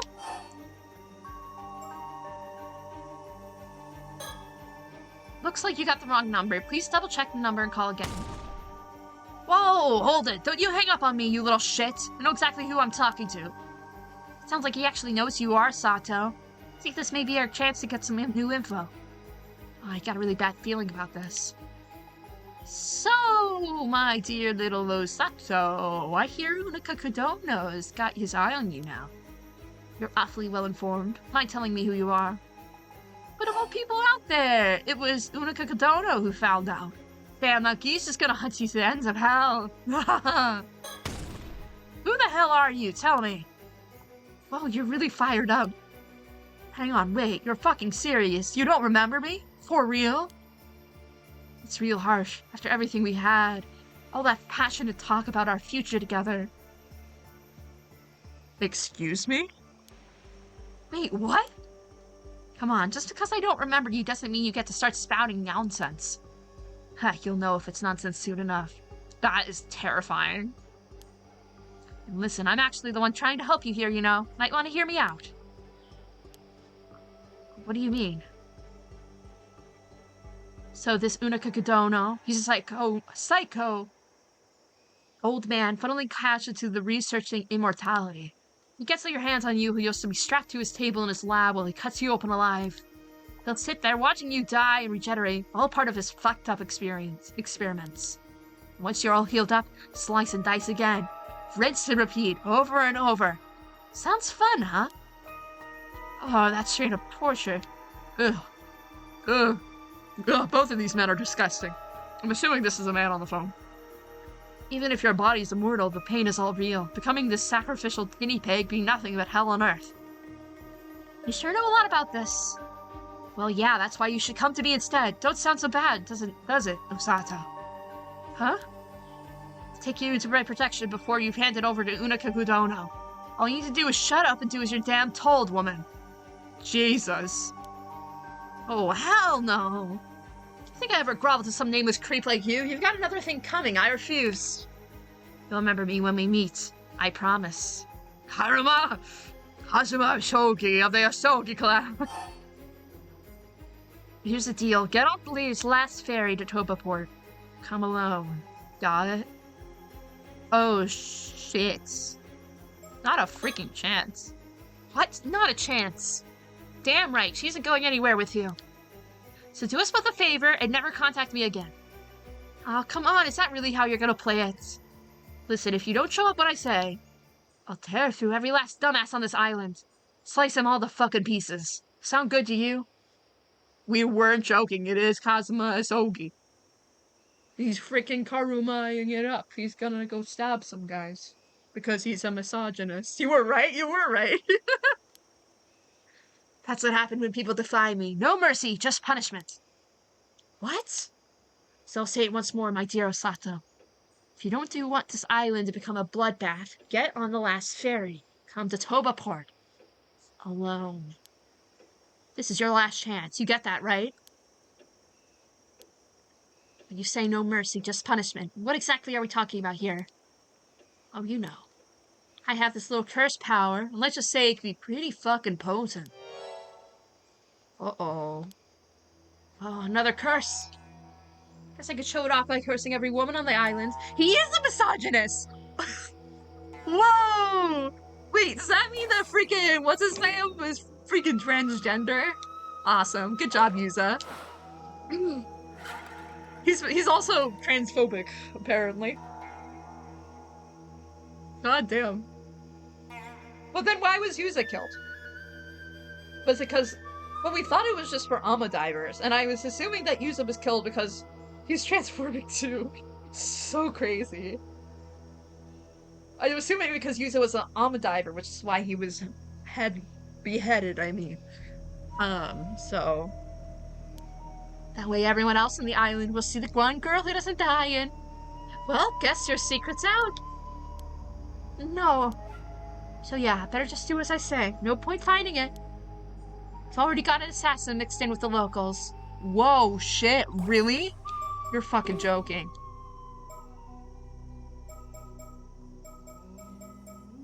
Mixed in with the locals? Who the fuck could that be? Maybe the evil guy assumed every Alma diver was a woman and didn't know a boy and wanted to dive it up too. I mean, maybe it's like anyone who's dived into the Issei Sea gets killed.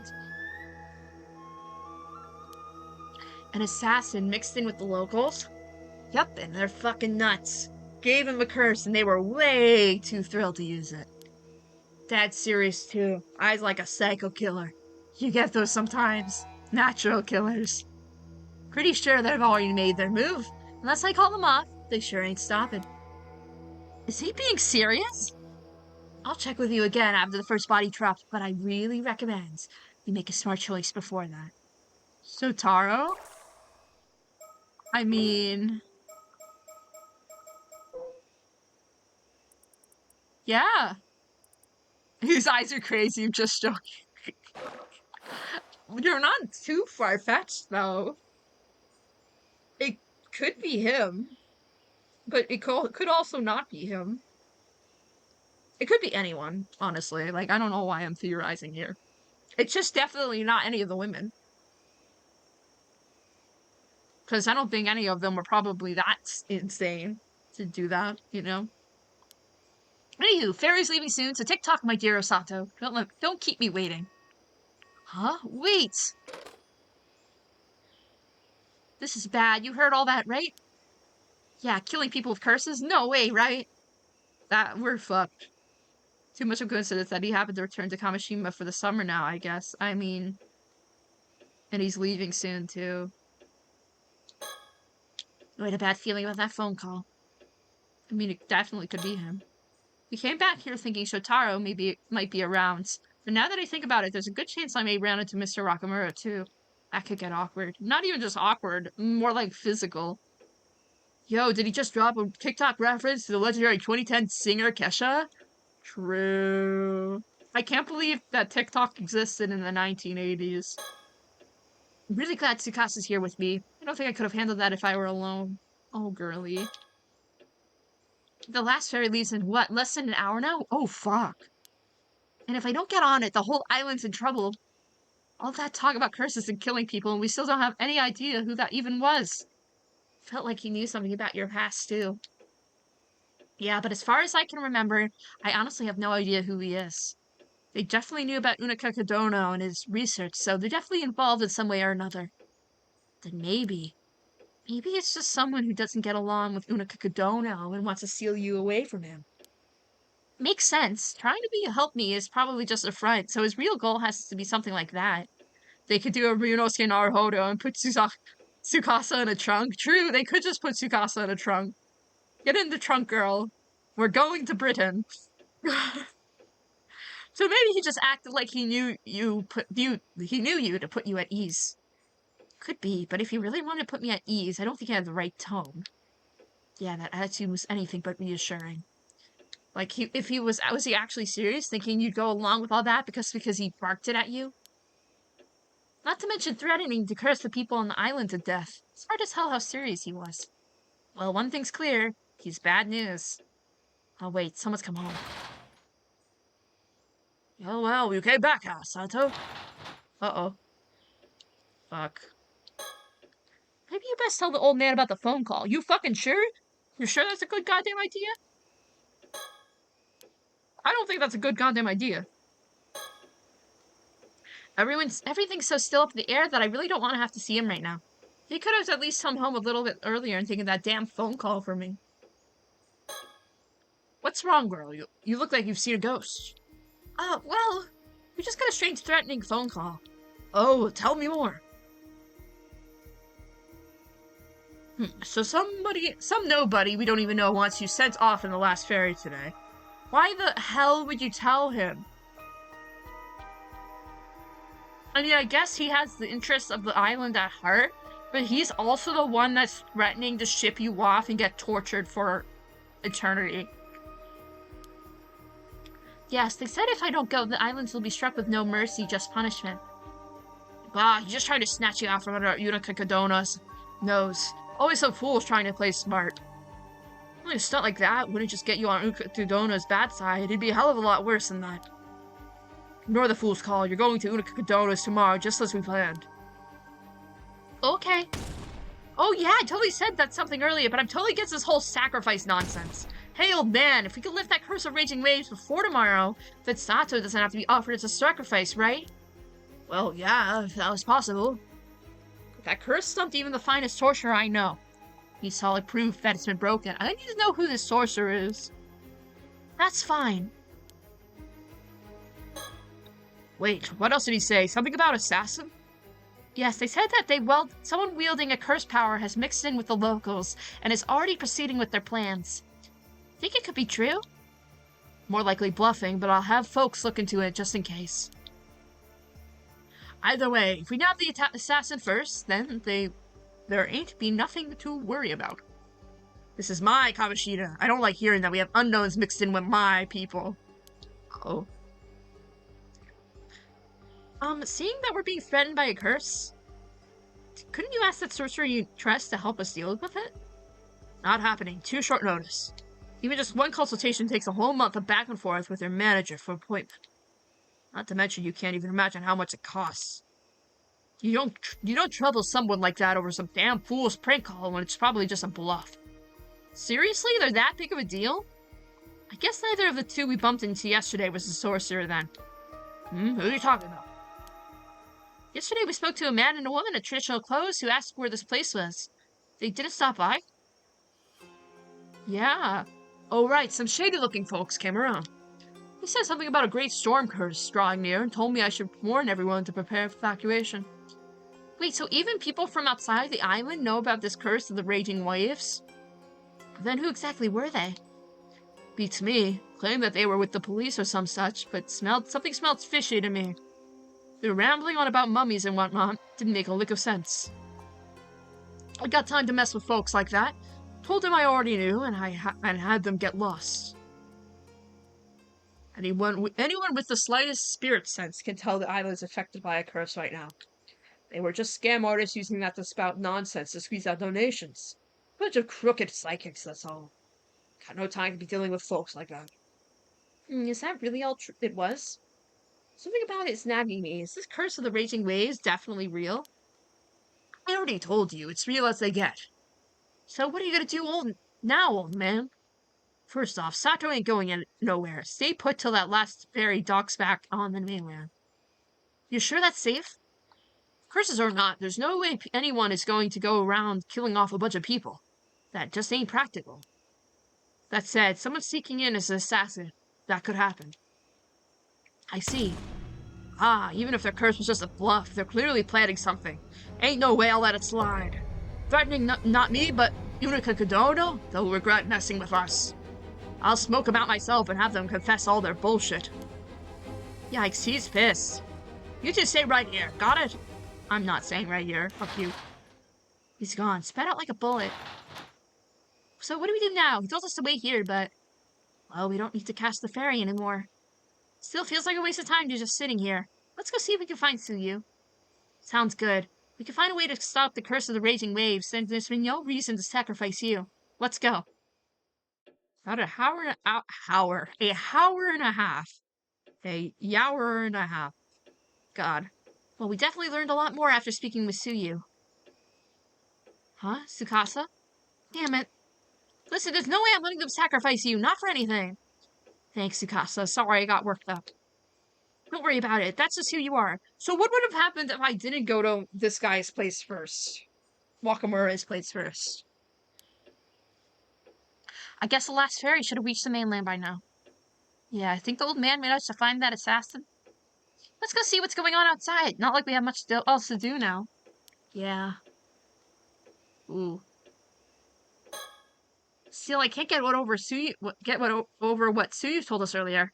What a shock. I can't imagine how much you've been to, Sato. Yeah, my memories also came rushing back so suddenly I wasn't really sure what to do. Bro, what did I miss? I feel like I missed something. God damn. They're definitely gonna make me replay this chapter. Oh, this is where she gets stabbed, isn't it?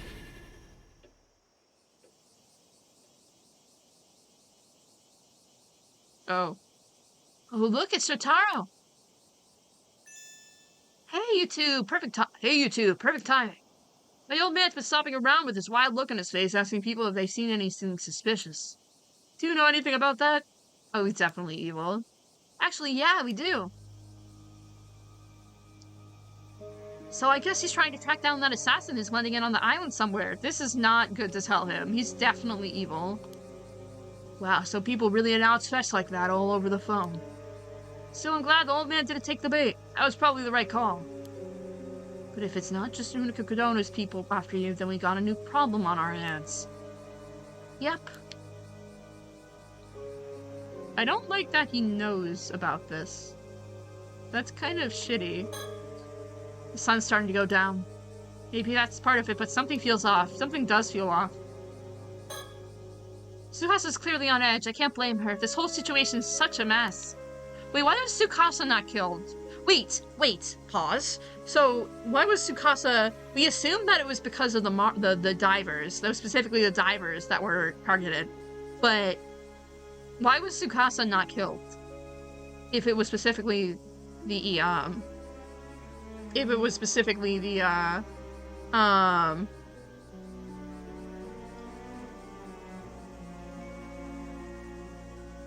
It was specifically women that was targeting. And the guy specifically said it was women that would be targeted. Then why was Tsukasa spared? Apparently, I mean, maybe she was killed afterwards. I don't know. But, we really should apologize for missing the meeting earlier. Yeah. Maybe she's still learning? Maybe she hasn't reached a specific depth? Yeah, because isn't she also a Mara diver? Yeah, she has a diving suit. Fascinating. I wonder why.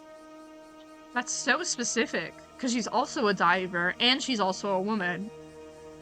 Unless if the thing's also being transphobic, and she's, you know, etc.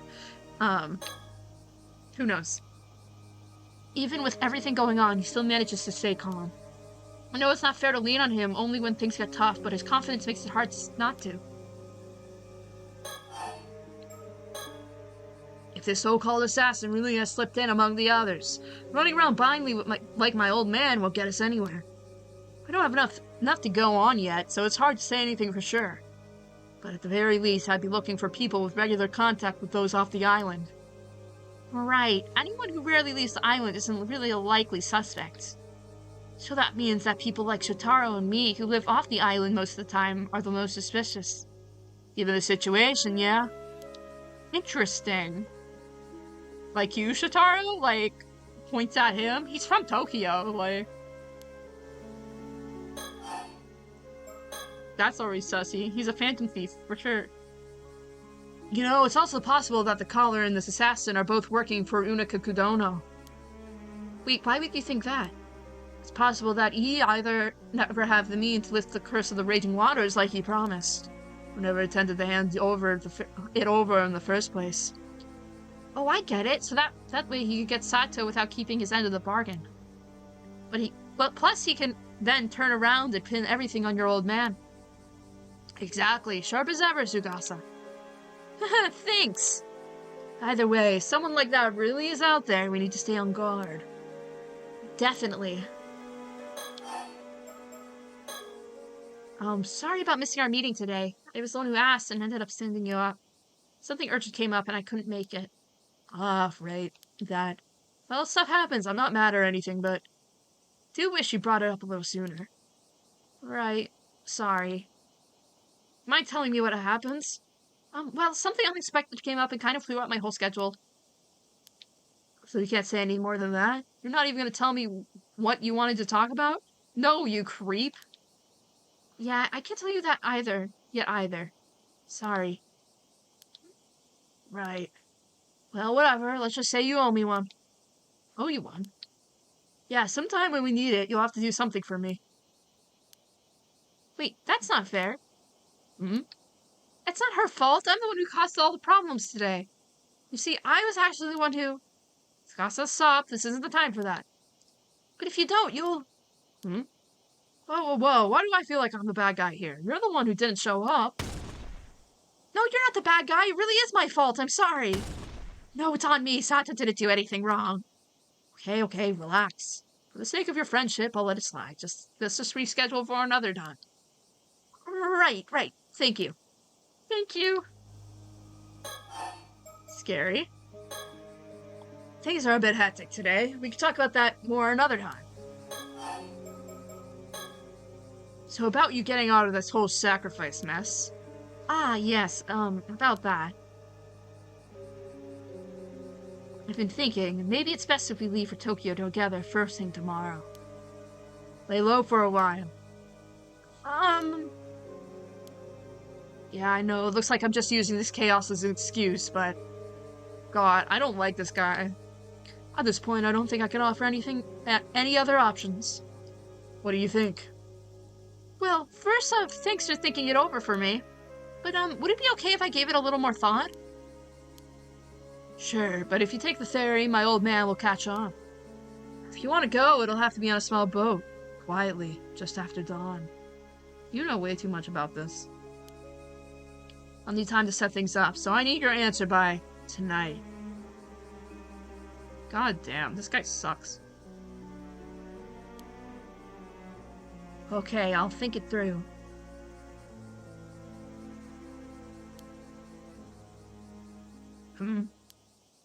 Huh? What's wrong? Yeah, it looks like you got something caught in your bangs. Oh no, how embarrassing. You always seem so calm and collected, but I guess everyone has their moments. Where? You want me to take a look? No, it's okay. I got that hand mirror on me.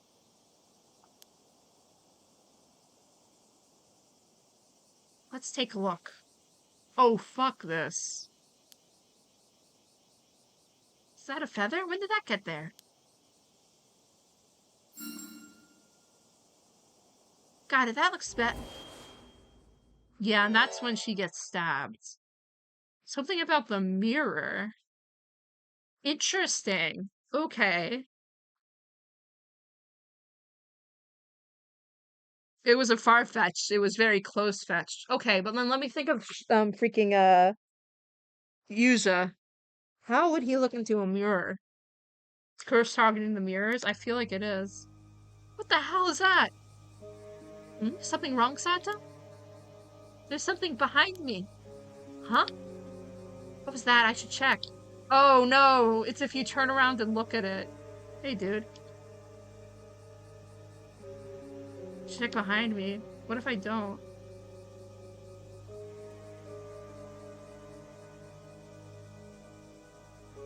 Okay.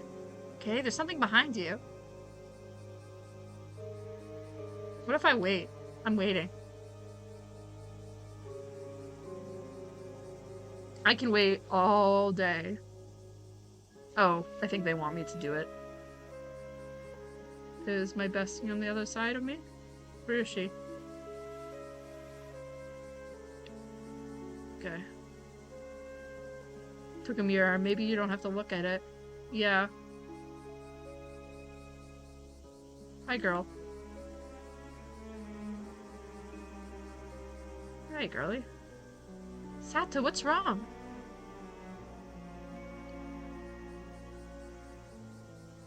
Huh? I could have sworn it was right around here. Ooh. Something there. Maybe I imagined it. Then they cause him a show video. Wow.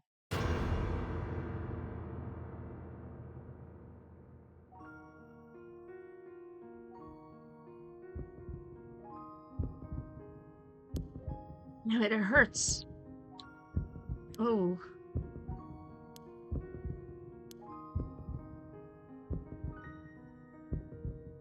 Oh, girl. How? What happens? Tsukasa, I'm sorry. They got me. This is the power of the curse then. It's real.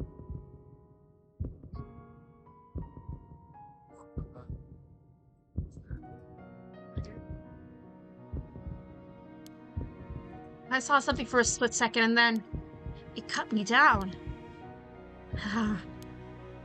Okay, just relax. Breathe nice and slow. This is bad. People are coming over. It's turning into a scene. The Almadiver have a mirror with them because it's good luck charm with driving and not getting tricked by the doppelganger. Right. Yes. Right. Here, everyone will see. Oh no, girly. What do I do? They're all panicking. No choice, just act dazed, clueless, then run away when I can.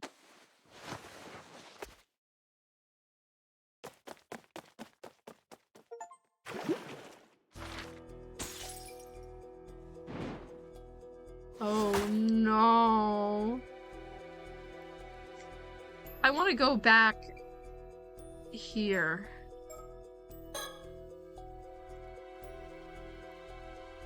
Cinema, for real.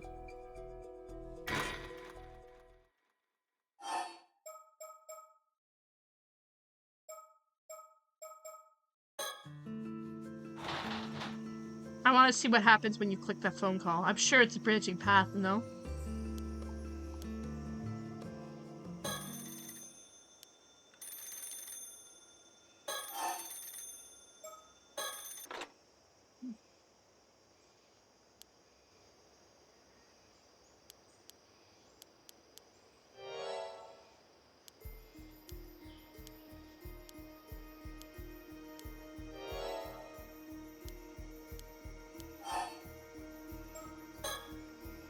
This is the wrong number song. Very, very sorry that you managed to get it wrong. That's what she should sing. She should sing the wrong number song.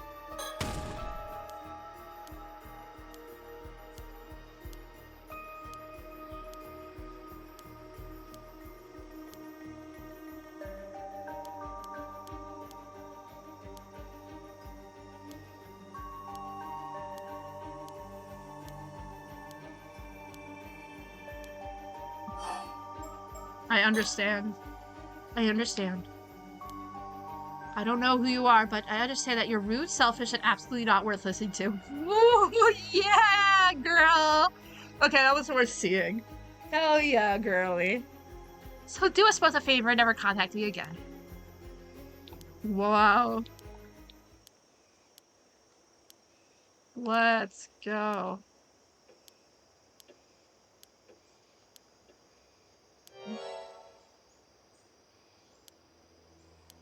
So what if we go, because Wakamura requires me to, Wakamura coming in, requires me to click on something first before he actually comes in, so can I just skedaddle after this? Can I leave? No, I can't leave. Damn it. I really want to go on that boat. Let me see. If not, we'll just go to the chart there.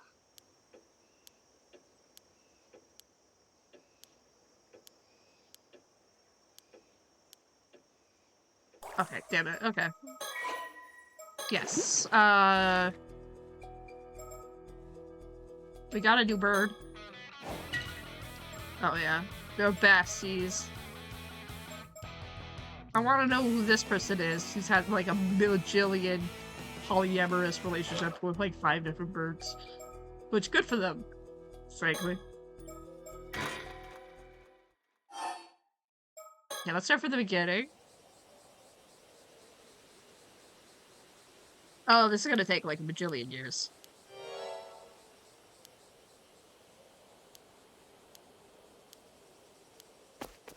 Oh wait, are they gonna talk about things? I might actually want to... Yeah, let's go after that then. I don't want to do all that. That's a lot of talking.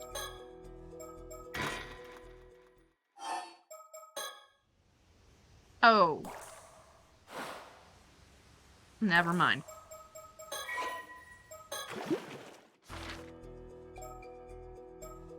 Never mind. I'm just gonna go to the next one, I think.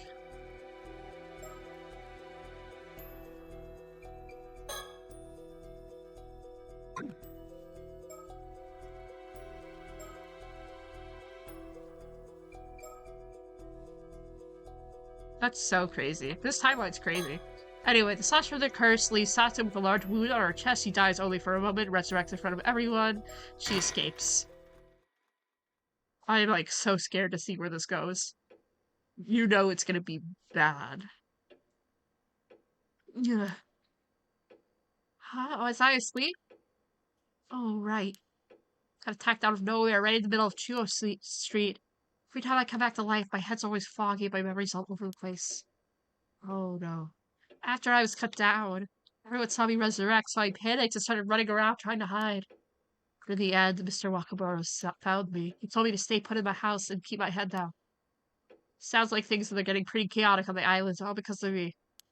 Apparently, Mr. Wakamura told everyone that he would handle it, which helped things move over. Smooth things over. What now? Uh-oh. Oh, is this finally a horror game? Oh, fuck yeah. Oh, fuck yeah. The phone's quiet now. Let's hope it stays that way. It's already pitch black outside. It's quiet, too quiet. It's putting me on edge. Oh my god, are they finally gonna jump scare me? No signs of anyone out there. I wonder where Mr. Wakamura is. Oh no.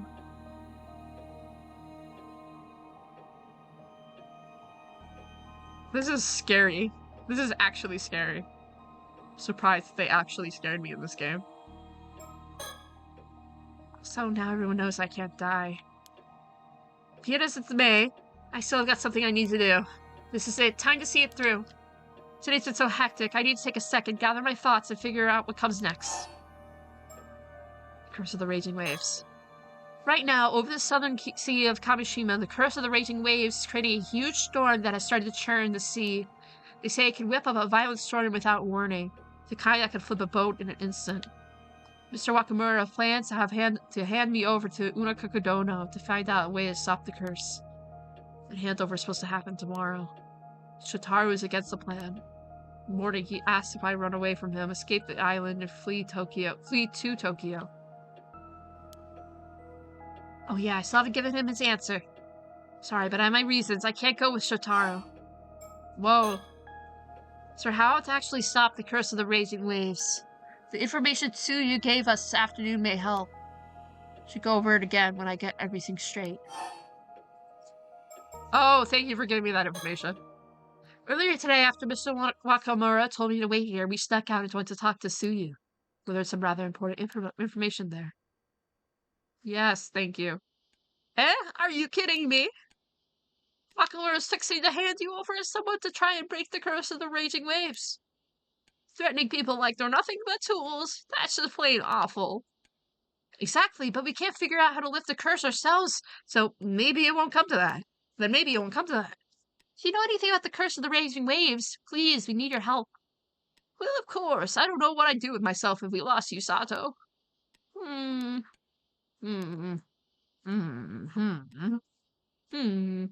reckons it's fine to tell you. I was about to tell you then. Tell me out later. Anyway, come on, you two. I've got something to show you.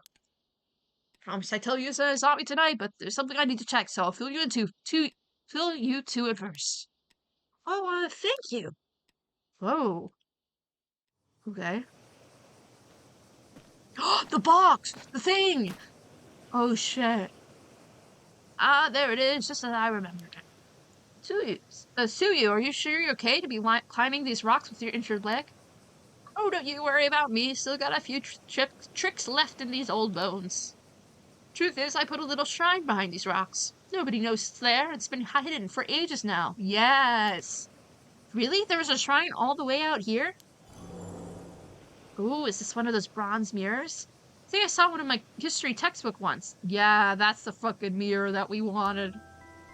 It's kind of old and worn, but it's so small and cute. Huh? It's a beauty, alright, but there's a lot more to it than it looks. That's kind of terrifying, honestly.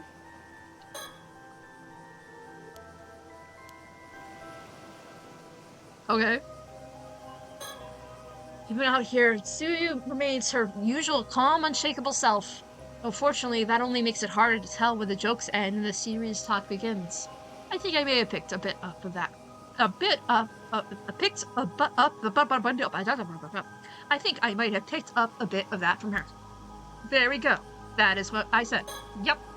Having Tsukasa here with me means more than I could say. How far will she follow me in all this, I wonder? Let's see what Tsuya has to say. Tsuya, what exactly is that mirror? This here used to belong to Mare, Yuza's mother. Wait, Yuza's ma? Well, to be precise, Mare found it at the bottom of an old well when after she came to Kamishima. Wait. That's the old well that the lady allegedly did not go down.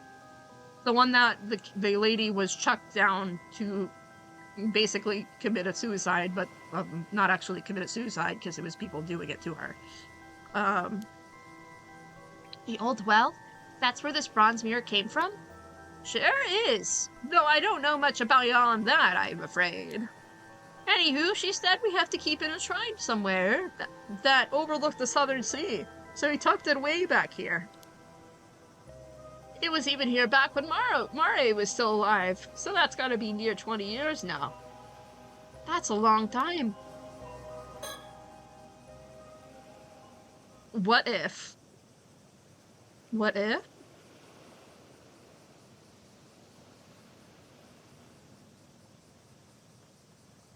You're cooking something, I think. There's some cooking happening in the chat, I would like to think. I could smell the fumes.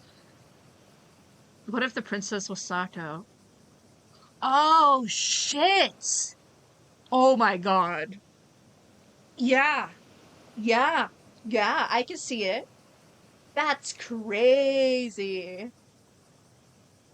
Wait, would that mean that Yao, whatever her name is, the immortal woman, and the princess, and Sato are the same people, and the princess is from the island, and then was 800, for hers to be 800 years, and then traveled around Japan. Princess Hatsune was Sato, and she died for 400 years to stop the curse. Oh, shit. Oh, crazy. Yeah, that would track. Yeah. Wow. She woke up recently. Yeah, she woke up because she freaking washed ashore. That would make sense why she doesn't remember much. You know. If she died for 400 years as a immoral person, then... So does that mirror have something connection to the Curse of the Raging Waves? And she was Yao Bukini, but she changed identity because she's immortal. Yeah, understandable. Yeah. Sure does. Listen, I'm about to tell you is just what Mari once told me. I trusted her with all my heart, so I'll speak as if I know it all to be true. Yes, of course. This Curse of the Raging Waves isn't some tiny little curse that someone can just throw out whenever they like. It's a massive curse. It's been churning down off the southern coast of Kamishima for a good 400 years now, non-stop. But wait, seriously? If that's true, wouldn't there be a huge storm all the time? There's the thing. The curse has been sealed away all this time, held back. All because of a sacrifice offered 400 years ago. There we go! A sacrifice? Yes, a real sacrifice. You don't mean like symbolically. You're saying someone was actually sacrificed to keep the curse at bay? Oh, and that's why they want to sacrifice her for the thing, because they think that she was previously the person that was keeping it at bay, so if they sacrifice her again, then clearly it would just stave it off for 400 more years. Exactly. Many, many years ago, someone made the ultimate sacrifice, but thanks to that, the source of the curse was sealed away. They want to use her as the plug again. Yeah, but that's not a good thing to do, though. Using her as a plug is just temporarily moving it towards the future. Which, sure, it, like, helps the people of this current generation, but it kind of fucks up everyone else that is in the future, so, like, using her as a plug is not the answer to the problem. They have to actually nip it in the bud, but of course they're not going to do that because they're in a limited amount of time. Crazy. And this here bronze mirror supposedly belonged to the very person who was sacrificed. No way! It's just like the big real life. There's like, yeah, this is like, just like real life, man. Global warming. Exactly, and it's not kind to her either, yeah. Thing is, even with that sacrifice, after 400 years, the effects that held back that curse are getting weaker and weaker. Wait, really? So in other words, now that the curse is overpowering its seal, the curse of the raging waves can be set loose again. That's how it seems. But at the same time, it seems the curse itself has become a lot weaker over the last 400 years. Even with the seal wearing thin, the power of this bronze mirror has just been able to keep it at bay. It's managed to hold back the curse of the raging waves for the past 10 years or so. The mirror doesn't hold the candle to a real sacrifice, but still, it's got enough power to suppress the curse. Right, so if it wasn't for that mirror, the curse might have actually already swallowed up the island. But if that's the case, Mara wasn't a curse bearer trying to unleash the curse at all. In fact, she was the complete opposite. She found the mirror was trying to hold it back, right? Well, that's true, but it ain't quite the whole story. What do you mean? To explain what I mean, I need to tell you where my Mare came from. Thought no one knew where she came from. Sorry for keeping it from you. The truth is, Mari was descendant of a place called Taishima. The island was all, yeah, we know this. Yes. Taishima? Whoa! Yeah, that's where the curse started. That's the one. Hold on, I heard that Mari was descendant of the people who destroyed Taishima, but she was the one who brought the curse. Quite the opposite. Her ancestors were the ones being destroyed. Well, dang, that sure changes the story. But what does that mean exactly? Mary told me that the folks from Taishima passed down a duty from generation to generation. Does she have the duty? A duty?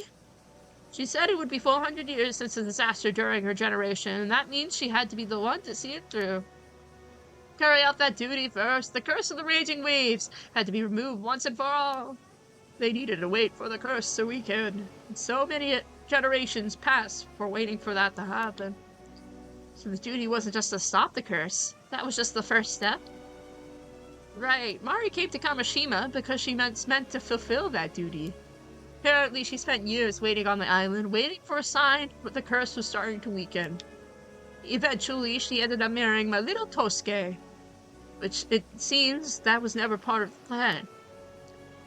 She often used to chuckle about it, saying that you never know when or where fate will bring someone into your life. I had no idea. And then we come to 5 years ago. 395 years since the curse of the raging waves had begun, she said the time had finally come, that the curse was now weak enough. I still remember her saying how, if she offered the mirror now, she could remove the curse for good, and she could complete her duty. Remove the curse for good? Well, even hearing all that, I was still only half convinced the curse wasn't just an old folktale. Yeah, I don't think anyone could blame you. So then, what exactly was her duty? She said that she'd only tell me once it was over and done with. Oh right, the Southern Sea disaster. In the end, I never got to hear what her duty was. Mare was taken by the sea before she could tell me. After that disaster, I was a mess inside. Couldn't think straight for ages. But now, with all this going on, I figured it was time I finally talked about what happened.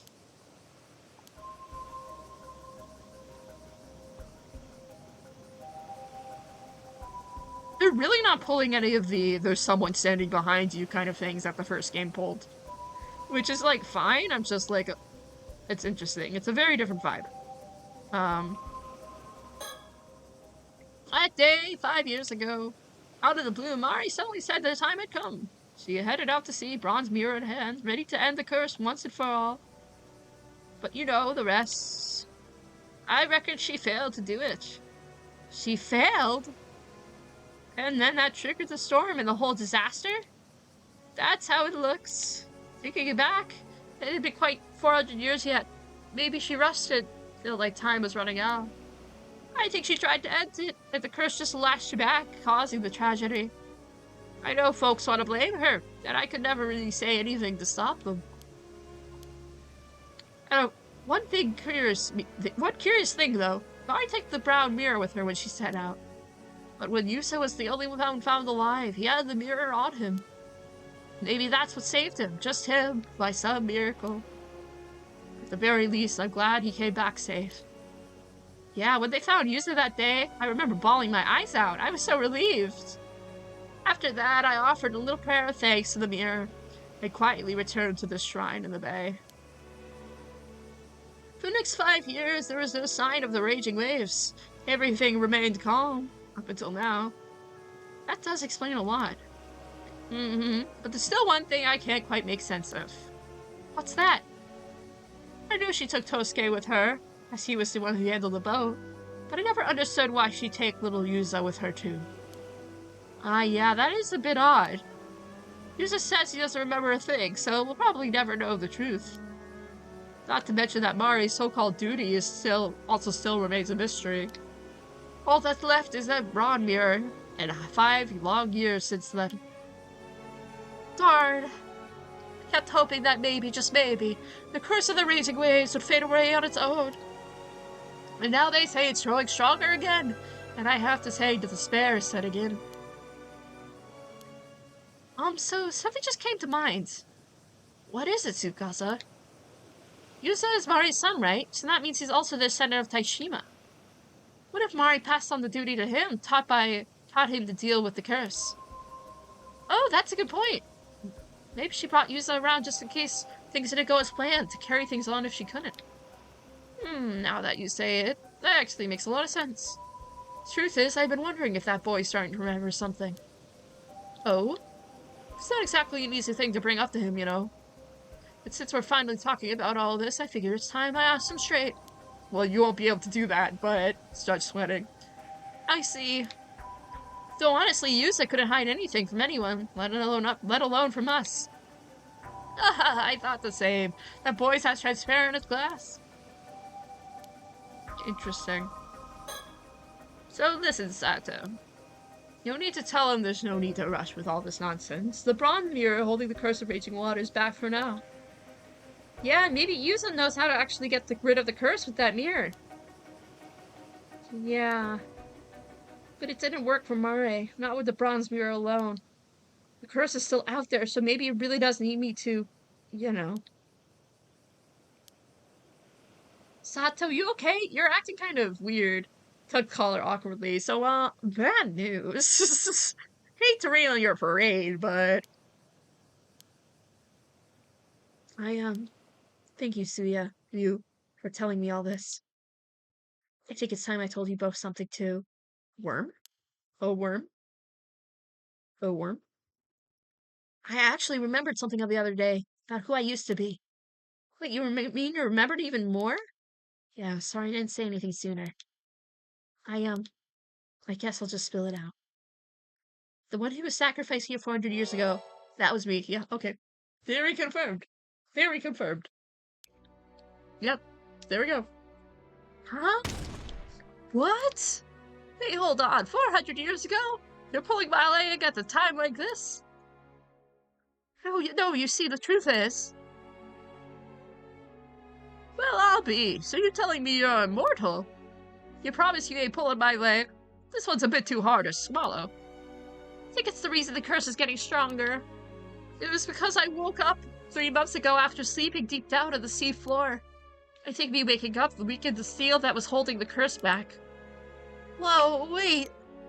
So when you say you've been asleep for hundreds of years, you mean you're actually a sacrifice at the bottom of the ocean? That's awful. That's right, I was sacrificed to seal the curse at its source.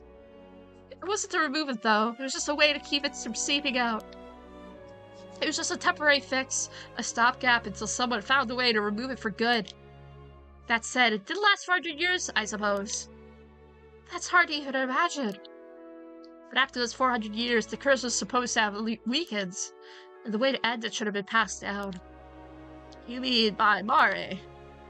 I guess she never had the chance. Maybe there's a chance she did pass something on to Yuza. Maybe, but if she didn't, that would mean that I have to be the one to sacrifice again. Oh, girlie. Oh, no. Oh, Sato, no, that's not how it has to be. That has to be the reason why I'm immortal. Sato. I never should have woken up. Everyone here took me in, even though I didn't remember a thing. I didn't want to lose all that warmth, so I kept quiet. I'm so sorry. But if it comes to it, I'll take responsibility. I'll be the sacrifice again. No, Sato, don't talk like that. You've already protected us for 400 years. That's more than enough. Ugh. I refuse to let you go through that again. Girlies. There has to be a reason why you woke up now. You weren't needed to seal the curse anymore, I know it. She's right. We'll keep finding a way to keep you safe through this, Sato. Well, you won't, because you're gonna die in like an hour. But whatever. Oh boy. Got a bit overwhelmed back there. But Tsuya and Tsukasa told me that there was no need for me to be the sacrifice. Still, I can't help but feel I have to do something. Of course, if there's anything I could do to avoid being sacrificed, I'll do it. Oh, Christ. Oh. That bronze sphere definitely was something I owned a really long time ago. Never imagined it held the power strong enough to suppress a curse, though. But even offering up didn't fully get rid of the curse of the raging waves. Which means there must be some other condition that wasn't met. I hate how quiet it is. It's freaking me out. The real key to ending the curse has to be tied to something, or someone related to Mari. Hopefully Suya will be able to tell the others more about that. That said, it's possible Yuniko Dona already has the same exact information. God, I feel like I'm playing like FNAF. Earlier today, I got a creepy call demanding I turn myself in. It said if I don't comply, an assassin with the curse will start killing people. I didn't go. And sure enough, later that evening, I was struck out of nowhere by some invisible slash and killed. Freaking FNAF cameraing. There's a few people that I've Discord modded a while, and there's a few people that also Discord mod with me, and sometimes like checking checking channels, I affectionately and unaffectionately called FNAF cameraing. So I feel like I'm FNAF cameraing right now. And I'm very proficient at FNAF cameraing. It's just I don't enjoy doing it. Whoever checking cameras, yeah. Oh, freaking like it's like checking channels, but it feels like FNAF cameraing. This feels like FNAF cameraing. You know, by like going from one channel to the next and being like, what's happening? Okay. What's happening? Okay. Alright, what's happening? Okay. You know, which is so stupid. But anyway, again, FNAF cameraing is like, you know, because it's FNAF, it's more scary than it actually a Discord mod thing is. But you know, that's kind of where I'm at. That's where my brain's at. Whoever did it was probably testing whether I'd really come back to life, while also showing off their power in one go. And it worked perfectly. The island went into a panic, and people both terrified of me for not dying, and the one who attacked me, of the one who attacked me. If it really was an assassin mixed in among the locals that used a curse to do all of that, we're in serious trouble. Curse that could kill someone instantly from a distance. That's such as dangerous, it's terrifying. None of the curses I've ever known worked like that. They were never that convenient at all powerful. They say when you curse someone, you're cursing yourself as well. Using a curse always comes with risks, or strict conditions. To target me so precisely in that exact moment and place, from somewhere I couldn't even see, there must have been some really specific conditions to pull it off. I should try to recall the curse slash that hit me and see if there's anything else I can remember.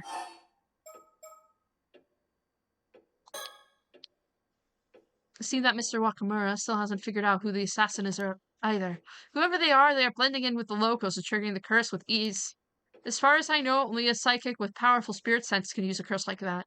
It's definitely his son. Like, it's freaking Shotaro.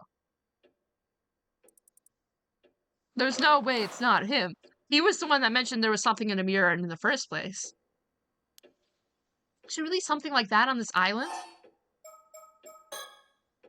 That attack, it was brutal. Changed clothes, the wound's gone now. Still the cold sweat, my body still remembers the pain. But I'm the only one who could get to the bottom of this curse. Need to think back. Remember exactly what happened when I was cursed. Oh, finally music.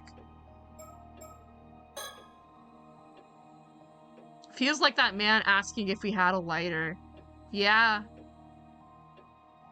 It's like in the first game, when you're talking to the lady who wants to get her, when you're talking to Ayami Tono, and, as the lady who wants to get her son back, who asks, oh, do you smoke? Because the thing that makes it so her curse can go is if she has fire on her. That's exactly what it feels like.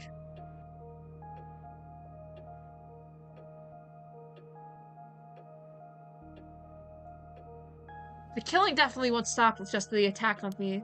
Even the man on the phone was ranting about killing everyone off one by one. But at least for the moment, it seems pretty quiet outside, for the moment. Still, there's no telling when it'll start. If that caller really can wield a curse, maybe turning them down wasn't the smartest move. Then again, there's no way I was just gonna hand myself over. And like Shotaro said, there's also a chance the caller was working for Unakaku Dono. Shotaro can shut the fuck up.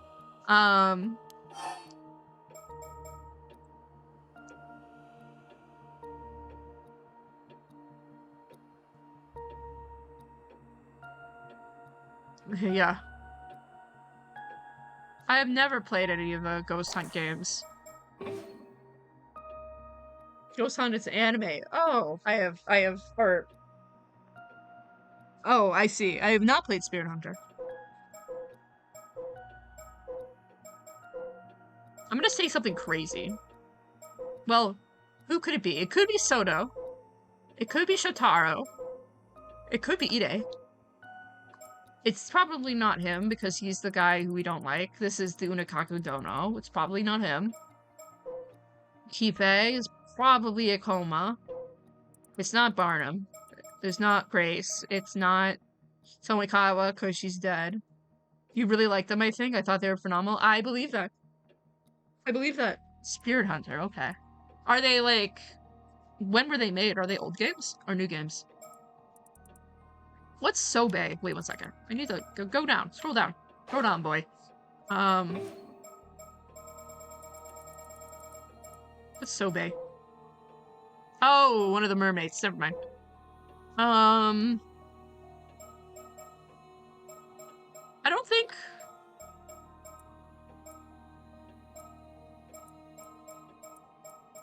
First one was 2019. Oh, cool. Okay. Fuel. Spirit Hunter Deathmark. Cool, cool, cool. Gotcha, gotcha, gotcha. I don't know who the mastermind is. It's probably Shotaro. But I'm trying to think of this more abstractly, because I think that's too easy.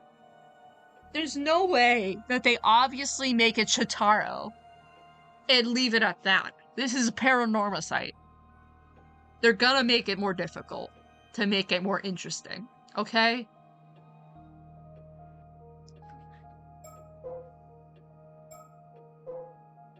I think I need more information about where people are. We know Chie dies. Kukuko dies. Yumeko doesn't die. I wouldn't be surprised if she killed someone, because it's her. She scares me a little shitless. Soda doesn't die. So it's Chie, Kukuko. It's, Sato, Tsuyu, and...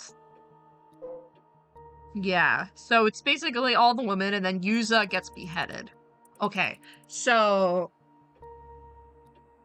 the thing about Yuza is so confusing, because that curse needs to be very specific, because Yuza was standing in a relatively closed area, That curse condition must be crazy. Because, I mean, my thought is it being related to looking behind you.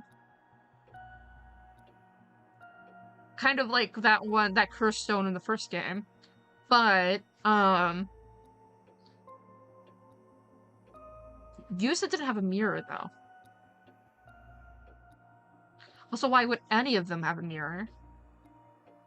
The only mirror that I could think you could probably, like, really push is, like, the ocean is reflective, and water can count as a mirror. So that's how the guy got him. But that seems even way even harder. How could he promise that to kill all the women in the island that easily without knowing if they had any closeness to water? The condition is that they need to find their Discord username first, please. But even then, like, they're definitely not going to reuse a curse from the first game. So that takes away knowing the address, personal information, so you can kill thousands and thousands of people at one time. That takes away that. That also takes away turning behind you. That also takes away telling a lie. And what else? Fire. I mean, fire doesn't seem like it applies here. There's nothing that, like, strongly suggests fire. This is very much, like, in terms of energy, it's more electric. And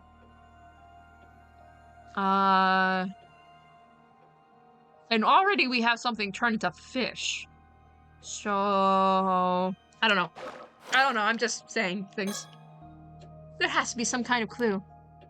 Was there a sign? Anything at all before I was struck?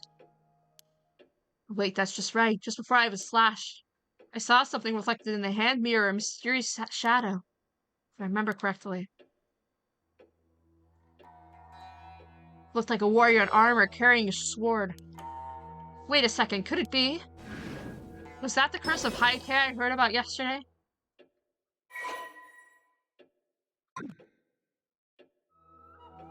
Curse that delivers a single hate-fueled strike from a sword.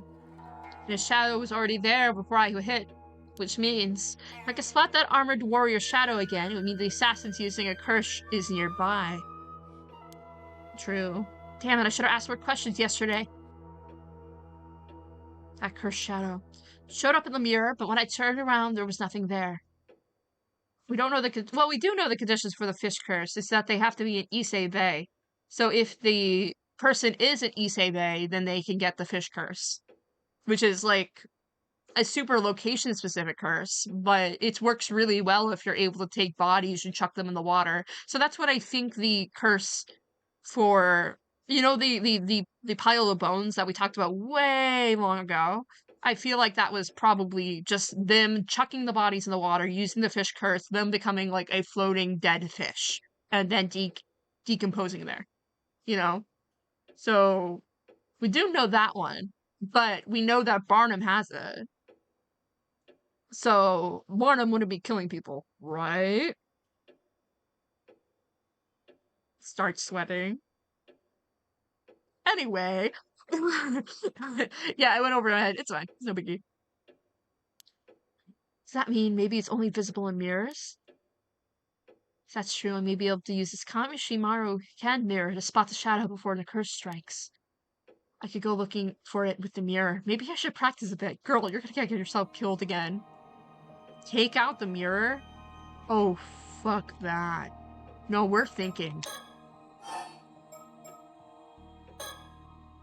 After talking to Suyu, we put the bronze mirror back in the shrine.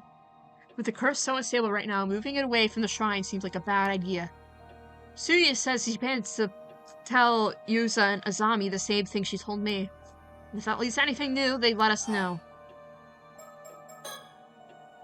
Oh, just a little test. Yeah, that seems like a horrid idea. Okay, let's go. Okay, here goes. Oh, girly.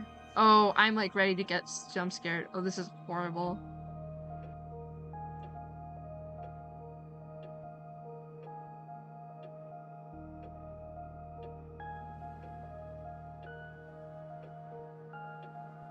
Oh, I hate this.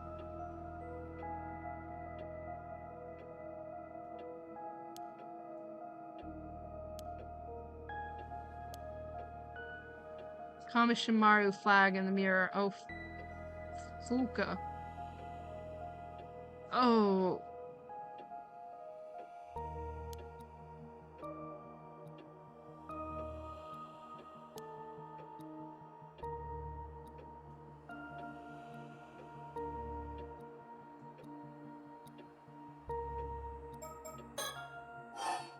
Okay, wait. Where's the Kamishimaru flag? That's it, right? Oh, God.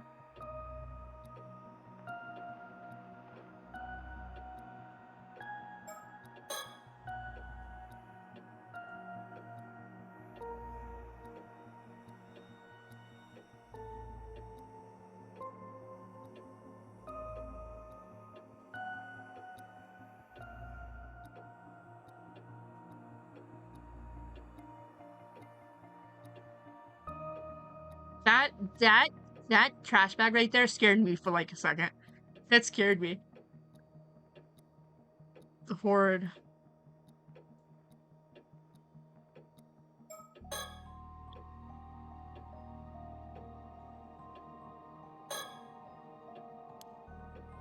Oh, wait, I'm stupid. I forgot I had a cursor. Never mind. I'm silly.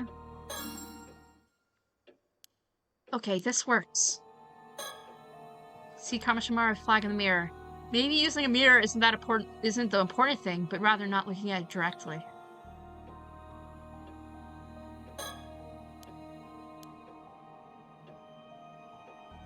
I hate that goddamn crash bag. It's scaring me shitless every 5 seconds. Okay.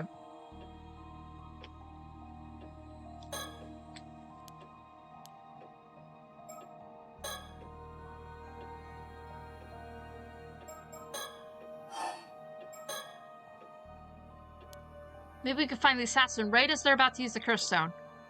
Wait, one problem. If anyone in the Highlands sees me now, they'll just cause more panic. I'll have to stay hidden while I move around. Okay. Ooh, oh, interesting. I guess for now I just need to do whatever I can. If I can find that armored shadow again, maybe I can at least steal that curse. I'll have to try and avoid places with a lot of people, though. Whoa. Whoa.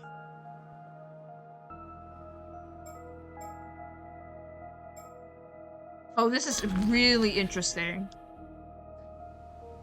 Oh, this is so scary. Me when I know my friend's gonna get his head decapitated in 5 minutes.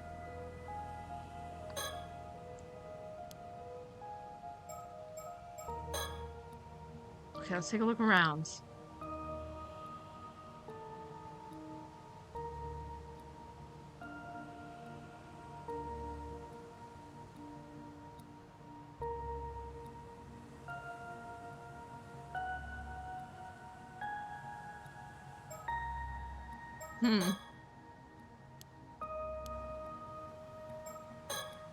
Okay.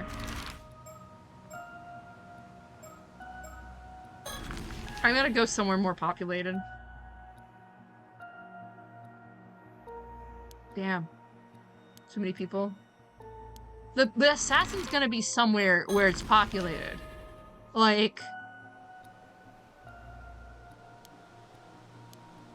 She's so cute.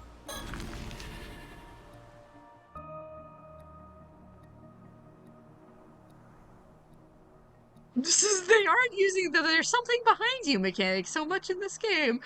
The game 5 minutes later. True, actually. This is true.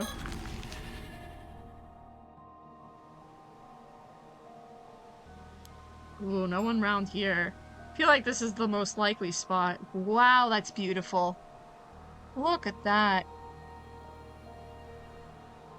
It's really pretty. The place is quiet, but I can see a few lights from the nearby homes. I wonder if people inside are scared of me now. I can't stop worrying about stuff like that now. This is the most likely spot, I feel. This guy is definitely gonna be around where people are, and I feel like this is the place where the most people are gonna be.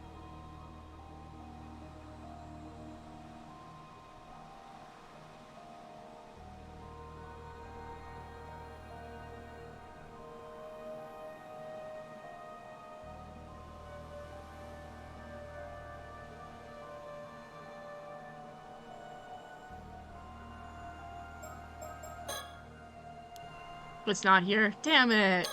Okay. I'm so surprised. What if it's near the bay where Shotaro was?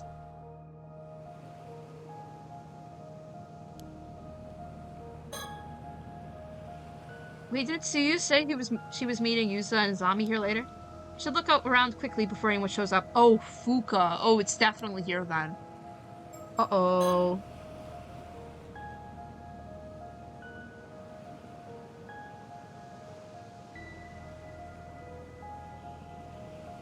Hi, bestie!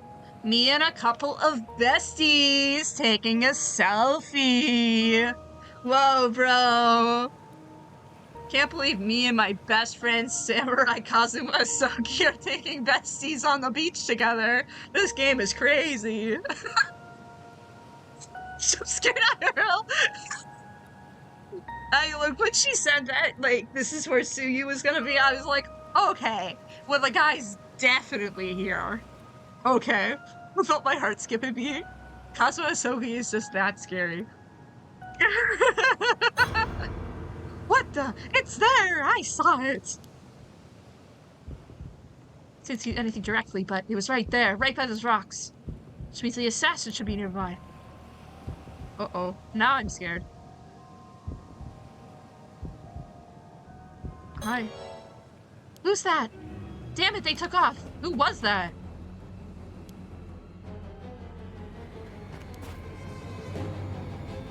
Damn it, I lost them! Well, someone out of shape as me had never had a chance to catch up. I don't even remember if they went this way. This is hopeless. I'm so completely out of breath. Well, I didn't think this far ahead. What did I think I was gonna do if I actually found someone? Anyway, running around the dark isn't gonna get me anywhere. But I did see that shadow again, along with that someone suspicious nearby. Thinking off like that the second I saw it was just about the most obviously stupid thing I could have done. That pretty much confirms there's an assassin using a curse to attack people on the island, just like a folk caller threatened. That person looked like the most general NPC-looking motherfucker that I've ever seen in my life.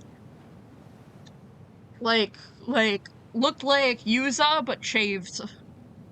Like, if you took Yuza's brain and just shaved the hair off of him. But even if that's the case, is there anything I could do to stop it? I mean, I'm not exactly built to fight. I'm pretty sure I'd lose to just about anyone. Can't do this alone. I have to find someone to help me. But who could I even ask at a time like this? Your friends? Wait, hang on. Wasn't Tsuyu supposed to be meeting Yusa and Izami down by the bay? Oh, please no. Gotta get back there and warn her now. Uh-oh. Uh-oh. Uh-oh. Yeah, she's too late. I'm here, barely. No! Suya, wake up! Was I too late? No, this isn't happening. Wait, what about Yusa and Izami? Weren't they supposed to meet her here? There are footprints. Maybe they ran to get help already. Suya! No, this is the same woman's mind. It's hopeless. She would have died in an instant. There's nothing anyone could do. This is so sad, because I knew it was gonna happen. It's like you have foreshadowing, because you've seen it before. I'm so sorry. I'll come back, though. I'll make sure you're properly laid to rest. Oh, girly. I love you, Sato. I'm sorry you have to deal with this bullshit. After that, Sato returned to the island city center, which has turned into a living nightmare. Countless others have fallen victims of the curse. Bloodied bodies lay scattered across the ground. People fled in panic, screaming and confused. Some turned on the others, shouting wild accusations. Others broke down, wailing in helpless hysteria. Many clung to lifeless loved ones, crying in despair. In the midst of the chaos, not a single person paid Sato any minds. Sato Shiranami wandered through devastation, overcome with guilt. If only she had done more, maybe this tragedy could have been prevented.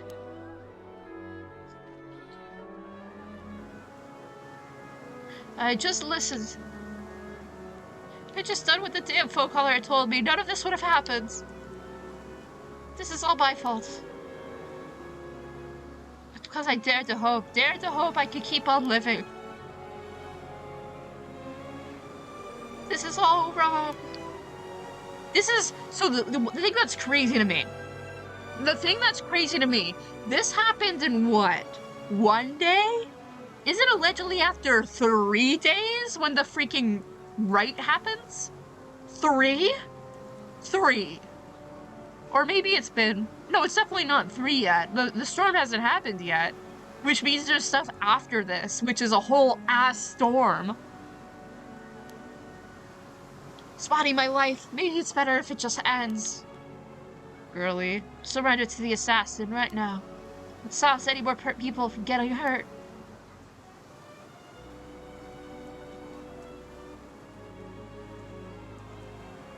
Oh, fuck you, fuck you, fuck you, fuck you. I'm not looking at you, little piece of shit.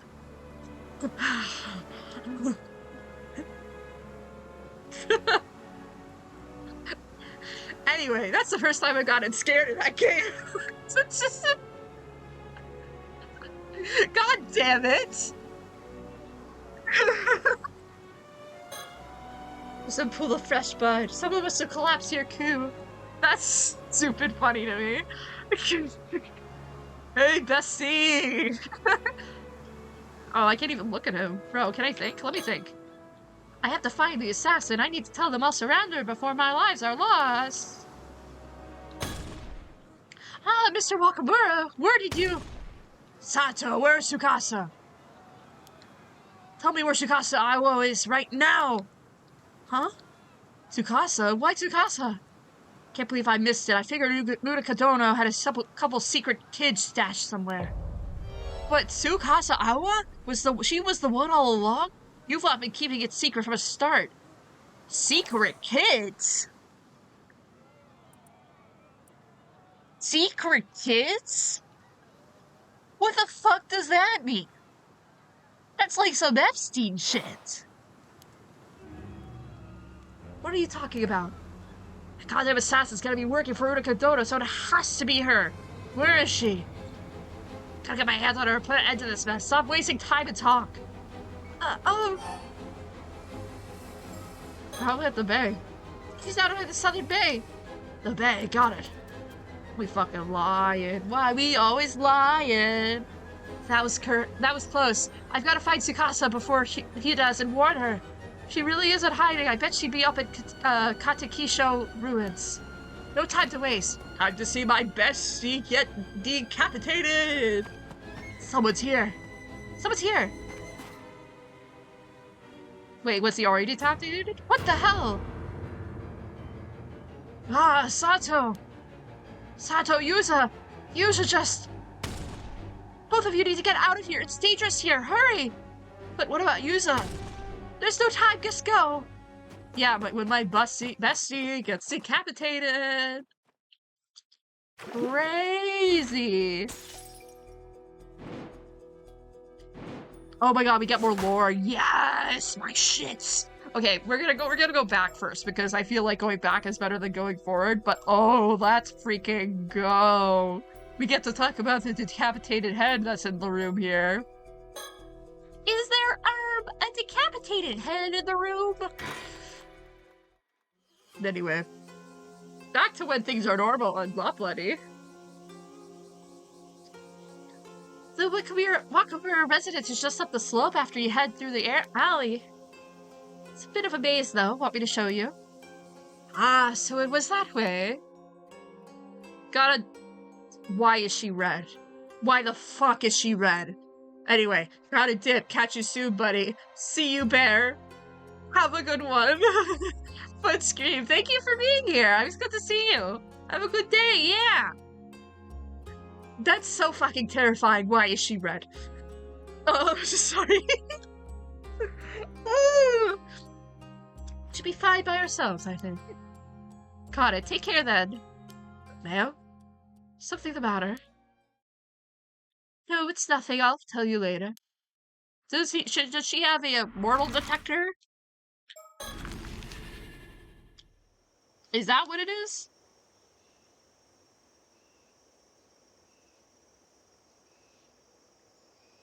Oh, let me get this straight. You're with the police. And you expect me to warn everyone on the island that a huge storm is on the way and get them ready to face it.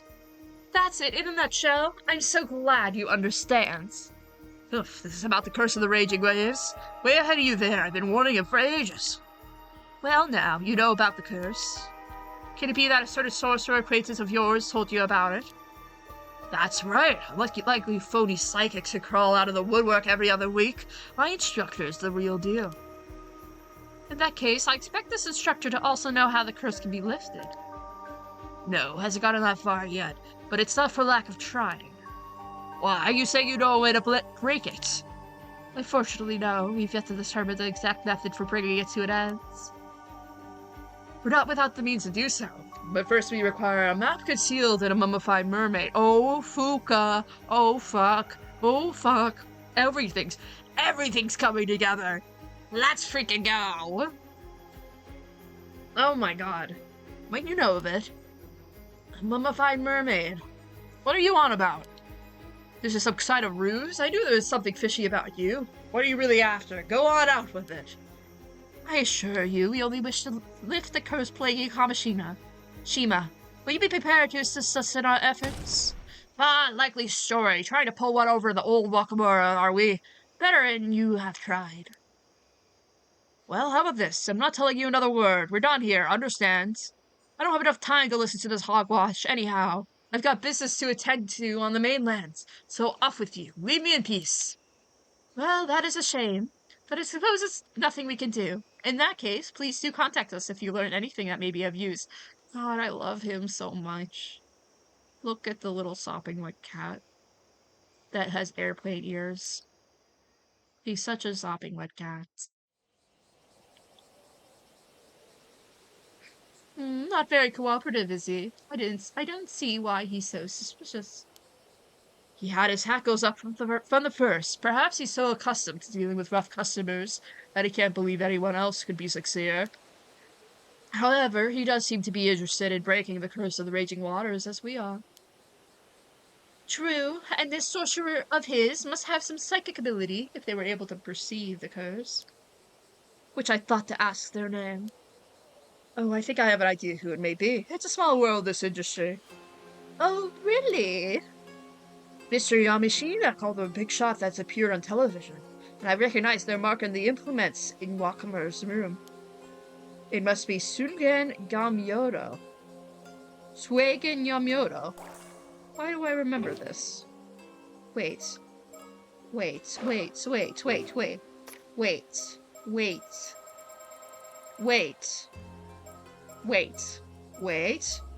Patience, young Padawan.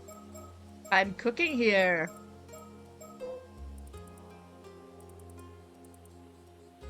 No, it's a different guy. I thought it was the guy who was, I thought it was the guy who was the head of Paranormal Affairs, but I think I'm remembering wrong. Damn it. Yodo, never heard of him. No, they used to make frequent appearances on occult programs, though they've always hid their face on camera. Sorry, it's not ringing any bells. Well, lately, they seem to be raking in a fortune as a corporate consultant for hire. The Powers have a reputation for being accurate and potent, and their popularity has grown to the point where they can essentially name the price. If they're that good, maybe we should let them take care of the curse of the raging waters. Waves, not waters, waves, for us. Perhaps I should mention Gamyodo's popularity has reached such heights only very recently. Up until last year, they had a very poor reputation among others in the industry. In fact, as I recall, on the list of notable psychics kept by Paranormal Affairs Bureau, they were given the lowest rank.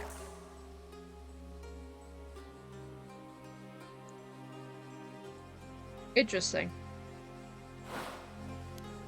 In other words, they were put on the same level as sham mediums riding the waves of the occult boom. Huh, I forgot about that list. While their sudden rise of fame and fortune after changing up their business at the end of last year is certainly suspicious, I am more concerned about the possibility that they are using a harmful curse to suit the needs of the highest bidder. Regardless, I am not so sure I would trust them to handle this affair on their own. You never know. Perhaps they had a change of heart and started trading seriously. Even so, I highly doubt they would have time in their busy schedule to venture out here and solve the case in our stand. Complete all character profiles. Oh, fuck.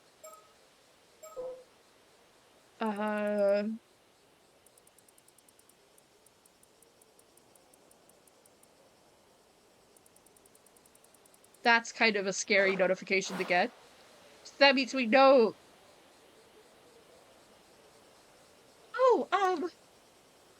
Oh, you're the girl who showed us the way earlier.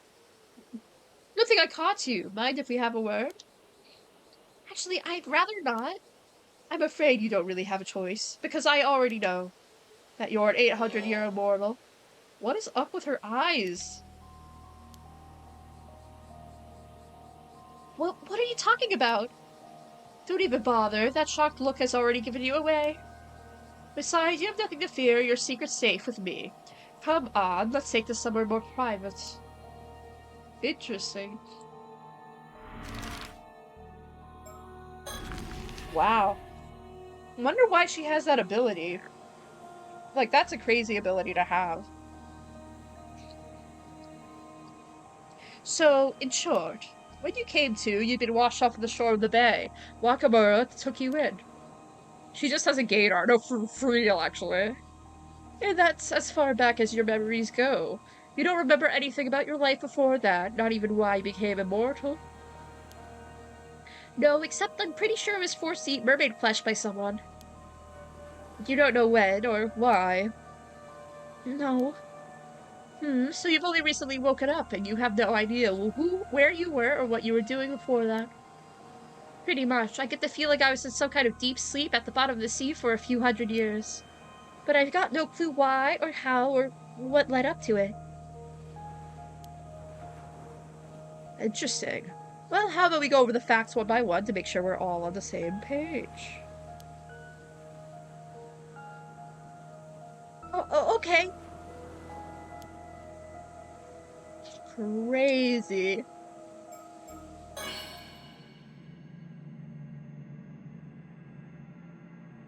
That's such a crazy ability. This is the southwestern coast of the island. We've got it all to ourselves right now.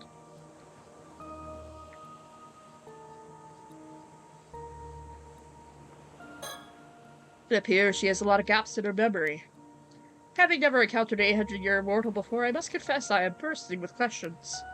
How does one such a lifespan unpack the structure of their brains and memories? It'd be fascinating to find out. Get your hands away from her.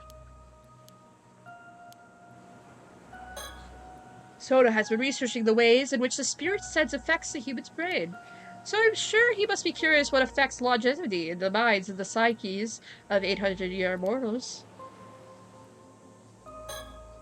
This girl, she names herself Sato Shiranami. I wonder if she made that name up. Either way, I doubt we'll find her in the civil registry. Though that shouldn't affect her life too much while she's living in Kamishima.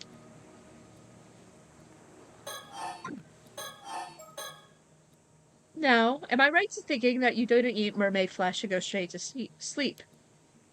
You were up and about for a few years in between, at least. I think so. What interests me is the fact that you're already familiar with the term 800-year immortal. It is not a widely known concept. You must have been in the unique position to acquire knowledge of it before you went to sleep. Yeah, I have a vague memory of being told that's what it's called. But I don't remember when that happened or where, let alone who it was. Maybe you'll remember in more detail if you touch into some other topics. Guess we'll have to go by the process of elimination. Work our way down the list until we get it. Is there a reason for all these questions? Well, not to sound insensitive. I'm sure it can be easy for you going about without going about without any memories at all. But I was hoping you might know something that may be of use to us. Given your history, there's a chance you possess information otherwise lost to time. Maybe, but I'm not sure how much help it'll be. I remember so little. Okay.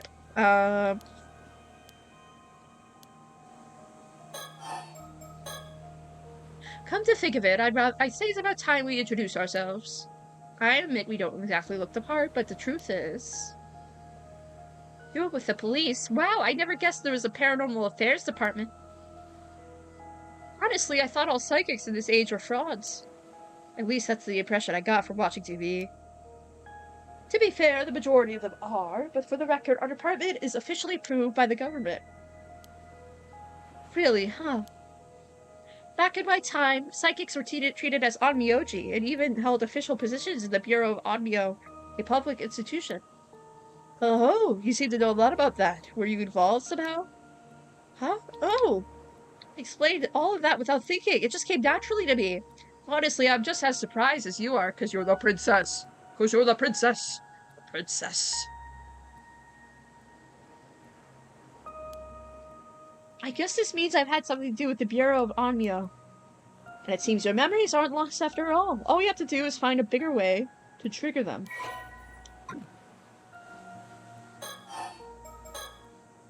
So anyway, what are a couple of paranormal affairs officials doing in Kamishima? Working a case, of course. What else? Our job is to resolve incidents caused by curses and paranormal phenomena, and, wherever possible, prevent them from occurring. It's up to us to solve the greatest mysteries and do whatever it takes to keep the peace, which is usually a lot. Wait, does that mean something's happened here? You don't know, huh? Know what? Sounds like we'd better fill you in a bit first. We're working several cases right now, but I'd say only 2 of them are priority. 2? Mind you, we've known about the first one for quite some time.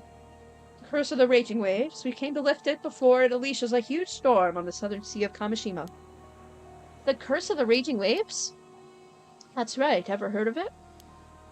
No, never. Oh, interesting. So I think that what we're gonna assume here is that these people were the ones that, like, poked Sato's memory to make her remember she was the priestess. That's to be expected. I imagine the islanders aren't too fond of discussing the disaster. Anyhow, the situation is ongoing. As for the other priority case... Right, you mentioned there was 2? We actually only learned about this one after we arrived on the island today, but... Protocol dictates that we have to deal with any 800 years of mortals we find.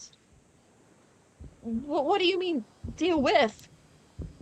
It's not all that difficult to understand. To begin with, 800-year mortals shouldn't exist in this world. And if their existence were to become public knowledge, it would lead to an outbreak of trouble of every kind.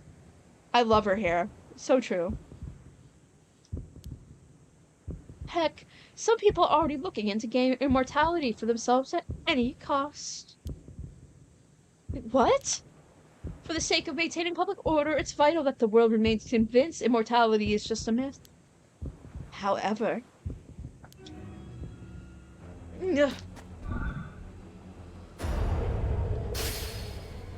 Halt!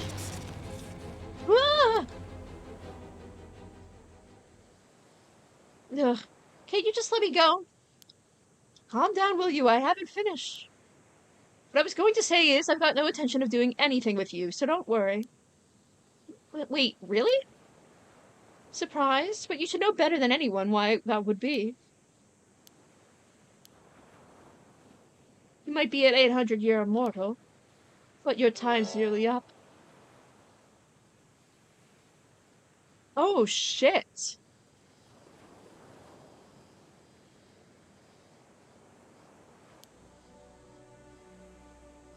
Oh, shit. Ah. These eyes never lie. Sato Shiranami, for the first time in centuries, you're standing on death's door. In a matter of few days, you'll be gone from this world, am I right? Oh, few days? Oh my god. Yes, it's exactly as you said. I think I've only got 2 days left now. Oh. His face! He's so silly! Anyway. Just 2 more, huh? So you knew this was coming, but you chose to make a life for yourself on the island even so. Yeah. I've known all along from the moment I woke up. Well, now you know why I'm prepared to turn a blind eye. In just 48 hours, give or take, you'll fade away, and that will be that. Of course, you'll have to swear to keep your identity a secret to the last. But provided you can keep your word, you're free to go. I can and I will. Thank you. Well, she did it because she told Tsubasa. Don't thank me yet. There's another matter I'll be needing your help with, if I'm to leave you be. Another matter? That's crazy. Is that why she's red? Because she's gonna expire? But first, before I forget. Yes? Keep our meeting today a secret, and don't let on anyone that you know about the curse of the raging waves. Well, we failed on both parts. Okay. People will get suspicious otherwise. Even if Wakamura tells you about it, be sure to act surprised. I figure that it shouldn't be too difficult for you. You're an experienced secret keeper, after all. I don't know about that, but I'll try my best.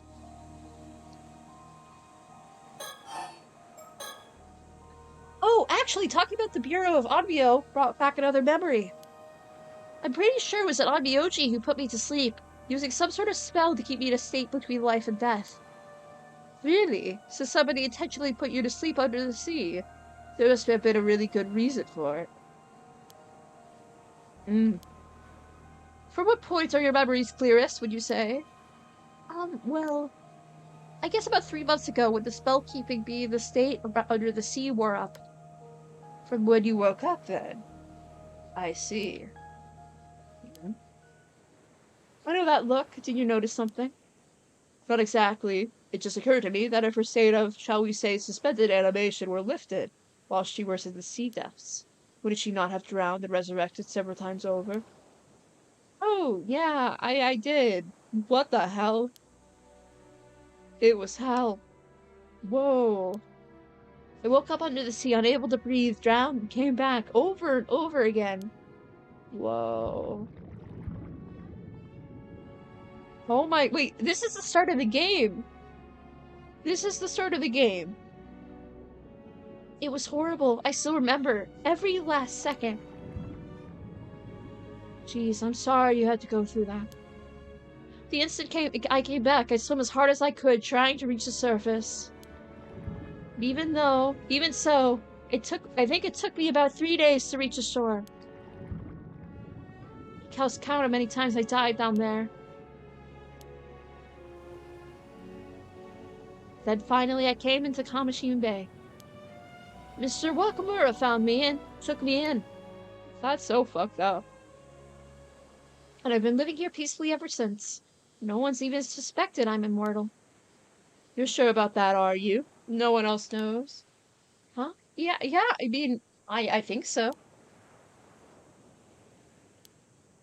Anyhow, I guess it settles the issue of how far back your memories go. If your lifespan is nearly at an end, that means you consumed the flesh of a mermaid exactly 800 years ago. Of course, you already knew that, didn't you? Not exactly that you've been forthcoming about it. Oh, sorry, Don't apologize, that just proves you know how to hold your tongue. A valuable skill when you've got a secret to keep. Mind you, this does put matters in a new light. Say so, though. What events took place 800 years ago? Let's see, 800 years ago from the present day. That would place us midway through the 1880s. Oh, wait, 1180s, when the Heian period was coming to the end. Right around when the Genpei War took place. Ah, of course, the Heike. The goddamn Heike. Exactly. Don't you think there might be a connection?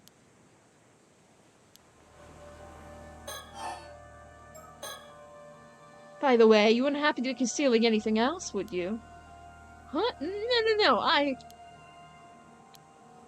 It's fine. I'll try not to pry as long as you answer my questions. By the way, I was wondering, how did you know he was an 800-year immortal? Oh, that. These eyes of mine have what we like to call a special ability. A special ability? If I look hard enough at someone, I can tell whether they're an ordinary human or immortal. It seems like you have different colored aura about you. Really?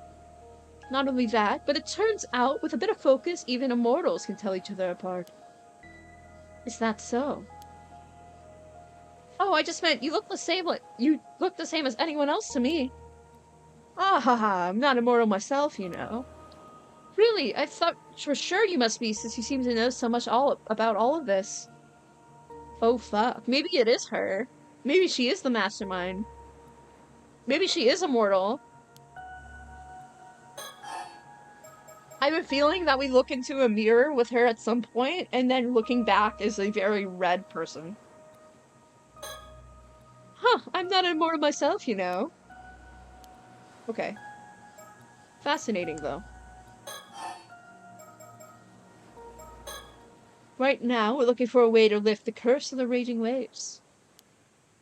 But that's Asoto's area of expertise, so leave that explanation to him. Right, this concerns a legend passed down in my family, the Kiryu clan, over generations. Oh, I should mention, this is something I've pieced together from various sources, so it may not be entirely accurate. Right.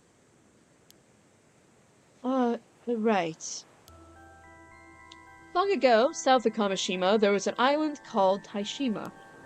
It is said that about 400 years ago it was beset by an earthquake, and a tsunami had advanced so catastrophic that the island sunk to the seafloor. Taishima. However, the truth of the matter is that it was invaded and laid waste to. Then in the aftermath, the islanders' intense hatred coalesced into a curse of the raging waves, which manifests as a tremendous storm. I see. 400 years ago, so that would have been towards the end of the Sengoku period, correct? Yes, ma'am. The Hanoji incident, which the Oda Nobunaga ended his life, took place in 1582, if you recall. Following this event, one of my ancestors, an accomplished Onmyoji by the name of Harakagi Tsuchimikado, sacrificed a young woman, one of the survivors of Taishima, in order to seal away the source of the curse of the raging waves. Oh my god. Oh my god. Wait, so his ancestor sacrificed her.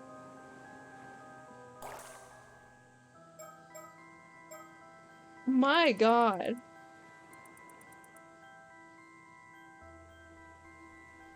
Crazy. And Onmyoji, Harukage Tsuchimikado. Wouldn't that make your ancestor a direct descendant of Abe no Seimei? Sounds like you share a bloodline with the Onmyoji alike. Yes and no. While Harakage's powers were potent, he was never affiliated with the Bureau of Onmyo. In fact, he was shunned his illustrious surname early on and left the government service, preferring to uphold peace as a citizen. Ah, so he was eccentric and an elite. Gotcha. Harukage's seal wasn't not permanent, however. It would only endure for 4 centuries. Wait, you mean... Yeah, this was the last year of peace. Actually, the seal's already broken. Isn't that really bad? For now, the curse appears to be inert, but the storm could strike at any moment. Okay, so you need to find a way to seal the curse again, is that it? Not seal it, break it. We're here to put an end to the curse for good. Shouldn't be too difficult. It's bound to have weakened a bit after 400 years. Indeed, that seems to be Harakage's plan, or the legend tells. That he left behind instructions detailing how the curse could be lifted after 400 years had elapsed. However, the map that would have led us to those instructions have been lost. Interesting. Detailing how the curse can be lifted after 400 years has elapsed. And Barnum has that. Seems as though they once concealed inside a model of a mummified mermaid. Yet over time, this fact was forgotten. At some point in my family's history, the object in question was sold to a foreign buyer. But if you don't have the map, then what are you gonna do? Well, we were hoping to find some clue to the map's whereabouts here on Kamishima. But we have no luck so far, and I reckon we've hit a dead end. I see.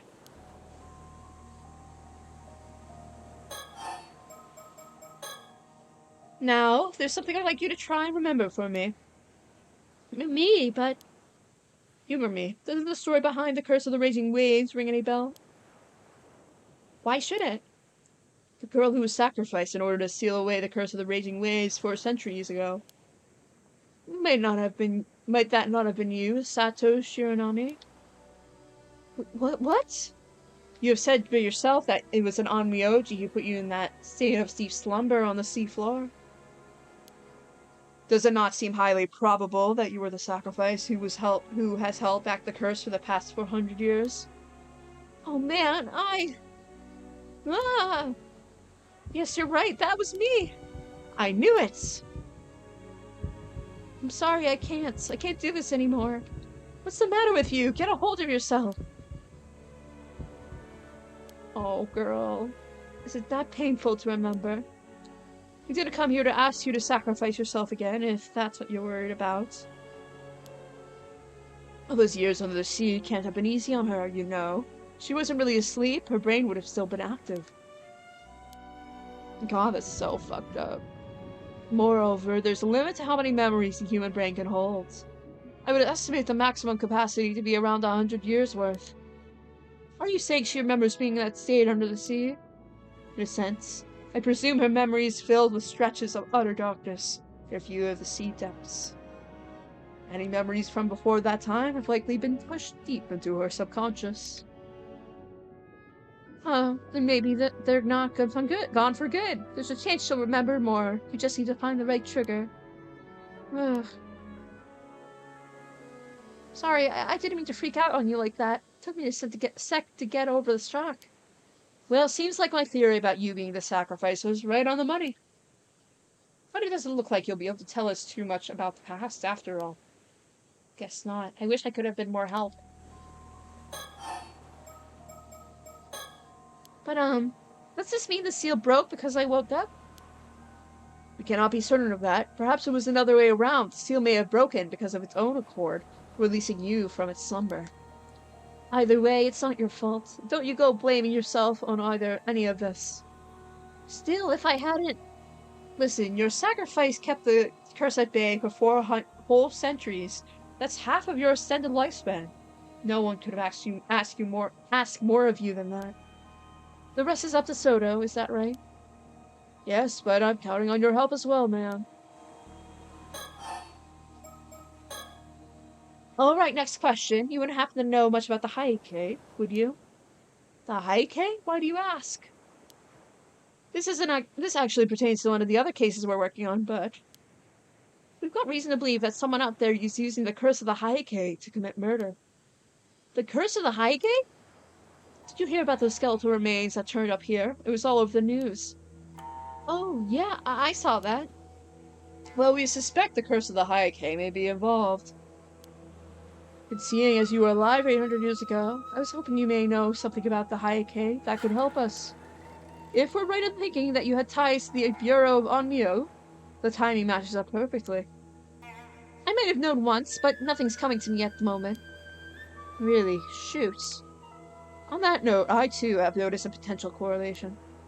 There's a legend that tells how Taira no Taramari was presented with the flesh of a mermaid at the Betsuo. Perhaps it was that flesh Sato consumed to gain her immortality. Actually, I'm pretty familiar with that legend myself. And those so-called mermaids that were caught at Betsuo definitely weren't the kind that could make anyone immortal. Oh, is that so? But if you ask me, Sato here couldn't have been immortal by eating mermaid flesh without the use of a relic called the Tamate Bako. Now does that ring any bells? Huh? Wait, mermaid flesh in the Tamate Bako? Oh, have you remembered something? Yes, that's it! It was one of the Heike! A man wearing a suit of armor. We were on a boat, and he had a tama tobacco, and there was a mermaid flesh inside it. He wanted me to eat some of it. A warrior in armor, could it be? So, sounds like you had high ties to the Heike as well. And this man, he was the one who made you eat the mermaid flesh. Yes, I remember now. What was his name? Do you remember that too? I think it was Tomo something. Tomo something.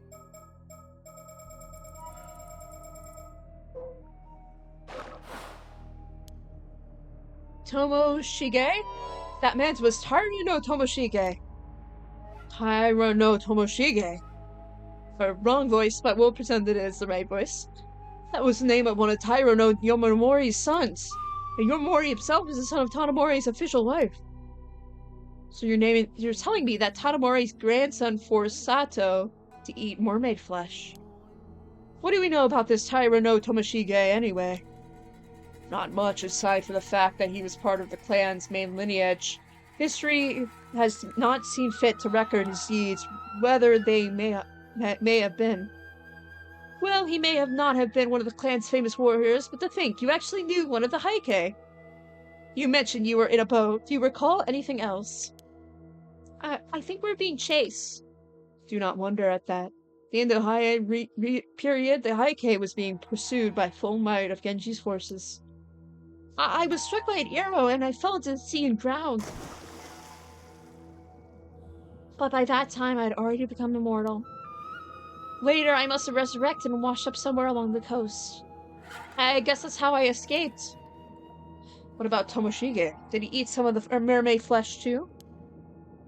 I am not sure. I don't remember that part, but I don't think I encountered him after that. So I think the person that called us probably Tomoshige. With the guy who called us was probably Tomoshige. I don't know what he looks like though. But if we have all the profiles in our list, then it must be someone we know. You know?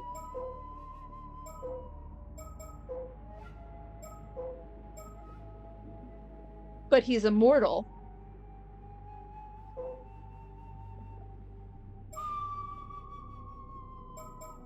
They haven't met Shotaro, right?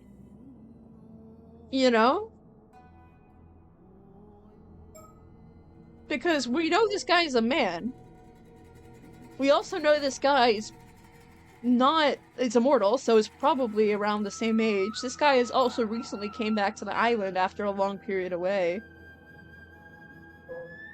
But maybe not. We know Soto's not immortal. We know Saru isn't. Ide is an immortal. Yamashina is definitely not immortal. Ikoma, maybe. Ikoma. There's a chance. He looks old for his age, but this means he's not taking lightly when doing business. But he sees it as an advantage. Maybe it is Ikoma. Because, I mean, maybe I'm making an assumption that this guy is older than her, but she's really young. Like, she's 17, 18-ish, 19-ish. She's pretty young. So, a 26-year-old guy who's in the war isn't that far-fetched. I wouldn't expect it to be anyone older than that. I mean, I guess maybe they have older soldiers, but Ikoma just seems suspicious as hell.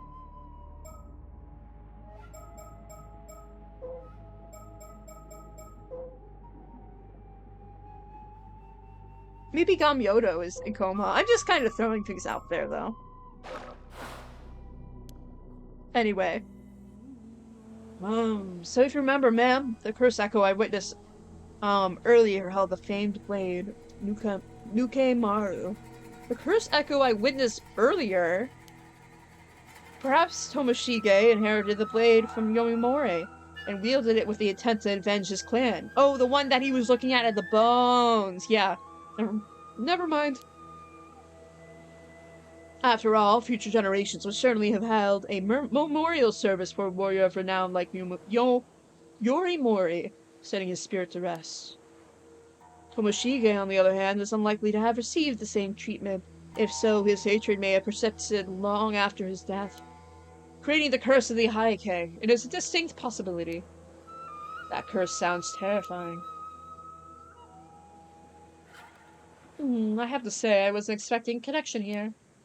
You know, Sato, it's trying to sound like you're involved in all the incidents that have gone down in these parts over the centuries. Not by choice. It's just kind of shit here. Anyway, I got the feeling that this Tairo no Tomoshige wasn't a very nice guy. And this curse of his sounds even nastier. Could it really still be active after all this time? It certainly looks that way. The Heike's resentment is awfully persistent, I hear. You don't think he could have held a grudge against me, do you? Who knows? That would depend on your relationship with him back then. Oh, man. However, it appears someone is actively wielding the Curse of Heike at the present. Therefore, the targets of the curse would be decided by this individual, whoever they may be. Another unknown, huh? Interesting.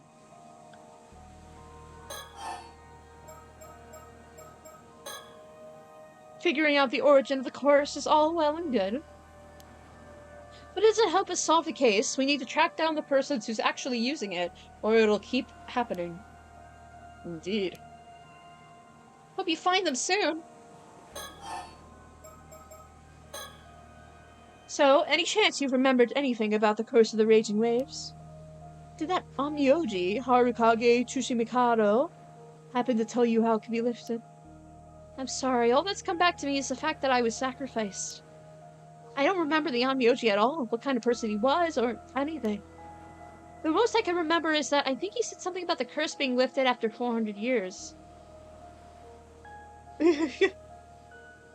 So Tomoshige is both alive and he engendered a curse. Talk about privilege. So for real, he's alive and he has gender and he has a curse. My god, guy has everything. And he's also probably an asshole. That all, huh?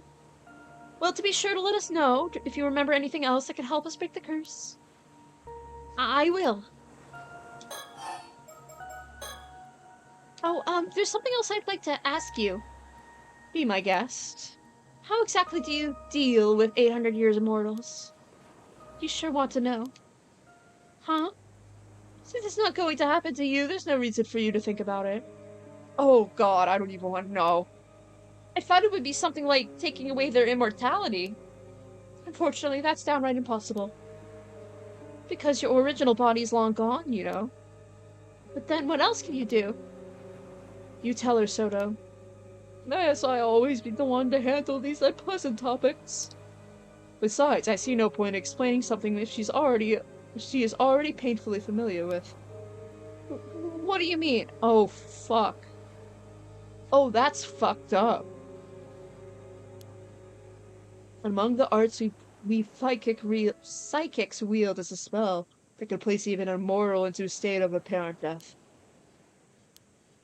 Once that is done, they can simply be sealed in an underground vault for the rest of their days. Wait, you mean it's the same thing that happened to me? Essentially, yes. Except for this case, it was for the purpose of making you a sacrifice.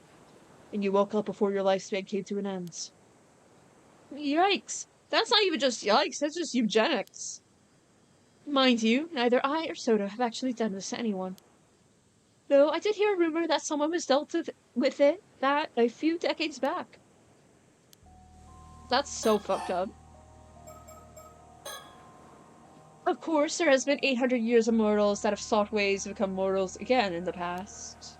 But they all failed. Even if they managed to track down the mermaid who gave them their immortality, it was no good. That's why more than a few immortals have ended up living their long lives in religious seclusion. Speaking of immortals, there's something else I had to ask you. Yes? Now, I'm not certain about this, but I get the feeling that there's another 800 immortal in Kamishima right now. Right? Exactly what I was saying. The question is who? It's probably that guy. That's why I feel like he was asking her to go to Tokyo. Like, Does he want to talk with her about the 800-year immortality? What? Any idea who it may be? No, I don't have a true clue. Open your eyes, Umeko. Let us see. No, literally. Are you sure about that? Because if there's another immortal here, I'll find them eventually, you know. Even if I have to scour the island from end to end. Does that change your answer? No, I really don't know who it could be. Alright, if you say so. Let us see. No real. What if it's her? What if it's her? I feel like it's her. Like she's gonna look down at her palms at some point and she's gonna be freaking red. But only she would know that, and she wouldn't sacrifice herself. Guess that means I'll have to search the island after all. As if I didn't have enough to deal with. Well, I'd say that about covers everything. You talk your ear off long enough. I feel like Yumeko is a different type of beast, fair. It must be confusing, all this talk of the past. Will not trouble you any further. Right, thank you. Still, give it a bit of time, and something else may come back to you. If it does, please let us know. We'll be visiting the island again real soon, so you should have a chance. Will do. I'll get going then. Oh my god. Okay. So now what? She's given us much to ponder. To think we'd encounter a living witness. I'd never have dreamed it as possible. Sure, it was fascinating, but I can't say it did us much good as far as our investigation is concerned. Besides, she's still hiding something in that one. You think so, ma'am? I do. In fact, I'd bet on it. She may even be up to something. But our primary objective here is to lift the curse of the raging waves. We don't need to start digging into anything else without good reason. I have a theory about her. Shoot. Shoot it. On that note, do you really intend to search the island for this 800-year immortal? Yeah, I figure we might as well look into that too while we're here. Understood.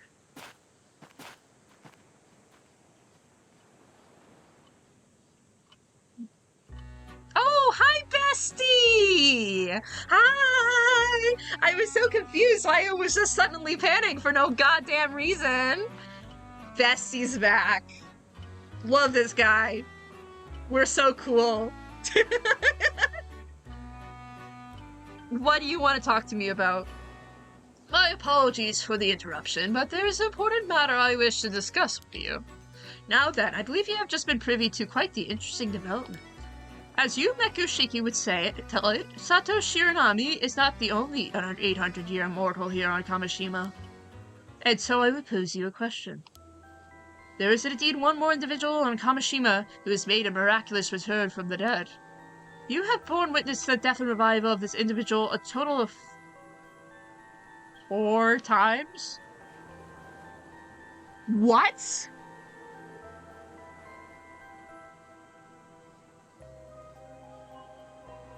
What? Who? Who? What? Okay. Wait, no, it can't be him then. My theory's busted. Fuck. With this in mind, allow me to ask, who is the other 800 immortal in Kamishima? Please tell me their name. What? What? Oh, fuck.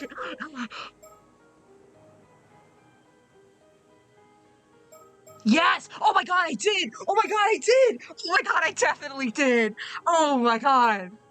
That's, like, not entirely surprising, though. Yeah, I definitely died 4 times.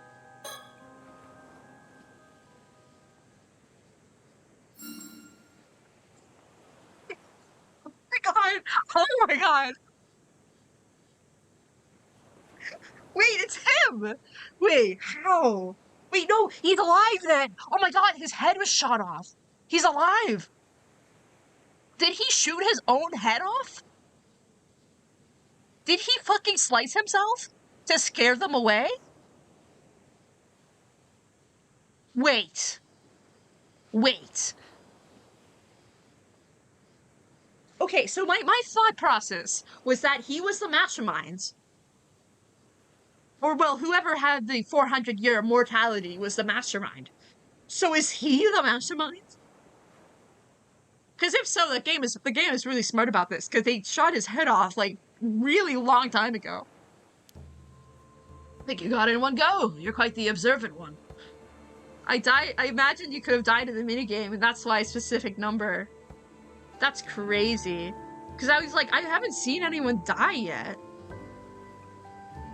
Oh my god. Every time user ran out of oxygen while diving, he suffocated to death in the ocean depths. God damn it. Wait, and that's why he was reaching out to himself, because he's dead. Because his original body is dead. Because he was reaching out to himself when he was diving. That's crazy. However, following his demise, he returned to life and was able to continue where he had led off. That means you could play the minigame again! Yay! Yippee! It would normally be highly unusual for someone to reach a diver rank of 17 on their first outing. Fair point. Such a feat would be difficult indeed unless one was unburdened by the fear of failure or the fear of death. What happens if you don't die in that minigame? What happens if you don't die in that minigame? Does he say anything? It was this knowledge of his own immortality that led him to displaying such an uncanny degree of confidence. As you may have suspected, Yusa Minakuchi became an 800-year mortal 5 years ago when he was saved by a mermaid. In truth, help arrived too late on that fateful day, and it became the first time he lost his life. You wonder what light this new information will cast on events going forward. With that, please enjoy the continuation of this tale. Thank you, Basti. That was fascinating. Oh my god. Oh my god. Oh, this is so interesting. Hey, Camille, hi! Hello, folks, how are you doing? You came at the perfect place, because we just had a crazy lore drop, and we are about to start another section, so this is like the perfect timing. How are you guys doing? I'm like freaking out. This game is awesome. Did you know this game's awesome? Did you know this game's awesome?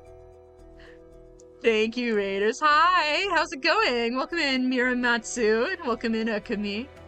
How are you guys doing today? What are you doing? Playing cooking? You were cooking?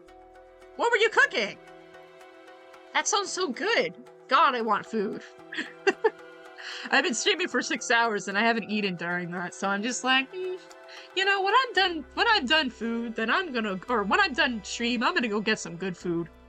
I'm good, just had my 5-year stream and finished cooking some onigiri. Yay! Oh, that sounds so good. Oh god, I was recently traveling, and the place I was traveling to had like a really good, like, little Tokyo area. And the amount of crazy good Japanese food I had consumed over that week was insane. And I miss it so bad. I miss it so bad. It's so good. How was it? I'm assuming it was yummy. Because it's, you know, it's onigiri. It's good. But yeah, so we're playing Paranormasight. A Mermaid's Curse. And we're, like, if I were to guess, I don't think we're close to the ends. I would guess we're, like, halfway. There's enough ends that are, like, getting tied up, but I don't think we're at the end. There's enough that I still have a shit ton of questions about, so, it's a new game. The curse is mermaiding. This is true. The curse is so mermaiding. They called it the Mermaid Curse, and my god, that curse is mermaiding. If you have played Paranormasight before, Paranormasight is a phenomenal detective mystery game. It is really, really good. The first one, at least. Mysteries of Hanjo, the 7 Mysteries of Hanjo, is a phenomenal game that I would definitely suggest checking out. This second game is very much disconnected from the first game, and a lot of it is unrelated. But we're like around halfway through the plot, so like up to you guys if you want to listen. We're about to deal with some crazy plot shit. But if you would like to rated mod, that is all good. Or consume the rest of your own onigiri. or do whatever you want to do. But yeah, so anyway, I've been enjoying this game. This game is a lot of Uchikoshi info dump, kind of they don't stop talking kind of thing. So if you like Zero Escape, I feel like you would like this game because they don't shut up. But I love the characters, so I'm fine with them not shutting up. It's just, I've been yapping for I've been playing this game for probably around 13 hours at this point. So I'll probably lurk because I'm gonna go into Halo and Geary and I want to play this game. Yeah! No, literally, if you play these games, I will be seated. I freaking love Paranormasight. Paranormasight's so good. So definitely would suggest checking it out. If anyone here likes mystery games, definitely please check out these games, because these games are peak cinema. Absolutely peak cinema, I fear. So, anyway, those are my thoughts. If you want to chill and learn about mermaids and experience some murder, then, like, by all means, please join us. We will be experiencing murder shortly. I think. Murder is soon. I feel like in my gut there's murder, so, yeah. If you like murder. Anyway, so, we're gonna continue.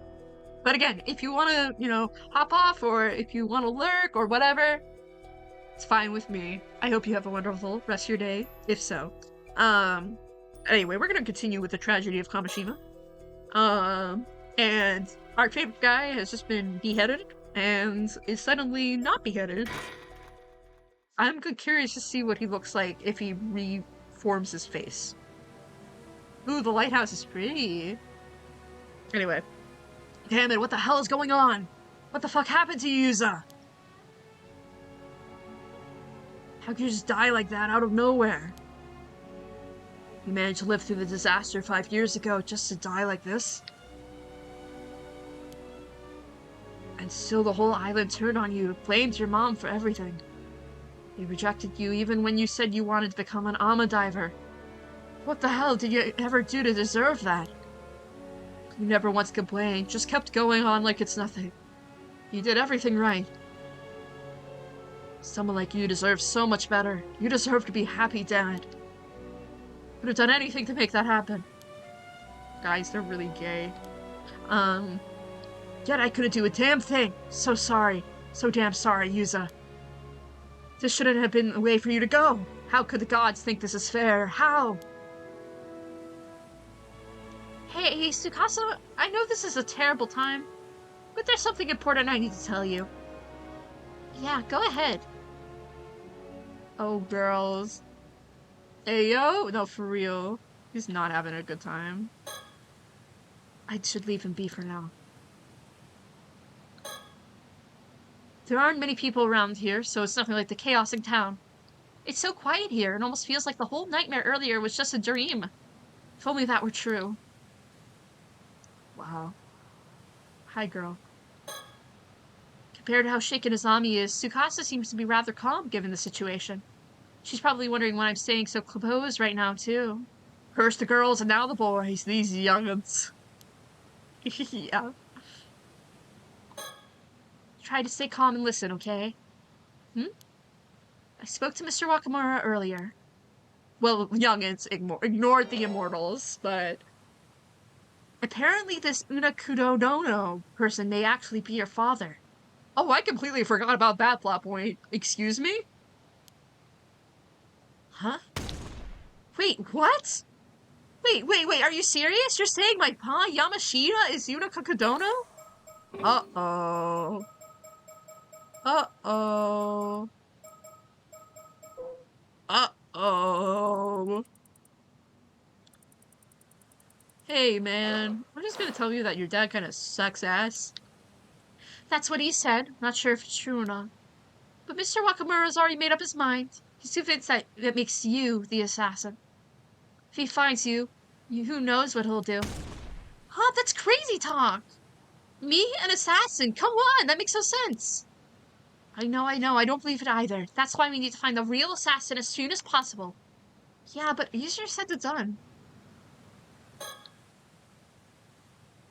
Sato, Suyu's gone and so is Yuza. He's not gone. Yeah, I never thought that would come to this. I'm scared. What are we supposed to do now? I didn't manage to find out any more about the curse of the raging waves, but right now we have to find the assassin. Earlier down by the bay, I saw a cursed shadow again, as well as someone running away. Wait, the shadow! Sorry, I need to check something curse-related real quick. The curse? Oh, right, earlier Oh, fuck.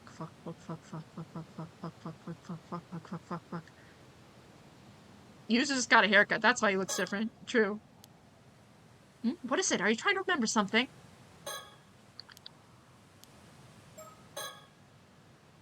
I know, I can check with the hand mirror. Oof, fuck off.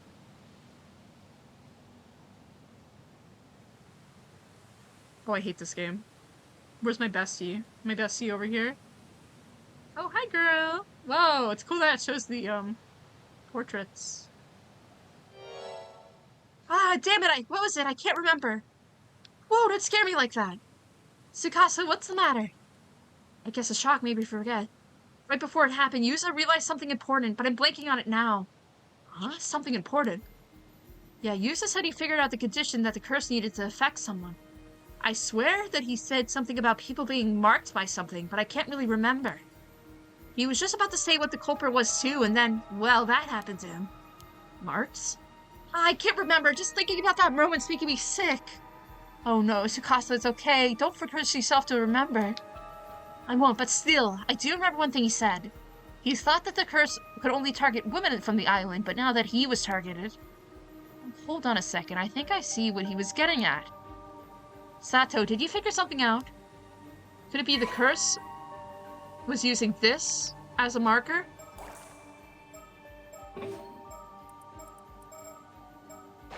I don't fucking know, man. Oh, mirrors.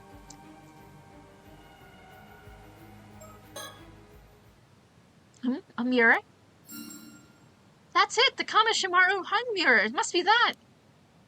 I knew it. Really, though? Yusa took that mirror out of his pocket right before it happens. He lifted it up about his neck, and then his head was chopped off. And when I was attacked, I had the hand mirror in my jacket pocket, too. That's gotta be it. Didn't they say these hand mirrors were handed out to everyone on the islands? Yo, Izami, are you feeling okay now? Wait.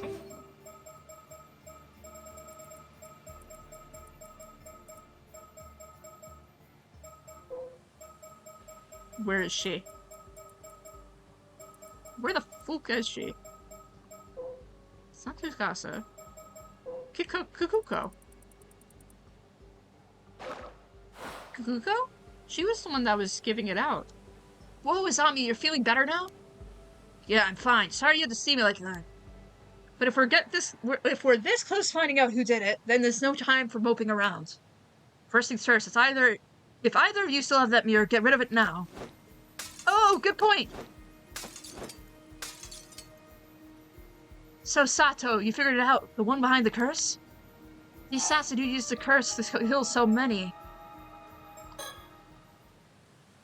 No, sorry, I haven't figured that much out yet.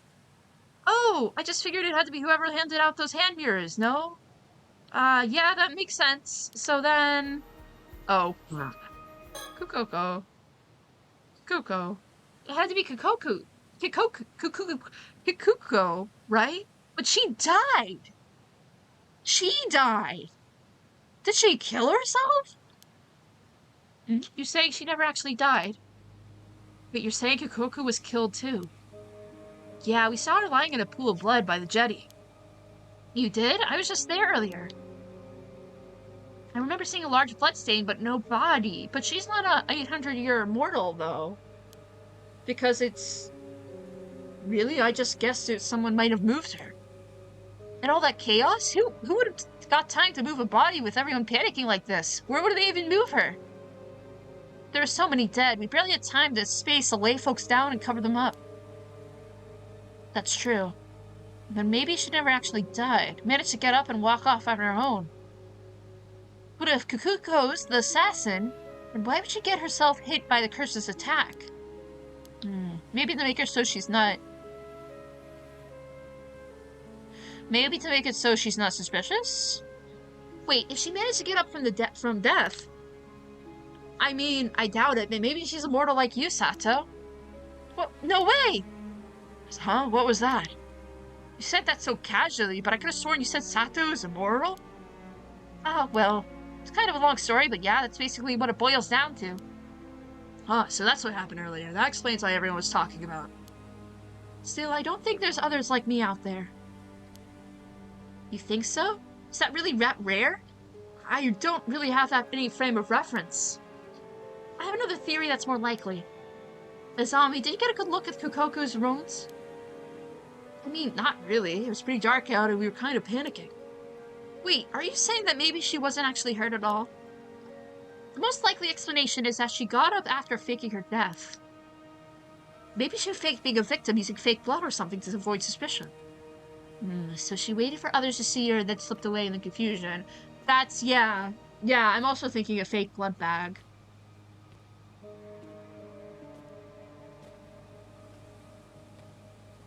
Wait.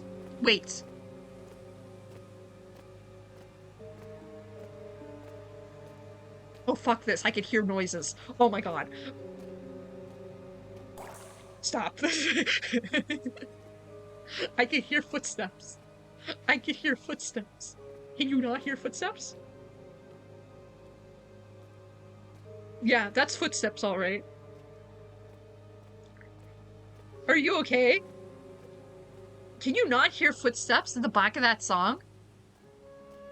And the music? It's like super erratic. It's specifically like my right side of my headphones doesn't work, but I can hear footsteps on my left side. It's super quiet, but they keep getting closer and then farther, and that's scaring me shitless.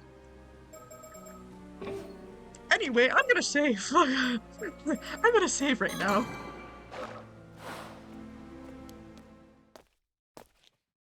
Exactly what I was thinking. There was the footsteps. Never mind. I thought there was gonna be a jump scare, and I was really scared for a second. Anyway, we're all fine now. I just heard it and got a little freaked out, but everything's okay, because she's very not dead. Oh, guess the cat's out of the bag. Huh? Kukuko, you really are still alive. Yep, hate to break it to you, but I ain't immortal or anything fancy like that. Just fake blood is all. I was hiding up by the lighthouse, but then I heard you were talking, so I figured I might as well come out. Too bad you figured it all out. There really is no turning back for me now. Sato, I was told to bring you in, even if it means killing every last person on the islands. That was a really smart bit of audio, yeah. And I heard it so, it's so subtle. Eek, it's a shadow! Doesn't matter, we already tossed those damn mirrors. The curse can't touch us now. Just so you know, I got your friend Tsukasa Iwo marked even now. You're the one person I cannot forgive. Huh? I am? How? The cursed target wasn't just tied to the hand mirrors? She's just bluffing. Sato, get behind me. I'm not letting her take you. The glasses. Oh, fuck. That would do it. It's pointless. Disobeying me and Tsukasa will be the first to die. No, I surrender. I'll go with you quietly. What? Sato, what are you saying? Now's not the time to be joking. I know I've made up my mind. Can't let anyone else get killed because of me. There's no resisting this curse. It's too strong. No, girlie, it's your glasses. Good. Smart choice. Otherwise, everyone on the island would have perished. You know what? I love Paranormasight because it gives women that are actually interesting. I wish Kukuko had more about her, though. Like, I feel like she's been, like, just kind of existing. Kukuko, why are you doing this? You grew up here too. Does this place mean nothing to you? I guess I have some feelings for this place. But if I didn't sever those ties, my world would never change. What the hell are you talking about? He's the only one ever sparked a change in my miserable excuse for life. Now he'll finally acknowledge me. I'll become who I'm meant to be. That's your reason for all this? This island never cared about its people. Always just blamed everything on curses. Surely you must understand wanting to destroy this shithole. I just took up the reins. Someone needed to break the cycle. Now I can finally start living my own life, free from all that bullshit. Anyway, we need to get moving. There's a boat waiting on back. If you follow us, I'll kill Tsukasa. Do yourself a favor and stay right there, okay? Thank you, both of you. Please don't try to follow. It's too dangerous. God damn it! No, Sato! To be fair, though, she's gonna die in 2 days. Anyway, like, it's not good, but she's gonna die in 2 days, unfortunately. I can't have people that know my identity just walking away, especially not you, Tsukasa. Uh-oh. Yeah, she's... God damn, is this a game over?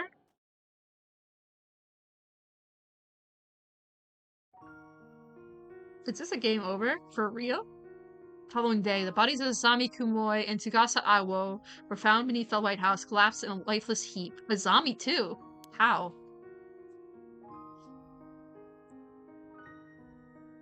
Oh, Azami, who'd been helping her search for the curse's mark, tried to take Tsukasa's place, but ended up caught in the curse instead.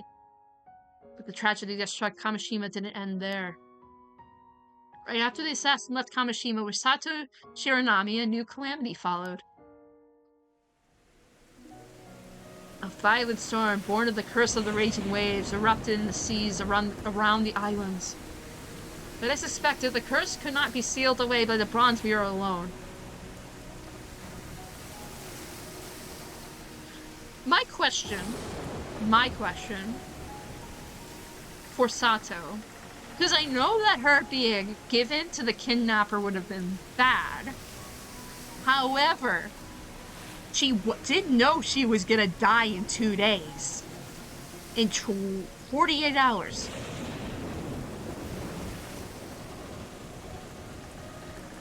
Like, I know that guy's an asshole, but... Ferocious winds and towering waves pounded the island for 3 days and 3 nights, leaving devastation in their wake. Most islanders who tried to flee the tragedy by boat by night were lost to the storm and remain missing to this day. Among them was the assassin behind the incident. And Sato Shiranami, who went along with her. Well, I mean, okay. She was never to be seen again. I mean, yeah, that does happen. That do be happening. Ending 1, the tragedy of Kamishima. Wow. Crazy. So we are closer to the ends than I thought. Interesting. Very interesting. So I definitely think it was the glasses. But I'm assuming it's gonna be some timeline shit in which we convince her to take off her glasses. And it ruins her mark.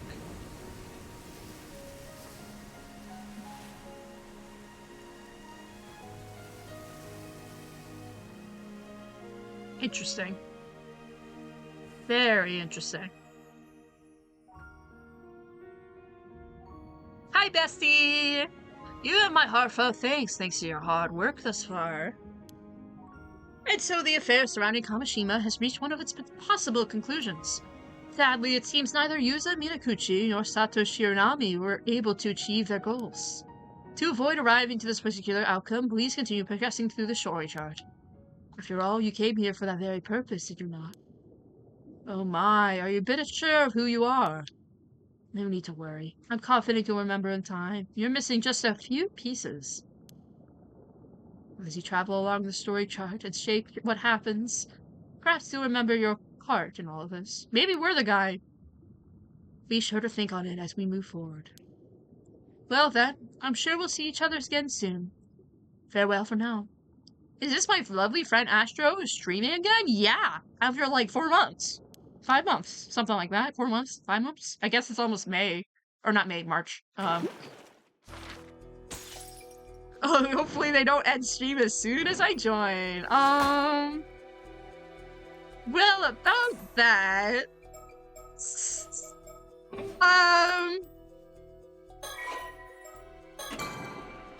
I was about to end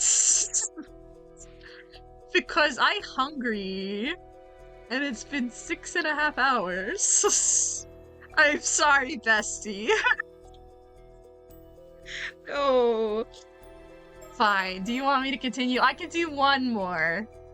I can do one more, okay? Clearly I can do one more. That's okay, get the food. Okay. Fine. Oh, well, I... Go get food. Fine. God. I just need my food in my tummy. My tummy is grumbled. I'm going. I'm go. God. Hands up. Be responsible. Fine. Jesus. Maybe I will be responsible, but maybe I won't.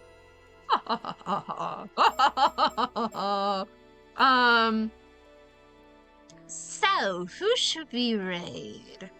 Mika Taillover is doing this same game, but I don't know where they're at, so I'm gonna like quickly look and squint my eyes really aggressively.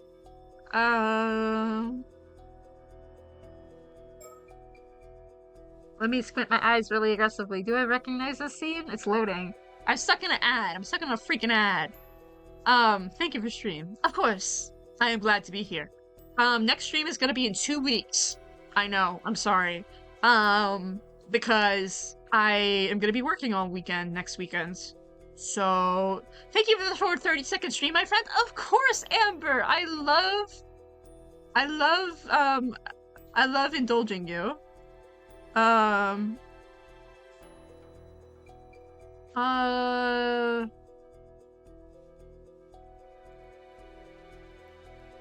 They're in a part with Avi right now.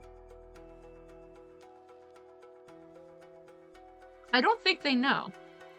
Oh, I think they're actually before me. Yes! Awesome. Okay. Alright. This is now a bit. I'm sorry, Amber. I'm very sorry. I need my food. I'm so hungry.